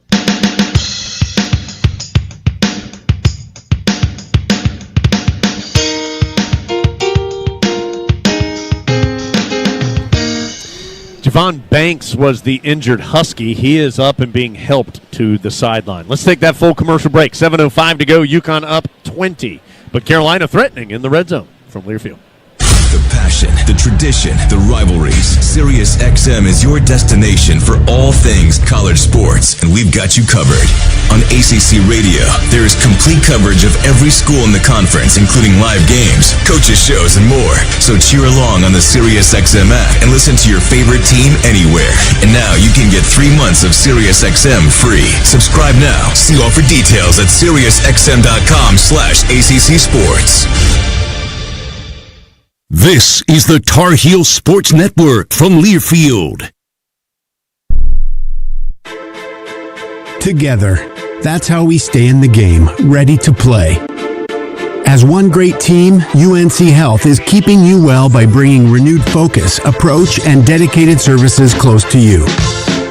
Exceptional care is what you and your family deserve. Together, let's put points on the board for life well played.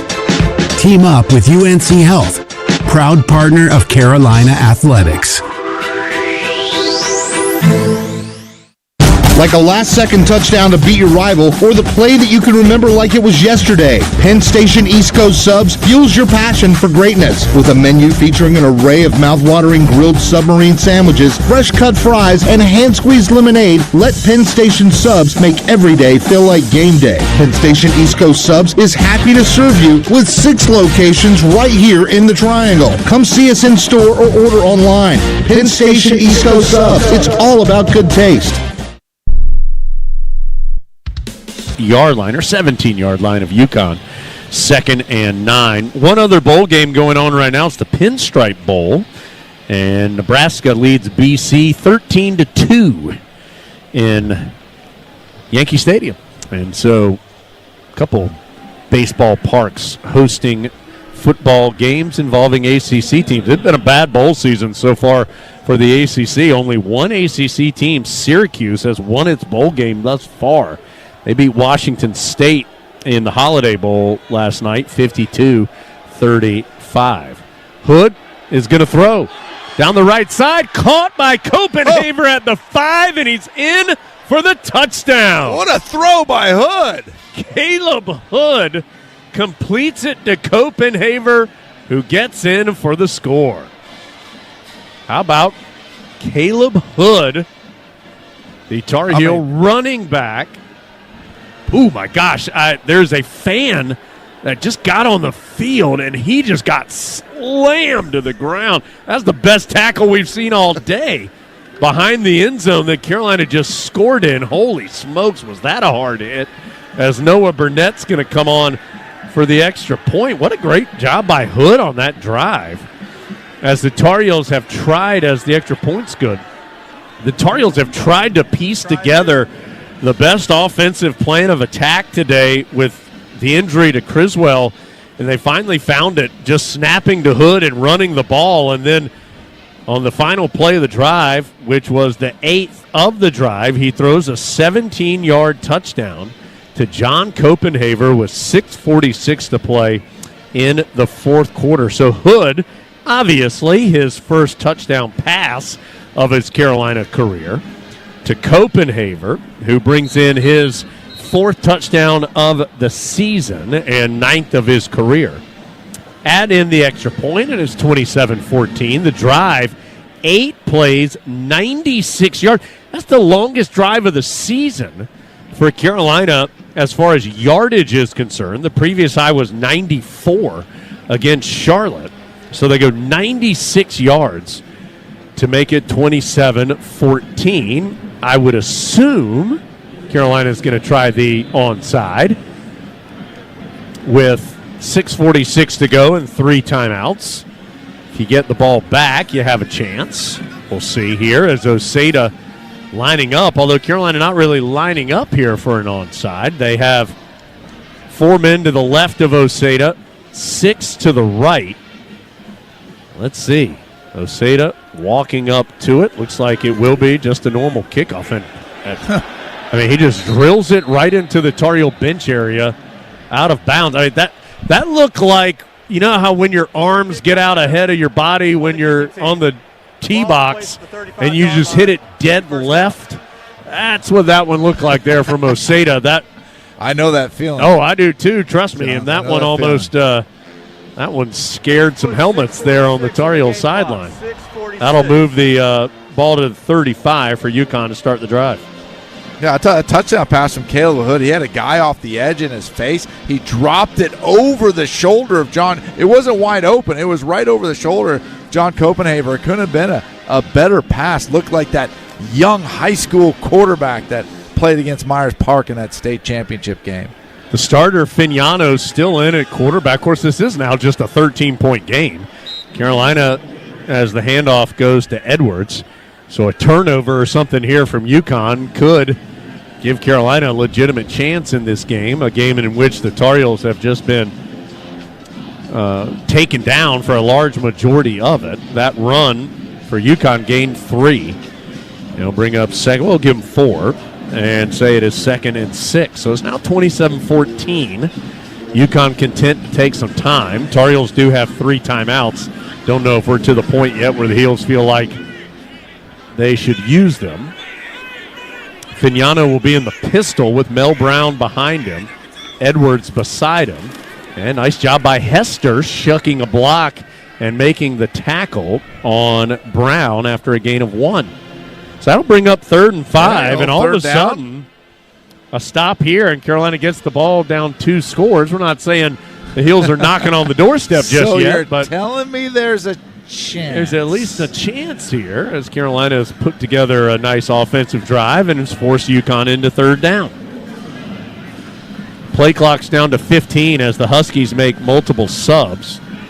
Clock's down to 10.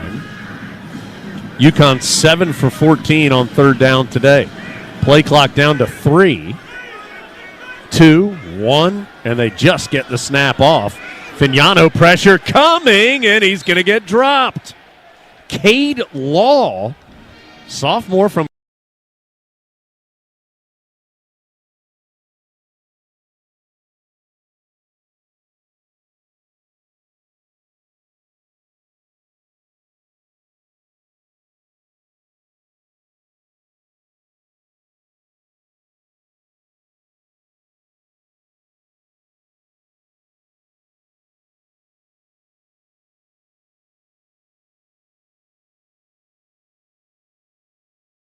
Kingston Springs, Tennessee.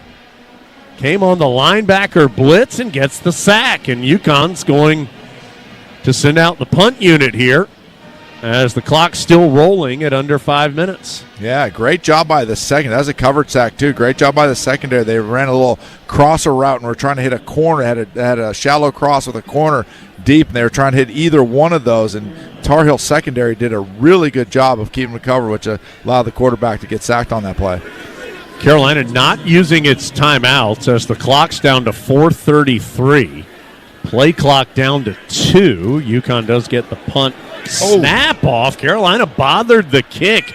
Forced a wobbly one, but it takes a really good UConn bounce, hitting at the 35 and will eventually be dead at about the 16-yard line. So a good kick there for the Huskies of 40 yards. Got a fortunate 15-plus or so on the bounce. And Carolina will take over with 4:16 to go. Down 27-14. And they'll be snapping it off their own 16-yard line. Caleb Hood trotting out onto the field like he's got a little quarterback swagger to him right now. Well, all of a sudden, Hood has 73 yards rushing. He completes the pass for the touchdown. See if UConn is a little more locked in as here come flags. McGowan moved. UConn didn't bite, and then the Huskies decided to jump into the backfield. I do think this is going to be on McGowan, even though it was a delayed response from the Huskies. False start. Offense, number 64, 5-yard penalty. First down.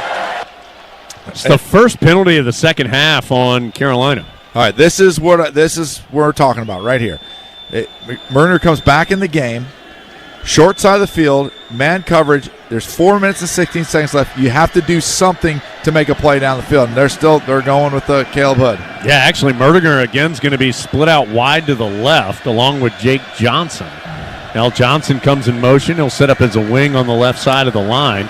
And it is the same direct snap to Hood and run around the right side. And he's able to get positive yards again. It was just it's now a ton of pushing and shoving on the sideline at the end of the play. No flags came in. The officials got in there quickly to break things up. But Carolina again gets positive yards on the run. Not a ton on that one. It'll be just a gain of 2. That's it? Sure felt like Felt more. like a lot more than that. But Hood stepped out of bounds at the 13. Tar Heels not moving with a lot of urgency here. 3:48 and counting. Just down 13. You never know, but take a timeout. And now the Heels have to take a timeout. Just a timeout. North Carolina, that is their first. Just 30 seconds. Odd use of the timeout there. I mean, the play clock was getting low after all the pushing and shoving was broken up on the sideline. Got to take a shot downfield. I mean, also, you really do. Sorry, I don't know the green dot situation I was here just thinking either. about that. With Caleb Hood in at quarterback, normally that communication goes into the player wearing the green dot, which I assume is Merdinger. So just the hand that the Heels have been forced into makes things odd in that respect as far as how the signaling of the plays has worked all season long. Hood, taking a look, he does have the green dot on the helmet.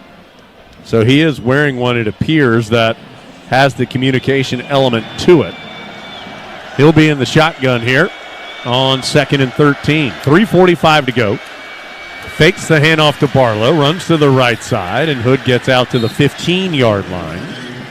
He'll bring up 3rd and 11.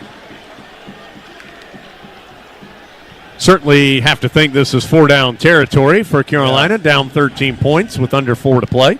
You got J.J. Jones at wideout out here, matched up to the outside, 3rd and 11. Merdinger has come in on the clear passing situation.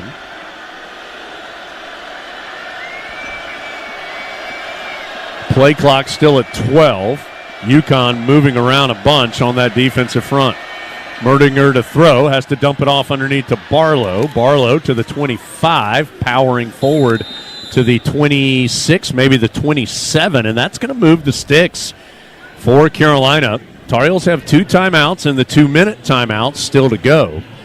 Gain of 11 there to the 26-yard line. Carolina moving quickly. Merdinger gets the snap. UConn rushes 4. Merdinger completes down the sideline. That is brought in near midfield. Good throw by Kobe Paysour. He's knocked out of bounds after making the catch at the 47 of the Tar Heels, a gain of 21. Well, this Carolina offense, after being completely inept for most of the game, has come alive here late, but Merdinger's in trouble and is going to be swallowed up in the backfield by Price Yates on that play. Ends up losing 4 on the sack. And I think Carolina is just going to take it to the 2-minute timeout unless it can get up. Actually, the Heels are up and going to try to snap it one more time. Game clock's at 2:05, and Merdinger does get the snap. Looking down the field to the right, uncorks one, caught on the UConn side of the 50. Paysour again, and that will take us to the 2-minute timeout. Paysour made the grab at the Husky 44. That is a gain of 11 on the play. Heels will be looking at a 3rd down when we return. 27-14, Connecticut has dominated the game, but Carolina making a little push here, trying to make it interesting late. Just 2 minutes to play, actually a little less than that. 1:57 officially to go here in Boston from Learfield. Hey Tar Heel fans, this is Hubert Davis, head men's basketball coach at the University of North Carolina. Carolina fans are the best in the nation, and I'm so thankful for your support. Just like our team relies on solid fundamentals, you need the right foundation for your feet, and that's where the Good Feet store comes in. Their team of trained arch support specialists will find a personalized solution for you to help relieve foot, back, knee, and even hip pain. Support your heels today and head to the Good Feet store in Chapel Hill, Raleigh, Greensboro, and a new location in Wilmington. At Reed's Jewelers, we know that the rules of engagement were made to be broken. So don't settle for the first ring you see in the case. When you put a ring on it, make the moment your own with something that's just as unique as your love. Whether you're going big, keeping it subtle, or finding a happy medium, we're here to help you say I do with a one-of-a-kind design. Because doing things your way is what makes them mean everything. Reed's Jewelers, an official partner of Tar Heel Sports. Visit your local Reed's Jewelers in-store or online at reeds.com to chat with an expert. Hi, this is Cricket Lane, Senior Associate Athletics Director for Student Athlete Development. As the Bank of Doing, Wells Fargo is proud to be the official sponsor of Carolina Athletics. Wells Fargo is supporting our student athletes in and out of their sport. With interactive financial health curriculum and empowerment resources, Wells Fargo has a game plan for the full student athlete experience from their first semester on campus through graduation. Learn more about what Wells Fargo is doing to put people and communities first by visiting wellsfargo.com/impact.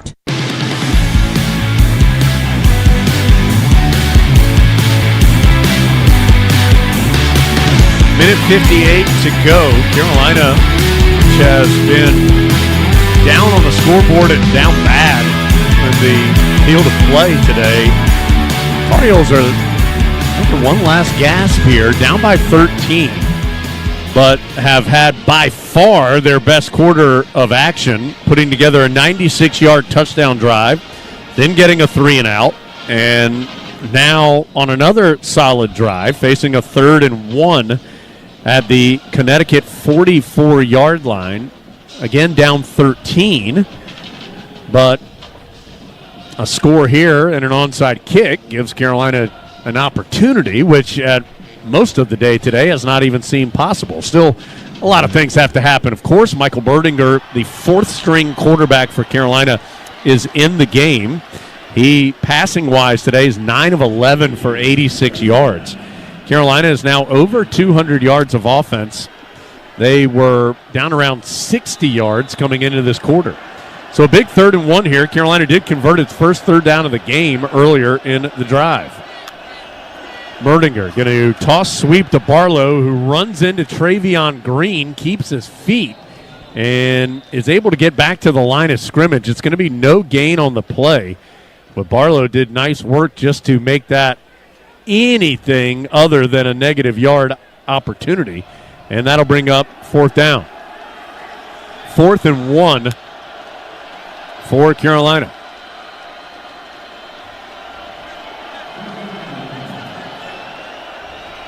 Merdinger. Not a lot of sense of urgency. No, there really isn't. Game clock's down to 1:19. Pressure coming. Merdinger throws and knocked out of the hands of Copenhaver at about the 43-yard line, and that'll do it.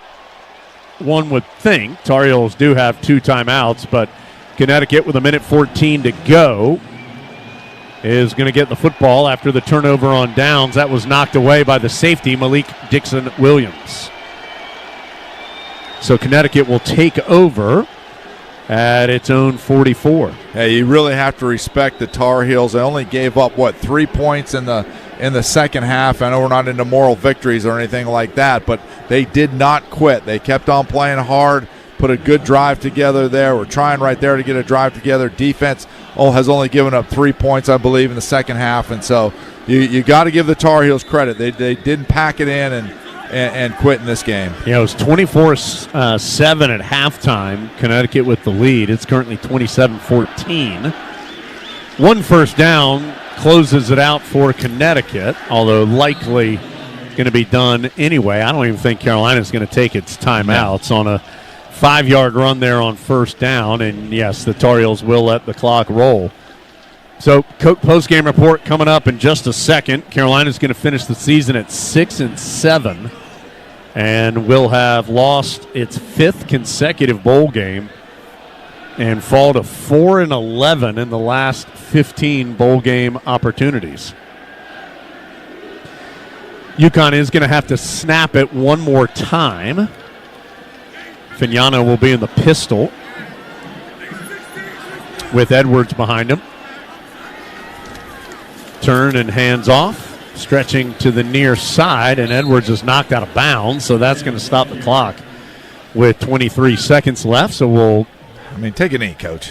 Yeah, we'll see UConn snap it one more time.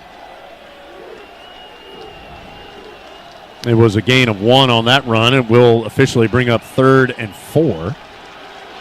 Although, again, Carolina not taking timeouts.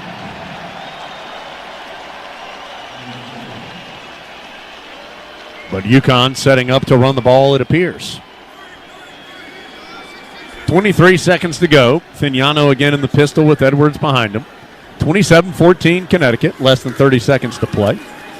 Again, it will be a handoff to Edwards. Pops to the outside, and he will have the first down. And Huskies don't have to snap it again. So,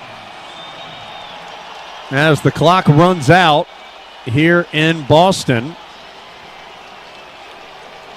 3, 2, 1, and then it goes to triple zeros. That will officially close the Mac Brown 2.0 era in Chapel Hill and usher in the Bill Belichick era for Tar Heel football. The 2024 season ends with a 27-14 Connecticut win over the Tar Heels in the Fenway Bowl. Connecticut finishes its season 9-4. The Tar Heels finish 6-7. It is the 5th consecutive bowl loss for Carolina and drops the Heels to 4-11 in their last 15 bowl opportunities. We'll try to get a quick word with interim head coach Freddie Kitchens. Go through the stats. Dave will get you updated on scores. There's NFL action, other bowl games as well, as the Tar Heels head to the